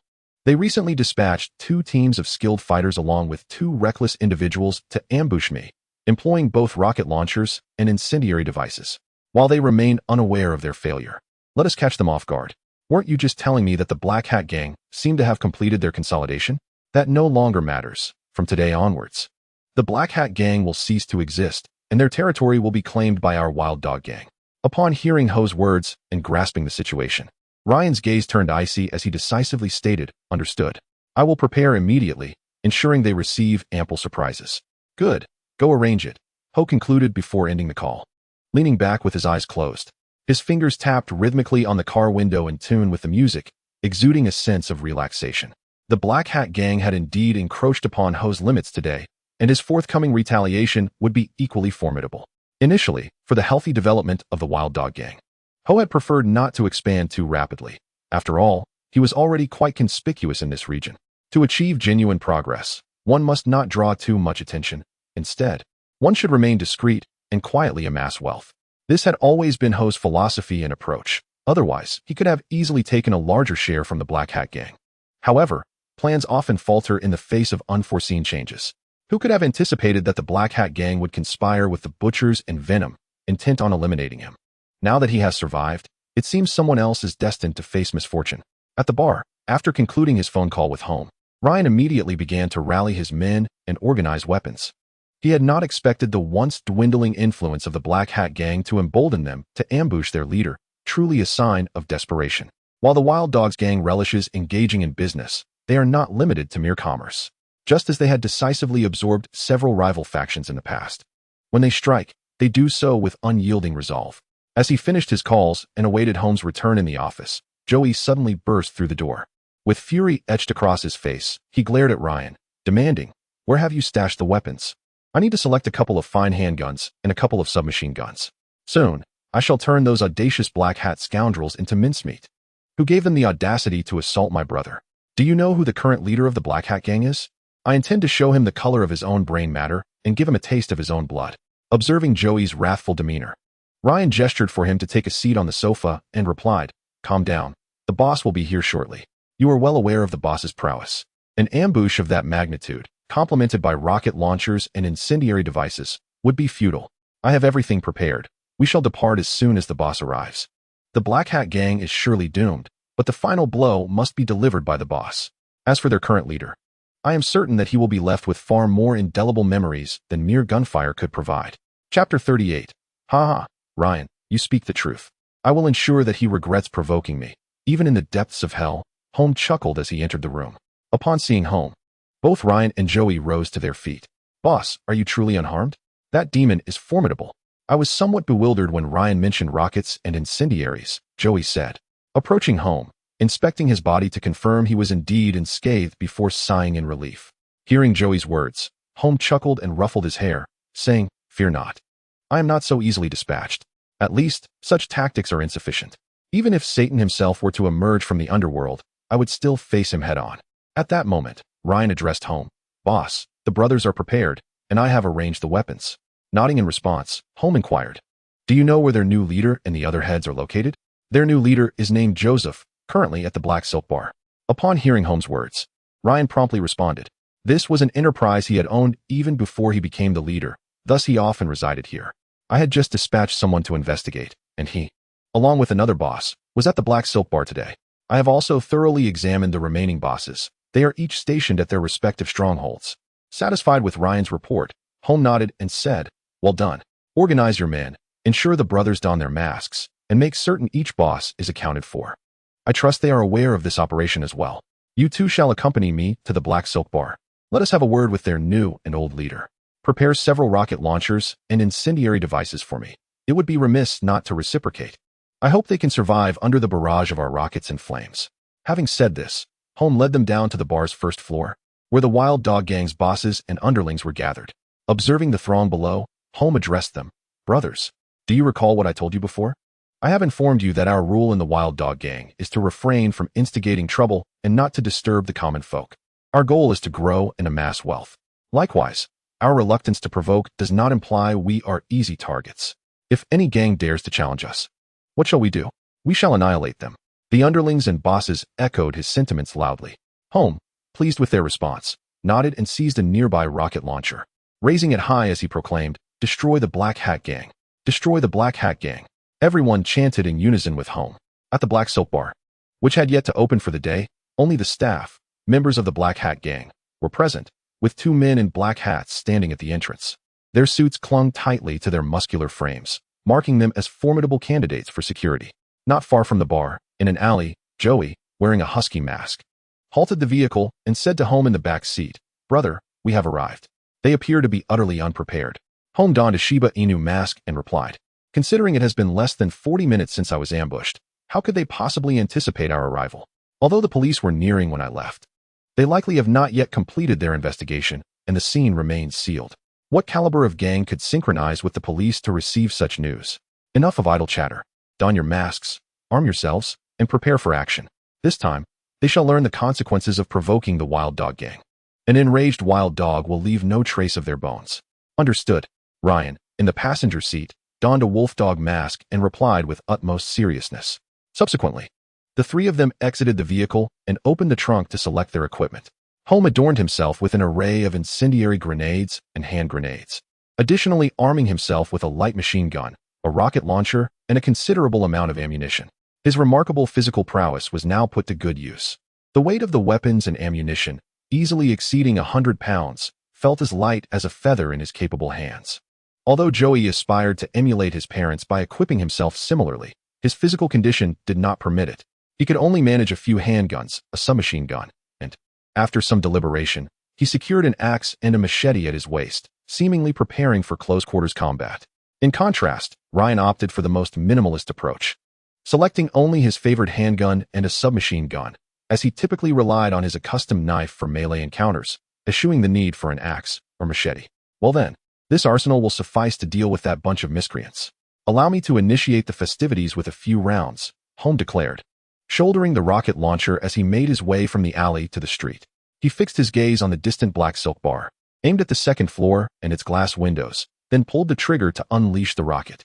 The security personnel at the entrance sensed an impending threat the moment Holm emerged from the alley, yet before they could react, a rocket soared overhead, crashing through the second-floor window. Boom! The violent explosion shattered the glass, flames erupting from the opening, revealing the true potency of the rocket. The guards and henchmen were knocked to the ground, and as they attempted to regain their footing to ascertain the situation, another rocket sped towards them. The trajectory of this projectile demonstrated Holm's exceptional marksmanship, as he launched it with remarkable precision, mirroring the path of the previous shot. Boom! Another thunderous explosion resonated through the air. The henchmen had yet to rise when they once again fell to the ground. This time, they remained prone, refraining from attempting to stand, but after a moment of stillness, they were met not with another rocket, but with a cacophony of gunfire and a hail of bullets raining down upon them. Experience the fervor of the wild dogs, you scoundrels, Holm bellowed, freely unleashing a torrent of bullets from his light machine gun. Beside him, Joey and Ryan, one wielding a submachine gun and the other a handgun, similarly continued to pull their triggers. The bar's windows and exterior were riddled with bullets, and the hapless guards and henchmen outside were rendered as mere targets. Having dispatched the foes outside, Holm stepped over the bodies and debris, entering the dimly lit night bar. Upon entering, he immediately spotted a quivering member of the Black Hat Gang cowering behind the bar. A smirk curled upon his lips as he retrieved a grenade that he had meticulously prepared earlier, tossing it deftly into the fray. With a resounding bang, the explosion and shrapnel felled the occupants within, leaving them sprawled on the ground. "You bastards are truly devils. Let us perish together," he bellowed. In response to his exclamation, a figure emerged from behind the sofa, wielding two handguns, and unleashed a barrage of bullets towards Holm. Dust clung to his garments, and his hair and face bore the stains of blood. Whether his own or that of others was uncertain. His aim was remarkably precise, landing several shots squarely on Holm. Satisfied by this turn of events, he chuckled as he stepped out, continuing to fire in an attempt to eliminate Joy and Levin, who were positioned behind Holm. However, before he could pull the trigger again, Holm had already squeezed his own, unleashing a volley that reduced the assailant to mere remnants splattered against the wall. Clang, clang. Holm's chest erupted with a viscous, dark red fluid, and the very bullets that had penetrated his body were expelled, landing on the ground with a sharp, crisp sound. To prevent further instances of such a resurrection, Holm, along with Ryan and Joy, wielded their firearms, ensuring that all on the first floor were thoroughly dispatched. After completing this grim task, Holm adjusted his Shiba Inu mask, which now bore the splatters of unknown blood, transforming its initially comical appearance into one of horror and dread. Let us proceed. The first floor has been dealt with. We must ascend to the second floor to greet our esteemed guests. Holm discarded the now empty light machine gun onto the ground and retrieved a shotgun from behind him. He had heard movements above. Fortune seemed to be on his side, as 2 rocket shells had spared his life. Perhaps a third shot would be warranted. Approaching the staircase, Holm first produced 2 grenades from his waist, hurling them against the wall where they rebounded upstairs. The subsequent blasts echoed with a thunderous roar, after which Holm ascended the stairs with deliberate slowness, each step resonating loudly, seemingly to announce his ascent to those above. As he emerged onto the second floor, he spotted a man slumped against the wall, gravely injured from the grenade explosion. Struggling, he aimed a pistol, resting it upon his bent knee, and with all his might, he squeezed the trigger, firing several rounds at Holm. Anticipating such an eventuality, Holm was resolute in avoiding a second encounter with bullets. Thus, as the assailant made his move, Holm deftly transformed his left hand into a blade, cleaving the incoming bullets in half, sending them flying away. After exerting all his strength to pull the trigger, the man slumped against the wall, gasping his last breath. In his dying moments, he beheld in horror as his hand morphed into a sinister black-red blade, shattering the bullet and stripping away his final glimmer of hope. He paid no mind to the man now lifeless beside him, instead proceeding to the second floor, shotgun in hand, searching for the source of the pounding heartbeat he could hear. With each deliberate step he took, he drew closer to his quarry. "Joseph, I can hear your heartbeat," he taunted. "The esteemed leader of the Black Hat Gang dares not confront me in this moment. Your earlier ambush displayed a far more audacious demeanor. Those rockets flew with ferocity, and incendiary devices were hurled with abandon. I've only unleashed 2 rockets thus far. The incendiaries will soon take care of you all, leaving only ashes." As he spoke, he seemed to recall something, his tone lightening as he chuckled. "Ah, and those 2 accomplices you sought, how merrily they laughed atop the rooftop, believing my demise was certain. Little did they know, mere minutes would pass before their own demise came to pass. I suppose you're puzzled as to why those 2 monstrosities failed to eliminate me." At that moment, Joseph crouched behind a desk, gripping a handgun, his heart racing at the sound of his voice echoing ominously. He indeed found it perplexing that such formidable creatures had not succeeded in their task. He had dispatched a dozen capable men, armed with overwhelming firepower, and allied with those 2 devilish entities that bore an uncanny resemblance to monsters. What had transpired? What special quality did he possess that rendered such a powerful ensemble ineffective against him? As his heart thundered and thoughts swirled chaotically, suddenly his striking visage appeared before him. Upon seeing him, his lips curled into a smile. "Huh, I found you. Do you understand why those 2 could not kill me? Because I am as terrifying, if not more so, than they are." In the next instant, a viscous red-black substance erupted from his face, transforming him into a hideous black-red creature, reminiscent of the 2 monsters that had previously sought his collaboration. Joseph could no longer maintain his composure, letting out a shriek. He was capable of ruthlessly eliminating those who opposed his ascension and could use their severed heads as threats against the remaining survivors. Yet, such acts were within the realm of human capability, actions that could be accepted, at least by him, as a man. Before him stood the monstrous figures of Holm and Toxin, as well as the earlier appearances of Venom and Carnage, all entities beyond the realm of humanity, manifestations that he found utterly unacceptable. Gazing at Toxin's grotesque visage, with its terrifying maw and sharp teeth, Joseph's fingers trembled as he pulled the trigger, desperate to expel the fiend before him with bullets. To Toxin, however, bullets were as inconsequential as seasoned sunflower seeds, posing no threat whatsoever. Indeed, consuming too many could even become tiresome. Chapter 40. Toxin extended a hand, lifting Joseph from behind the table. The emptied handgun clattered to the ground as Joseph frantically clawed at the dark, crimson hand gripping his throat, struggling to alleviate his suffocation. Observing Joseph's face turning a deeper shade of red, Holm loosened his grip slightly, granting him a modicum of breathing space. Cough, cough. Please spare me. I possess considerable wealth that I can offer in exchange for my life, Joseph pleaded, his eyes fixed on the horrific creature before him. The viscous, dark red liquid gradually receded into Holmes' body, restoring him to his usual form, although he still firmly held Joseph's neck aloft. Removing the Shiba Inu mask from his face, he regarded Joseph with a sardonic smile, saying, "You should have deduced it was I. I shall not pretend any longer. Why provoke me when you could have chosen otherwise? Did you truly believe you could contend with a rabid dog?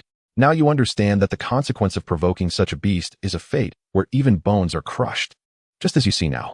As Holmes spoke, Joseph nodded frantically, indicating his comprehension and fully accepting the lesson imparted. All he wished for at this moment was to survive. The ambitions he had nurtured just nights prior were shattered within the brief span of 5 or 6 minutes by Holmes' display of power. While conflicts may arise between individuals, how could one possibly contend with a monster? Suddenly, he recalled the night he had commanded those two creatures to deal with his insubordinate lieutenants. He had only witnessed those two return with the severed heads of the 7 dissenters, never contemplating the gruesome nature of that process. Now he understood. Those unfortunate souls had likely experienced the same despair and profound fear he now felt, regardless of one's usual ruthlessness or skill in wielding a blade. When confronted by such a monstrosity, unless one were a deity or a demon of equal caliber, an ordinary person could only await their fate as a lamb awaiting slaughter. "Spare me. I will fulfill my promise. I will give you all my money." The Wild Dog Gang does not merely engage in business for the sake of it. It is for profit. I can hand you the money directly. Joseph recognized that he had lost all leverage. His wealth, alongside Holmes and the Wild Dog Gang's ambition and avarice, were the few factors that could ensure his survival. "I apologize, but killing you merely transfers your wealth to me. The safes in your office are to me as inconsequential as scrap paper or soda cans, easily opened with a mere flick." Holmes remained unfazed by the riches and promises that Joseph displayed. Upon hearing this, Joseph glanced at his safe and continued, "That merely contains a portion. Most of my wealth resides in bank accounts, which I can transfer." Before he could finish his sentence, Holmes exerted pressure with his palm, crushing his throat. Joseph's eyes widened in shock as blood gushed from his lips, choking him and severing his final breath. "Pardon me, but I am not in want of money. You may as well keep it for your time below." With a thud, Holmes carelessly discarded Joseph's lifeless body onto the ground, then crouched to wipe the blood from his hands onto Joseph's clothing. "How unsanitary. I shall need to wash my hands thoroughly," Holmes remarked with a grimace. Behind him, Joy and Ryan stood in stunned silence. Joy was momentarily distracted, wishing to hear Joseph disclose the whereabouts of his wealth. After all, they were going to dispose of him anyway, so why not profit beforehand? Thus, upon witnessing Holmes grip the man's throat and discard him as one would refuse rubbish, he felt a tinge of regret. Ryan, on the other hand, was astonished, having never before witnessed this other side of Holmes, a visage reminiscent of a devil. Now he understood why Holmes had always exuded confidence, unencumbered by the need for bodyguards, and why he emerged unscathed from an ambush by the Black Hat Gang. What power is this? A demon, perhaps? Indeed, when Joy first encountered Holmes today, he seemed to utter that very word, albeit only partially. It appeared Joy had encountered this side of Holmes before, and thus held no curiosity about it. "Hey, don't be dazed. Are you awestruck by the boss's formidable presence?" Hearing Holmes's voice snapped Ryan from his convoluted thoughts. He noticed that Joseph's safe had been retrieved and placed upon the table by Holmes. Suddenly, Holmes's fingers morphed into blackened, crimson claws, seizing the safe's door and tearing it off. "Ah, there are indeed many valuable items. This lad was not entirely truthful," Holmes exclaimed, tossing out 2 small packages. As the small bags landed before them, Joy and Ryan each grasped one and examined them closely. Ryan opened the velvet pouch and poured its contents into his palm, revealing a collection of dazzling diamonds that sparkled brilliantly. Diamonds. Indeed, they were diamonds. Upon seeing the velvet pouch, Ryan harbored a flicker of suspicion. But when the diamond graced his palm, the impact indeed sent his senses into a whirl. "These 2 bags, one for each of you. Sell them if you wish. Or keep them for your future brides. Dispose of them as you see fit," smiled Holm, leaning casually against the table. He had always been generous to his loyal subordinates who faithfully upheld the Wild Dog Gang. He never hesitated to bestow wealth upon them, save for the matter of finding them wives. Having amassed such riches, it was only right to spend them. There was no need for concern, as their fortunes would only multiply, and their status would ascend ever higher. At this juncture, he turned to Ryan and inquired, "Do you remember what I said to you at the bar?" Ryan nodded at the recollection. "Our goal is to ascend to the pinnacle. so that others may only gaze upon our backsides, or not even see them at all. Precisely. Do you still harbor such ambition, or have you grown content? Holm inquired with a grin. Ryan lifted his gaze, his eyes ablaze with determination as he replied, "No, I am far from satisfied with the present.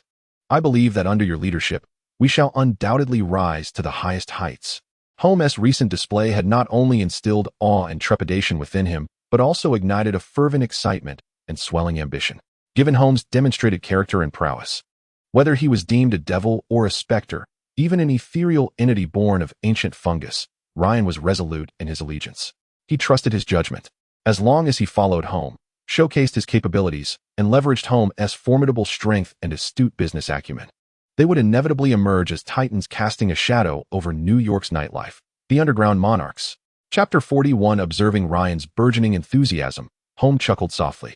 Indeed, for a man, the greatest stimulant is power and wealth. "Boss, might I forego these worthless stones in favor of cash?" interjected Joey unexpectedly. As Holm painted grand visions and Ryan eagerly consumed them. "I much prefer the allure of green bills over these trinkets." Holm, taken aback by Ryan's comment, found himself at a loss for words. After all, those diamonds were worth a considerable sum. Yet, how could he possibly quibble with his dear, albeit naive, younger brother? Thus, he acquiesced to Joey's request, providing him with all the cash from the safe, before tossing the pouch of diamonds back to Ryan.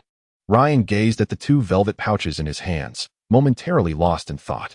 After a brief pause, he recalled something and looked up at Holm, saying, "Boss, you've given us all this. What will you do? We cannot take more than you." Upon hearing Ryan's words, Joy, who had been merrily counting his money, paused and turned to look at Holm, as if he were about to toss the substantial stack of bills back. Observing their expressions, Holm chuckled softly, retrieving an exquisite small box from the safe, gently opening it to reveal its contents. Nestled upon a velvet cushion within this ornate box lay a gemstone larger than a pigeon egg, surrounded by an array of diamonds that accentuated its radiant brilliance. "This is all I need. I never anticipated that Joseph had such a treasure hidden away," Holm remarked with a smile. "Isn't this the gem that was auctioned off not long ago? It was frequently featured in the news. I remember it vividly," Ryan responded, recalling the media frenzy surrounding it. Holm nodded in agreement, saying, "Indeed, this should be the very gemstone. It seems it was acquired by a wealthy buyer of undisclosed identity. Who would have thought it would resurface here today?"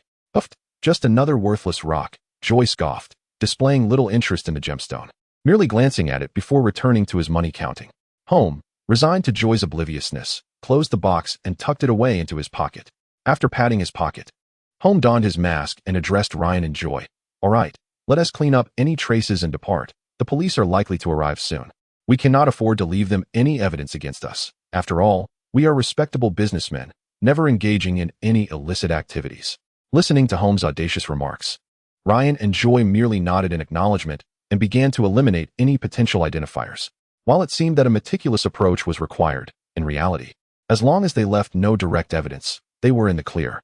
Thus, even if the New York police held a 120,000-fold suspicion that the Wild Dogs gang was responsible, without evidence, they would remain powerless. In this era of the rule of law, everything hinges on proof. Should Holm, as a good citizen and exemplary entrepreneur, be falsely accused, he would surely resort to legal means to defend his innocence. Upon returning to the bar, Holm and his crew members gradually reconvened. They had become quite adept at their roles, and under Ryan's careful guidance and reminders, they left no trace behind. After all, this was not their first venture, and with experience came skill. Once everyone had gathered at the bar, Holm embraced 2 stacks of cash he had prepared in advance, initiating another grand display of generosity.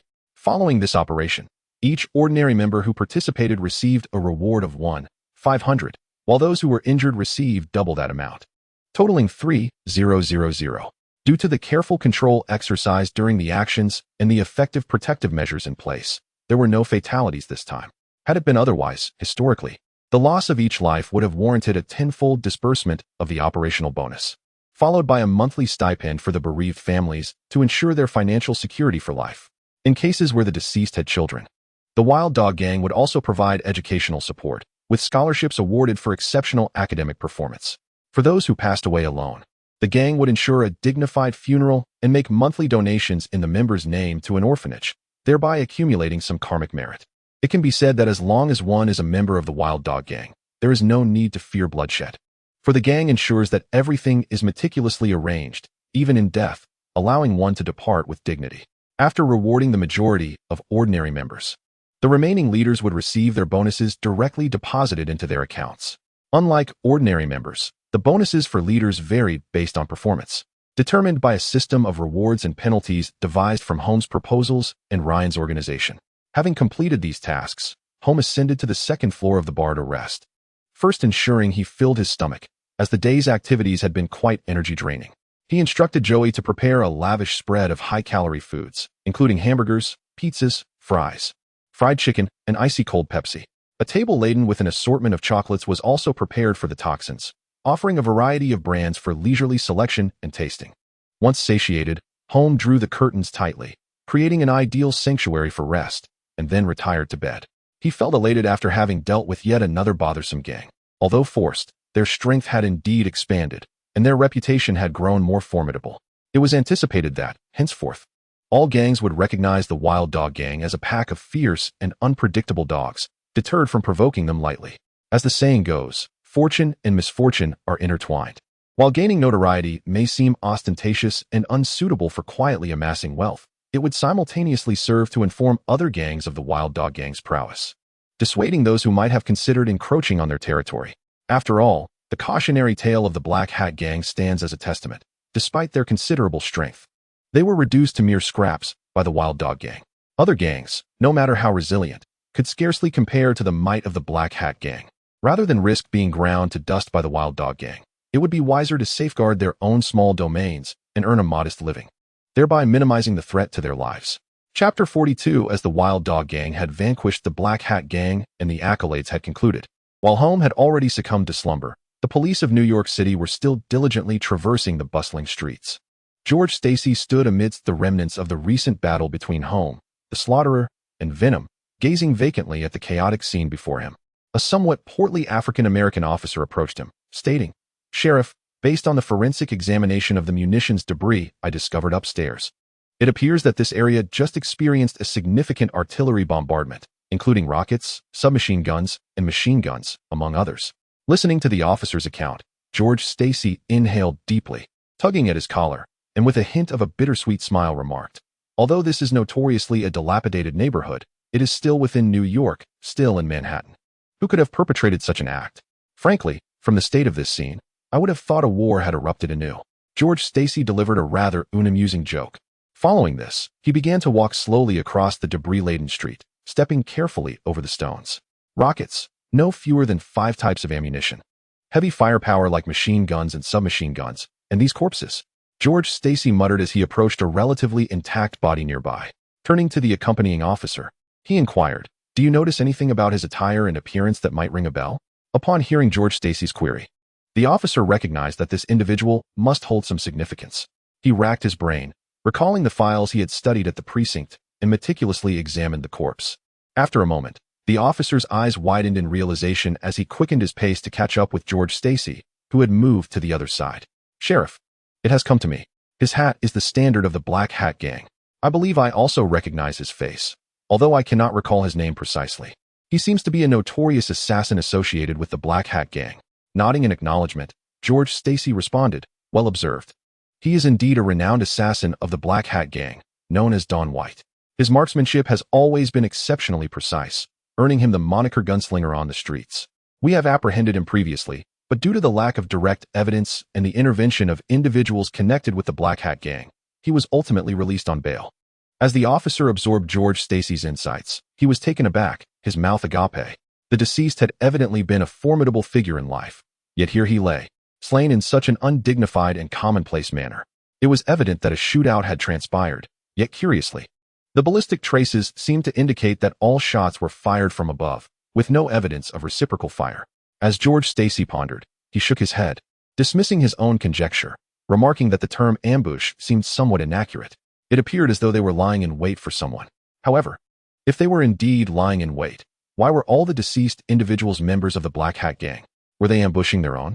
Just as confusion clouded George Stacy's mind, the portly black officer called out from a distance, "Sheriff, we've discovered another body over here. And it seems he isn't affiliated with the Black Hat Gang." Upon hearing the officer's exclamation, George Stacy hastened toward the scene. Amidst the disorderly pile of stones lay the lifeless form of a man, his stature notably tall, with rare dark red, somewhat curly hair. The cause of death appeared to be a broken neck, as there were no visible injuries on his body, save for a dark bruise encircling his neck. The bones grotesquely crushed and twisted against his shoulders. George Stacy instructed his team to take several photographs. Then, donning gloves, he carefully cleared the debris from the man's face, continuing to document the scene.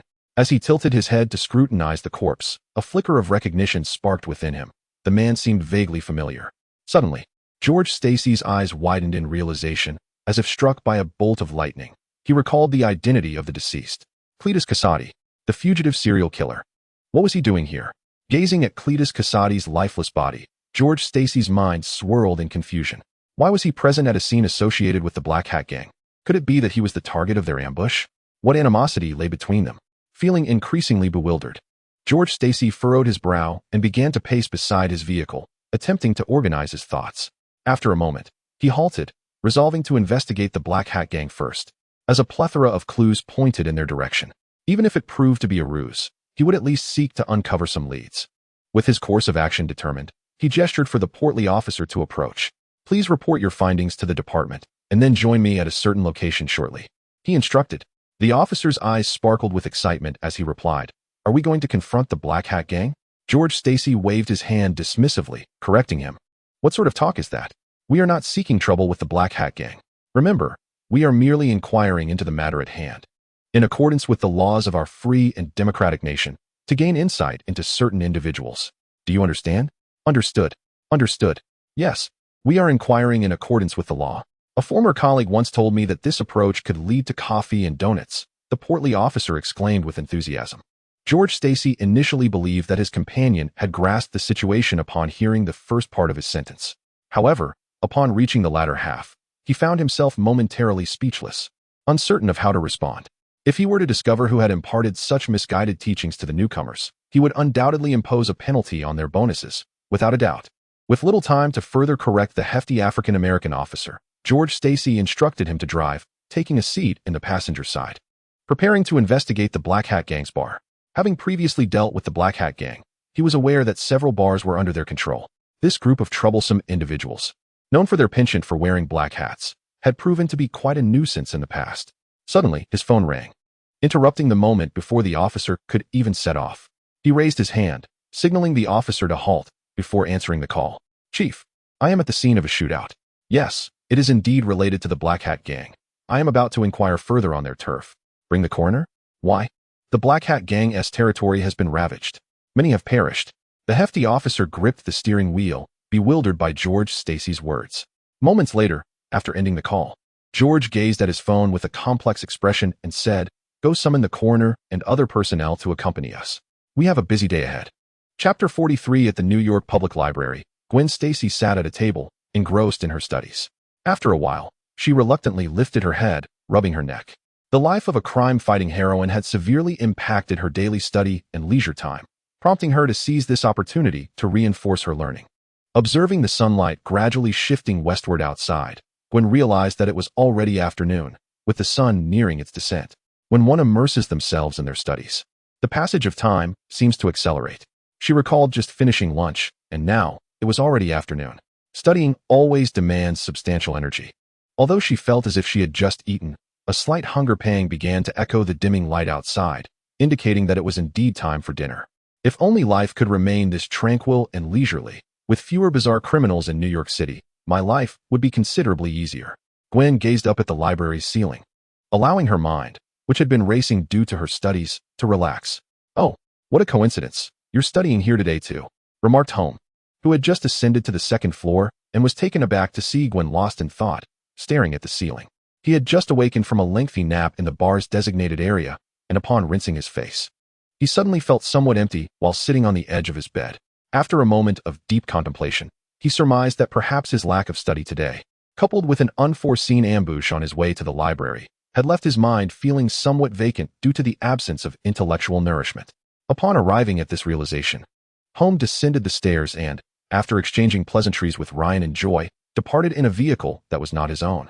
Given that his own car had met yet another untimely demise that very day, he had taken to driving Ryan's car instead. Uncertain whether it was a reflection of his own influence, Ryan's vehicle bore a striking resemblance to his own, both being rather understated in design, prioritizing practicality and functionality above all else, merely a means of transportation. In stark contrast was Joy, who, upon earning a fortune, had indulged himself in a flashy sports car that exuded more flair than Holm's own modest demeanor. Yet, Holm remained indifferent to such trivialities, knowing that Joy's simplistic mindset would never grasp the nuances of practicality. For Joy, the allure of a sports car was purely about the thrill of speed, devoid of any ulterior motives, such as impressing others. To him, having an additional passenger would only detract from the driving experience, an unacceptable compromise. He often found himself pondering why sports cars could not be designed as single-seaters, thus freeing up space for an extra engine to enhance speed. Why must there be two seats, which seemed like a blatant waste of space? This line of thought, while slightly comprehensible to Holm, was utterly incomprehensible to the rest of the Wild Dogs gang. In their eyes, driving a sports car without the intention of showing off was nothing short of a monumental folly. Anyone who drove such a vehicle purely for speed was merely a fool. Returning to the matter at hand, feeling a sense of emptiness, Holm drove to the library, seeking to replenish his intellect with the vast reservoir of knowledge within. However, upon ascending to the second floor, he was unexpectedly greeted by the sight of Gwen. Having not seen her for several consecutive days, he had assumed she was preoccupied with her heroic endeavors, as it was typical for Spider-Woman to lead a busy life. To his surprise, this spontaneous visit to the library had fortuitously brought them together. Had he arrived in the morning, they might have missed each other entirely. It seemed fate had conspired in their favor, and it would be a disservice to this serendipity if their relationship did not deepen as a result. Upon hearing Holmes' familiar voice, Gwen shifted her gaze from the ceiling to the smiling figure seated opposite her. However, the sight of Holm caused her entire body to stiffen, leaving her momentarily disconcerted. She was aware that Holm typically frequented the library in the morning, and thus, upon her arrival that afternoon, she had never anticipated the possibility of encountering him, leaving her unprepared for such an eventuality. To speak candidly, she had not anticipated how to justify her sudden disappearance the last time, and now, unexpectedly, she found herself face to face with him once more. What a coincidence. I didn't expect you to be here in the library at this time, Gwen remarked, awkwardly laughing and waving her hand, her mind racing to concoct a plausible explanation for her previous vanishing act. The second contingency plan had already been employed during the last incident, yielding dismal results. Although Holm had not commented on it, graciously providing her an escape, she was acutely aware of the absurdity of her excuse. Holm placed his book on the table and softly said, I was delayed by some matters this morning, hence my absence. Just now, I felt as though I had neglected something important, and I thought perhaps it was due to my lack of studying, so I decided to return. He added, I didn't expect to run into you. I assumed you would only appear in the mornings, or perhaps not at all. By the way, I returned your book last time, but I am unsure if you came back afterward. Upon hearing Holmes' words, Gwen clenched her fists. She had resolved to employ her first contingency plan as an excuse should Holm inquire. Holm, feeling somewhat awkward, rubbed his nose and continued, at the time, I didn't consider the possibility that you might return, so I returned it. It only struck me later that if you came back and found your book missing, you would surely be astonished. It does seem a bit embarrassing, but I hope you don't mind.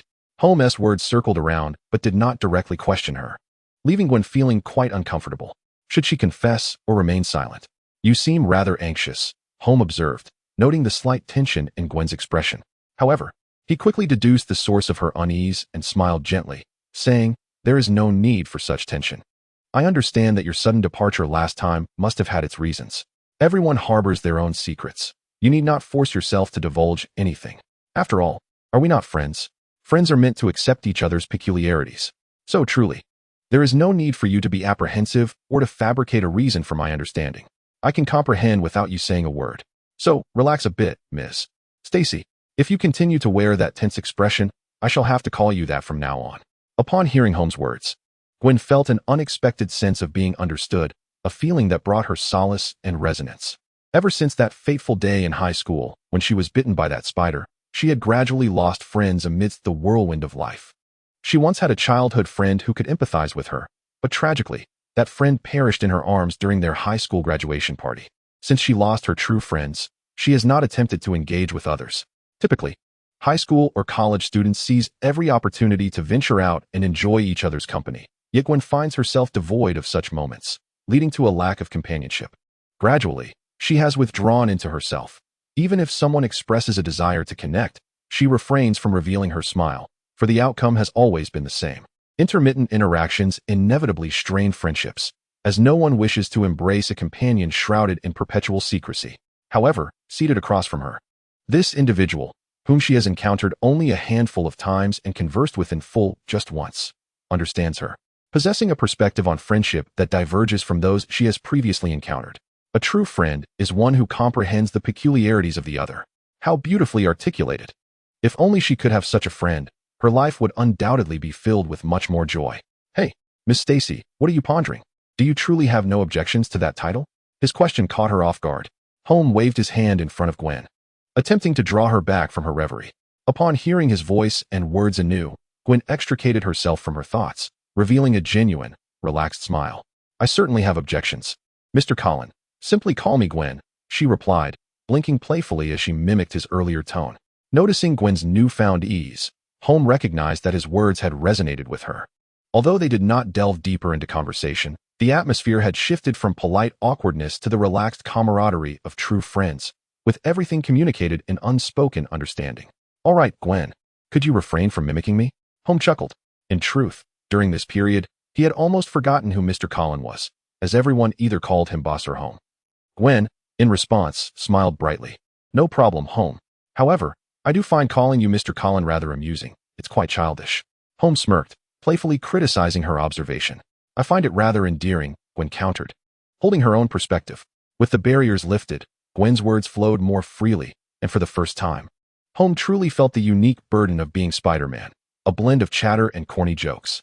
This was their quiet exchange, as the outside world darkened. The sun struggling on the horizon, reluctant to descend, and casting its final rays of light.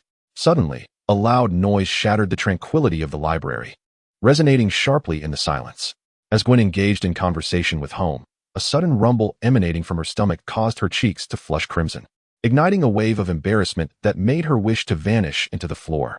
Just moments before Holm's arrival, she had intended to clear her mind and indulge in a meal, having spent the afternoon in a whirlwind of thoughts. Coupled with her Spider-Woman physique and high activity levels, her stomach had long been empty. She had not anticipated Holm's unexpected appearance, and their lengthy discourse had caused her to forget her hunger, leading to this mortifying moment. Observing the deep flush on Gwen's cheeks, which could nearly fry an egg, Holm couldn't help but chuckle, his eyes narrowing in amusement as he communicated silently with Venom. Gwen, blushing fiercely, peeked from behind the book that had been shielding her face, her striking blue eyes glaring at him. It was all his fault. Had he not shown up, she would have already been dining, thus avoiding such an awkward predicament. The gazes of everyone in the vicinity had turned towards them, seemingly intrigued by the source of such a loud stomach growl, amplifying her social mortification. As Gwen seethed in embarrassment while glaring at Holm, a resounding gurgle escaped Holm's own stomach, even louder than the noise that had just issued from Gwen's. This unexpected sound captured the attention of everyone around them once more, and at that moment, Holm finally grasped the extent of Gwen's previous embarrassment and surprise. Truth be told, the sound had been deliberately orchestrated by Venom to alleviate Gwen's discomfort and subtly foster a closer bond between them. However, he had not anticipated Venom's earnestness in executing the task, resulting in a noise far more pronounced than he had intended. His aim had merely been to create a modest sound to diffuse the awkward atmosphere, yet now he could hear whispers from nearby onlookers. Astonished that someone's hunger could manifest so audibly, Gwen had buried her face in the book, shaking with laughter, nearly struggling to catch her breath. While her own embarrassment felt mortifying, witnessing her friend endure an even greater level of awkwardness brought her unexpected joy. As she caught sight of others reaching for their phones to capture the moment, Holm could no longer remain seated. He swiftly pulled the still laughing Gwen to her feet and hurriedly exited their seats. Had he not been concerned about attracting more attention, he would have leapt straight from the second floor to the door. Little Susu, what am I to say to you? Was it truly necessary to make such a racket? With your level of competence, it's hard not to deduct a couple of chocolates from you, Holm thought to himself as he guided Gwen towards the exit, mentally addressing Venom. It was indeed his request that prompted Venom to create a commotion. Venom had done nothing wrong. The Toxin felt a sense of grievance. It had simply followed Holm's instructions, yet not only was there no reward, but it was also penalized with a deduction of 2 chocolates. Listening to the Toxin's naive and bumbling voice, Holm let out a sigh, seemingly realizing that he shouldn't be so harsh on the Toxin, which operated on a different level of reasoning. In truth, the Toxin had adhered to his request, but due to the vagueness of his instructions regarding the volume, the Toxin had taken liberties, thinking that since there had been a sound previously, it should at least be louder than that. Chapter 45. Holm. Stepping into the Toxin's mindset and contemplating its cognitive processes, suddenly felt that what the Toxin had done was not particularly problematic. Strictly speaking, it was indeed his fault for being too ambiguous, merely stating to create some noise without providing a specific standard. With this realization, Holm calmed down, acknowledging that the Toxin had been somewhat wronged, and thus he consoled, "No deductions on the chocolates. I was merely jesting. Do not be upset. It was indeed my mistake. How about I reward you with one chocolate?" The Toxin did not respond. After a moment of thought, Holm continued, "What about 2 chocolates?" Still, there was no answer from the Toxin. "Quite greedy, aren't we? 3 chocolates. This is my final offer, just 3, or it will be gone." "Very well," the Toxin finally replied. Having soothed the aggrieved Toxin, Holm sighed inwardly. Truth be told, he felt as though he were tending to a mischievous husky. Though he was exasperated, he still had to comfort it. At that moment, Holm had already taken Gwen by the wrist and dashed out of the library. Leaving behind the irritating and humiliating gazes within the museum, Holm gradually regained his composure and tranquility. After all, no one recognized him. Let the embarrassment be what it was. When he returned to the library tomorrow, who would remember that he had felt ashamed today? In this fast-paced society, everyone was preoccupied with their own affairs, leaving little room for concern about others. While Holm had regained his calmness, Gwen was quite another story. She leaned against the library entrance's relief sculpture, laughing so hard that she struggled to catch her breath, even squatting down in fits of laughter until tears streamed down her cheeks. "I'm so sorry. I can't seem to stop. Ha ha ha. I'm truly embarrassed. My stomach hurts from laughing." Gwen, still chuckling, took deep breaths, striving to compose herself. "All right, I shall cease my laughter," she declared, inhaling deeply and biting her lip, struggling to control her muscles. Observing her demeanor, Holm shook his head helplessly and said, "Enough of the laughter. We both have made fools of ourselves. Now, let us hurry to eat. I am quite hungry." "Okay. Hee. Cough, cough, all right." Gwen pressed her lips together, covering her mouth in an effort to appear as normal as possible. Truth be told, she felt that her current demeanor was excessively unrestrained. Yet she found herself unable to contain it. She had long forgotten how long it had been since she had laughed so heartily. The laughter was so intense it left her abdomen aching, even causing her lower abdominal muscles to cramp slightly. Observing her uncontrollable mirth, Holm was also unwittingly swept up in the infectious laughter, his lips curling into a smile. After a while, anyone passing by the New York Public Library would witness the sight of a young man and woman laughing uproariously at the entrance. They leaned against the wall, sank to the ground in fits of laughter, and the passers-by, upon hearing their joyful outbursts, wore expressions of bemusement, as if pondering whether these two were of sound mind or had perhaps indulged a bit too much as the sun set. This laughter, born from a growling stomach, eventually subsided as Gwen's belly began to rumble once more, prompting her to regain her composure amid a sense of embarrassment. Glancing at her parents, who wore expressions of delight as if to say, "Now it is our turn to mock you," Gwen managed a sheepish smile and quickly pleaded, "I was wrong. I shouldn't have laughed just now. I have regained control and will not laugh again. Let's go eat. It feels somewhat embarrassing to stand here. To express my sincere apologies for my earlier outburst, I shall cover the cost of dinner." Holm had intended to seize the opportunity to tease Gwen a bit more, given how excessively she had laughed moments ago. However, upon hearing her declaration of paying for dinner, his demeanor brightened considerably, his eyes gleaming with the anticipation of a rare opportunity. "This is your promise. Should the funds fall short later, do not shed any tears." Holm's appetite was indeed formidable. As his physique was far from ordinary, he required substantial energy to meet his needs. Even indulging without restraint posed no fear of weight gain, for his body flawlessly converted all consumed food into pure energy. Gwen couldn't help but worry for a moment about whether her wallet would suffice. But she soon reassured herself, considering that an average person's appetite hardly compared to her own. Moreover, she seldom spent money. Her allowance and earnings from occasional part-time jobs had been diligently saved. Even if it were just the two of them dining together, her wallet would hold up just fine. What was a meal between her and Holm? 30 minutes later, at a street-side pizzeria, Gwen bit into her slice of pizza, incredulously observing Holm, whose appetite seemed to rival her own. She admitted that her earlier assumptions had perhaps been misguided. Holm's capacity for food was astonishing. Slurp, slurp. Holm devoured his pizza while sipping on an ice-cold Pepsi, reveling in the sheer satisfaction of the meal. Dining with another seemed to enhance the pleasure of eating, for he had not consumed nearly as much at lunchtime. Observing Gwen lost in thought, Holm took a sip of his cola and chuckled. "What has got you so dazed?" Did you not expect me to have such a hearty appetite? Ha ha ha, no worries. It's not too late to regret now. Upon hearing Holm's words, Gwen took a substantial bite of her pizza, chewing vigorously before mumbled, I won't regret this amount. It's just about the same as mine. Holm, with a twinkle in his eye, proposed, let us make it a bet. If you win, you pay for this meal. If I win, I'll take care of it. Gwen, after swallowing her pizza, raised an eyebrow and declared, who is afraid of whom? Let us do it. We've eaten about the same amount. So let us start counting from now. Holm chuckled, brimming with confidence. No problem. You definitely can't out-eat me. I'm the biggest eater on our street. Gwen shot back. What a coincidence. I'm the champion in my neighborhood too. No boy can outdo me. Thus, the inaugural Great Appetite contest commenced, with both Gwen and Holm stubbornly stuffing their mouths with pizza and gulping down cola.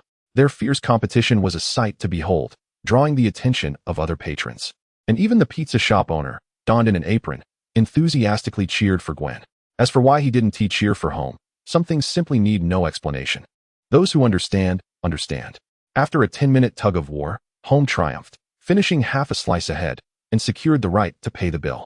To express his gratitude and fondness, the pizza shop owner generously offered Holm an 85% discount on the bill and presented Gwen with a loyalty card granting a 30% discount.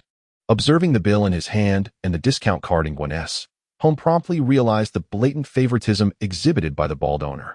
Truly, there was no attempt at even a token disguise, rivaling the audacity of certain dashing readers. Chapter 46. After their meal, Holm and Gwen strolled back to the library, engaging in light conversation to aid digestion. Noticing the sky darkening, Holm intended to drive Gwen home before returning to the bar. It's all right. I can go back by myself. Gwen instinctively waved her hand as Holm pulled up beside her.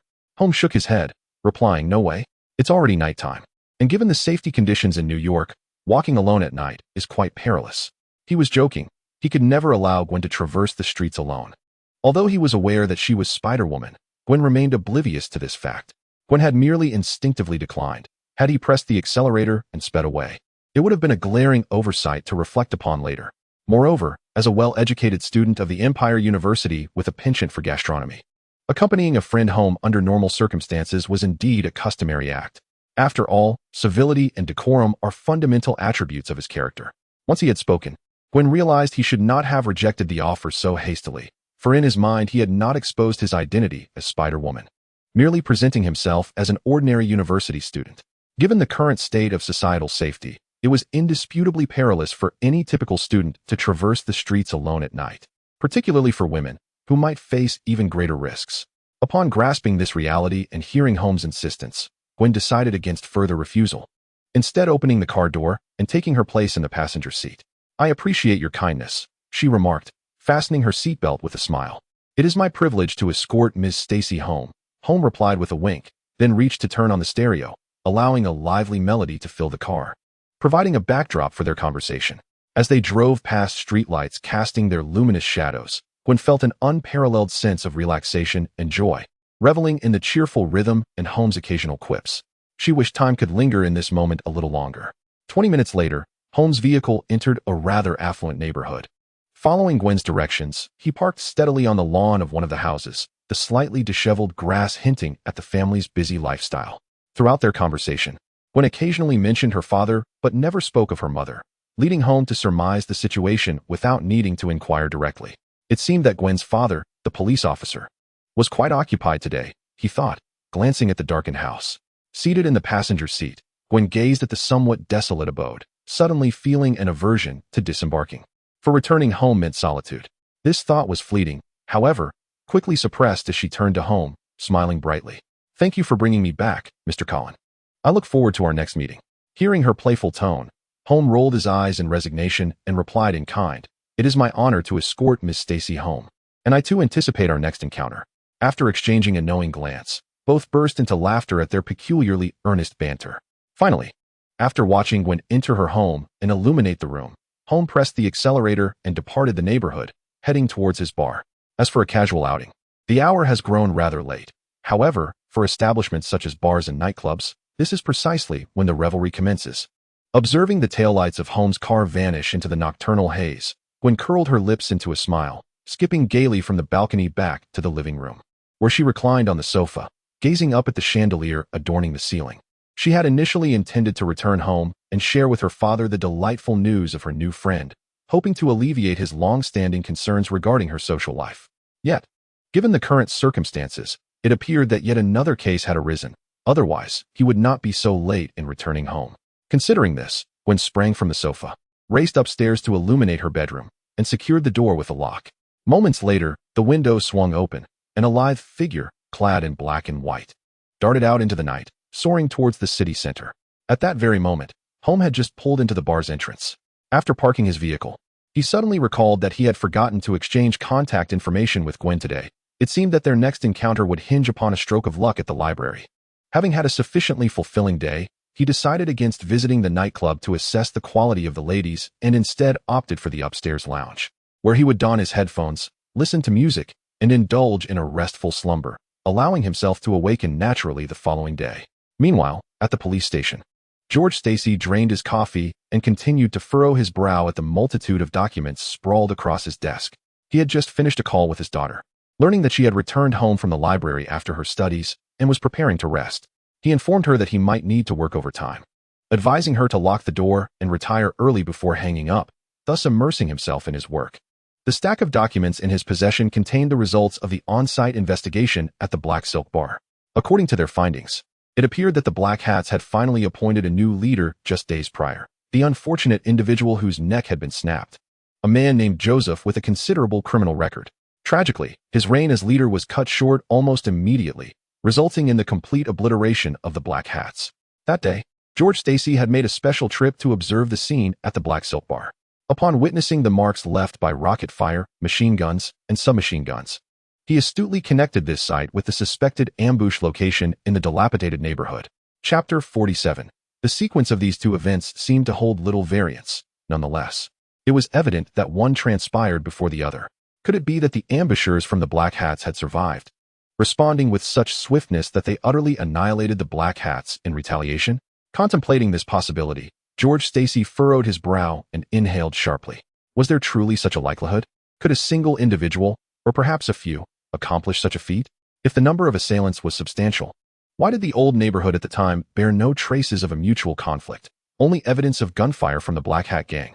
Conversely, if there were but a few, how could they have managed to eliminate all the ambushed heavily armed assassins, responding with remarkable swiftness to subsequently dismantle all the Black Hat gang strongholds, thereby erasing their reign of terror in New York City that had persisted for years within mere hours? The more George Stacy pondered, the more his head ached, ultimately prompting him to retrieve a long-abandoned cigarette from his drawer to alleviate his distress. He chose not to summon everyone to work overtime alongside him. Instead, he remained in his office, perusing case files and documents. He glanced at the scant testimonies from witnesses, noting that those who had obliterated the Black Hat gang were all masked and donned various dog masks. One witness, as indicated in the record, was evidently a dog lover, as he even recalled the distinct breeds represented by the masks: golden retrievers, Pomeranians, and so forth. Observing these statements, George Stacy inscribed a conspicuous dog in his notebook. It appeared that this group had a profound connection to dogs, even donning canine masks for their violent endeavors. The operation was organized and disciplined, targeting another gang. After gathering all these clues, George Stacy concluded that it must have been a conflict between gangs, yet he remained uncertain about the faction to which the dog-masked assailants belonged. When did such ruthless individuals emerge in New York's underworld?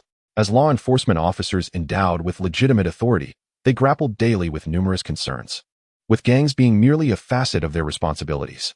Their understanding of gang dynamics was not particularly deep, unless a situation directly fell into their hands, prompting an investigation and the establishment of a file for categorization. Some might argue that this approach lacks responsibility, questioning why preemptive measures and reconnaissance could not be undertaken to eliminate threats in their infancy. However, the reality is that the manpower and resources required for such endeavors are exorbitant, and the complexities of the gang landscape in the land of freedom render such aspirations impractical.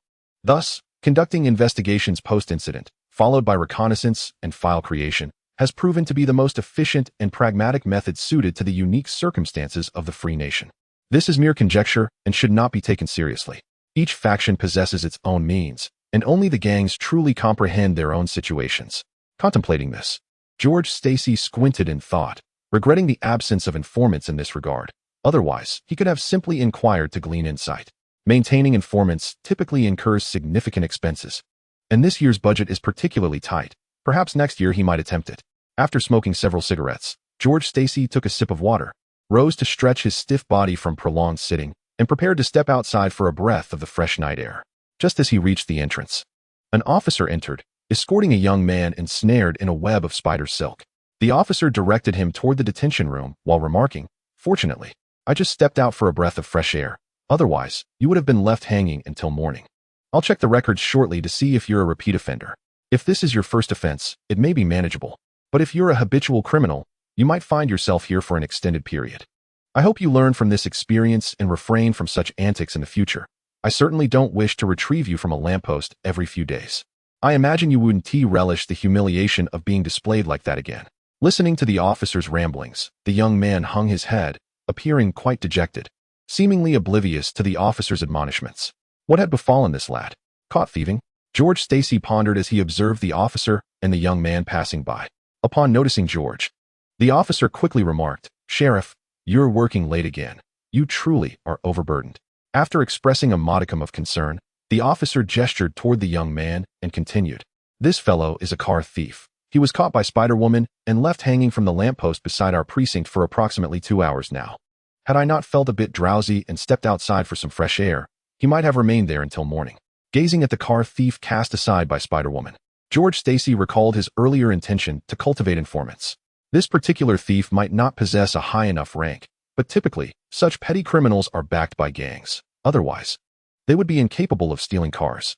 Perhaps he could glean some information from this gang member, for there are only so many gangs in New York, and such conspicuous behavior would surely attract attention. The young thief appeared quite youthful. Individuals of such age within gangs tend to be fervent and deeply invested in their violent exploits. If he could manage to interrogate him, there might be unexpected revelations. Within mere seconds, these thoughts whirled through George Stacy's mind. Convinced of the feasibility of this approach, he beckoned to the officer preparing to escort the young man to the detention room and whispered a few words. Once George concluded his remarks, the officer nodded in agreement, subsequently disregarding the young man and returning to his post to resume his duties. The young man remained oblivious to the unfolding circumstances as he observed George Stacy, whose rank was evidently far superior to that of the previous young officer, gazing at him with keen interest. A shiver coursed through him, accompanied by an unsettling premonition. "Officer, do you require something? If not, I shall return to the detention room," he stammered, eager to escape George Stacy's penetrating gaze, which made him feel acutely uncomfortable. He was aware that some officers relished in teasing or deliberately harassing individuals like him, but he had never anticipated such a peculiar form of mockery. While George Stacy possessed a rugged masculinity and striking looks, the young man found himself unable to tolerate the situation. Had it been another member of their gang, perhaps he would have felt more at ease. Chapter 48. Accompany me to take a statement. There are matters I need to inquire about. If your information proves beneficial to our case, I might be able to secure your early release, George Stacy explained, oblivious to the tumultuous thoughts swirling in the young man's mind. He interpreted the young man's nervousness as mere apprehension and aimed to clarify the situation to prevent any potential concealment born of fear. Upon hearing that George Stacy merely sought his assistance in recording a statement and providing some leads, the young man exhaled in relief, nodding in agreement, reassured that as long as it did not involve compromising himself, he would be safe. With the young man's nod of acquiescence, George Stacy led him to the adjacent interrogation room. Upon entering, George Stacy promptly switched off the camera. Today's interrogation was unorthodox, and he wished to avoid any potential pitfalls, ensuring no evidence could be used against him or exploited by others. Standing before the interrogation table, the young man watched as George Stacy closed the door and disabled the camera, causing his previously relaxed demeanor to tighten with anxiety. He had been too naive to believe the officer's earlier words. Now, having entered this room with both the camera and door secured, he felt trapped. A wave of melancholy washed over him.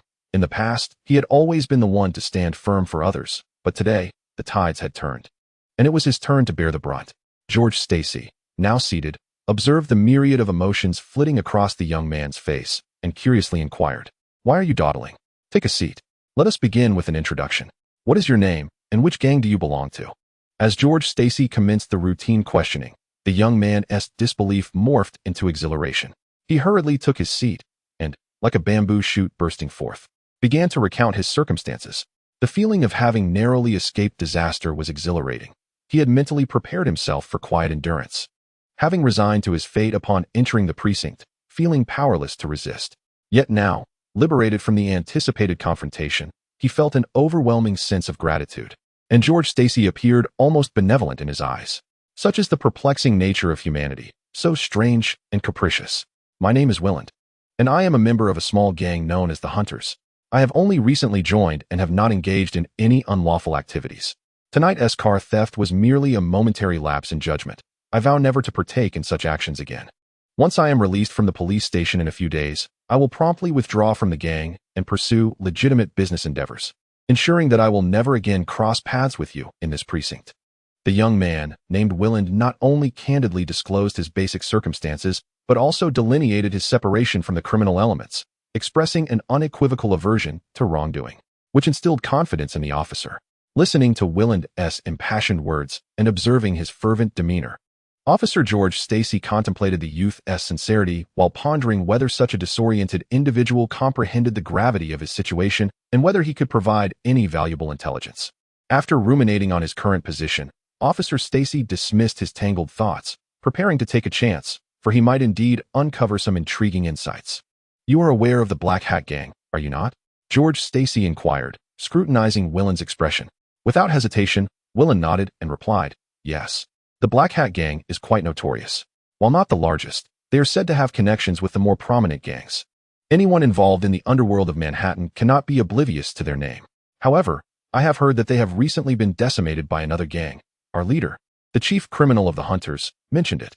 Upon hearing Willand's words, George Stacy's eyes gleamed with excitement.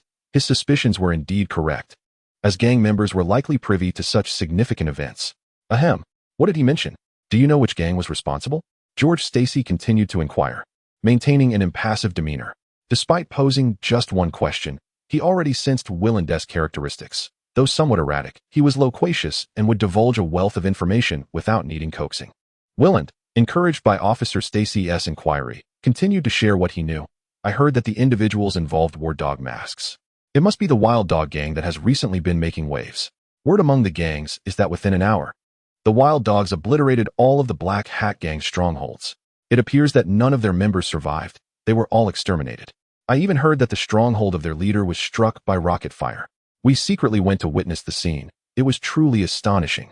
Upon returning, our leader cautioned us never to provoke the Wild Dog Gang when passing through their territory, advising us to keep a low profile and avoid attracting trouble. Although his words may seem timid, we do not look down upon him, for we are all in the same predicament, as are the other factions. The Wild Dog Gang was not particularly renowned prior to this. It appears they emerged quite suddenly not long ago. Previously, we had only heard whispers of their astute business acumen and impressive profitability, unaware of their ruthless methods. Recently, numerous gangs convened in an effort to confront the Wild Dog Gang, seeking to extort some funds for their own purposes. Although no one speaks of it now, an unspoken agreement prevails. This incident is best forgotten, as the fear of retribution from the Wild Dog Gang looms large. After all, even formidable adversaries like the Black Hat Gang have been effortlessly shattered, their very marrow drained. Lesser gangs, or those of comparable strength, dare not entertain such notions. They are simply grateful not to provoke the Wild Dog Gang's ire. Reflecting on my decision to join the Hunter Gang, I now realize it may have been somewhat impulsive. Had I known the Wild Dog Gang was so formidable, I would have gravitated towards them instead. I have heard that their members enjoy excellent benefits and abundant earnings, often dressed impeccably, appearing even more respectable than those on Wall Street.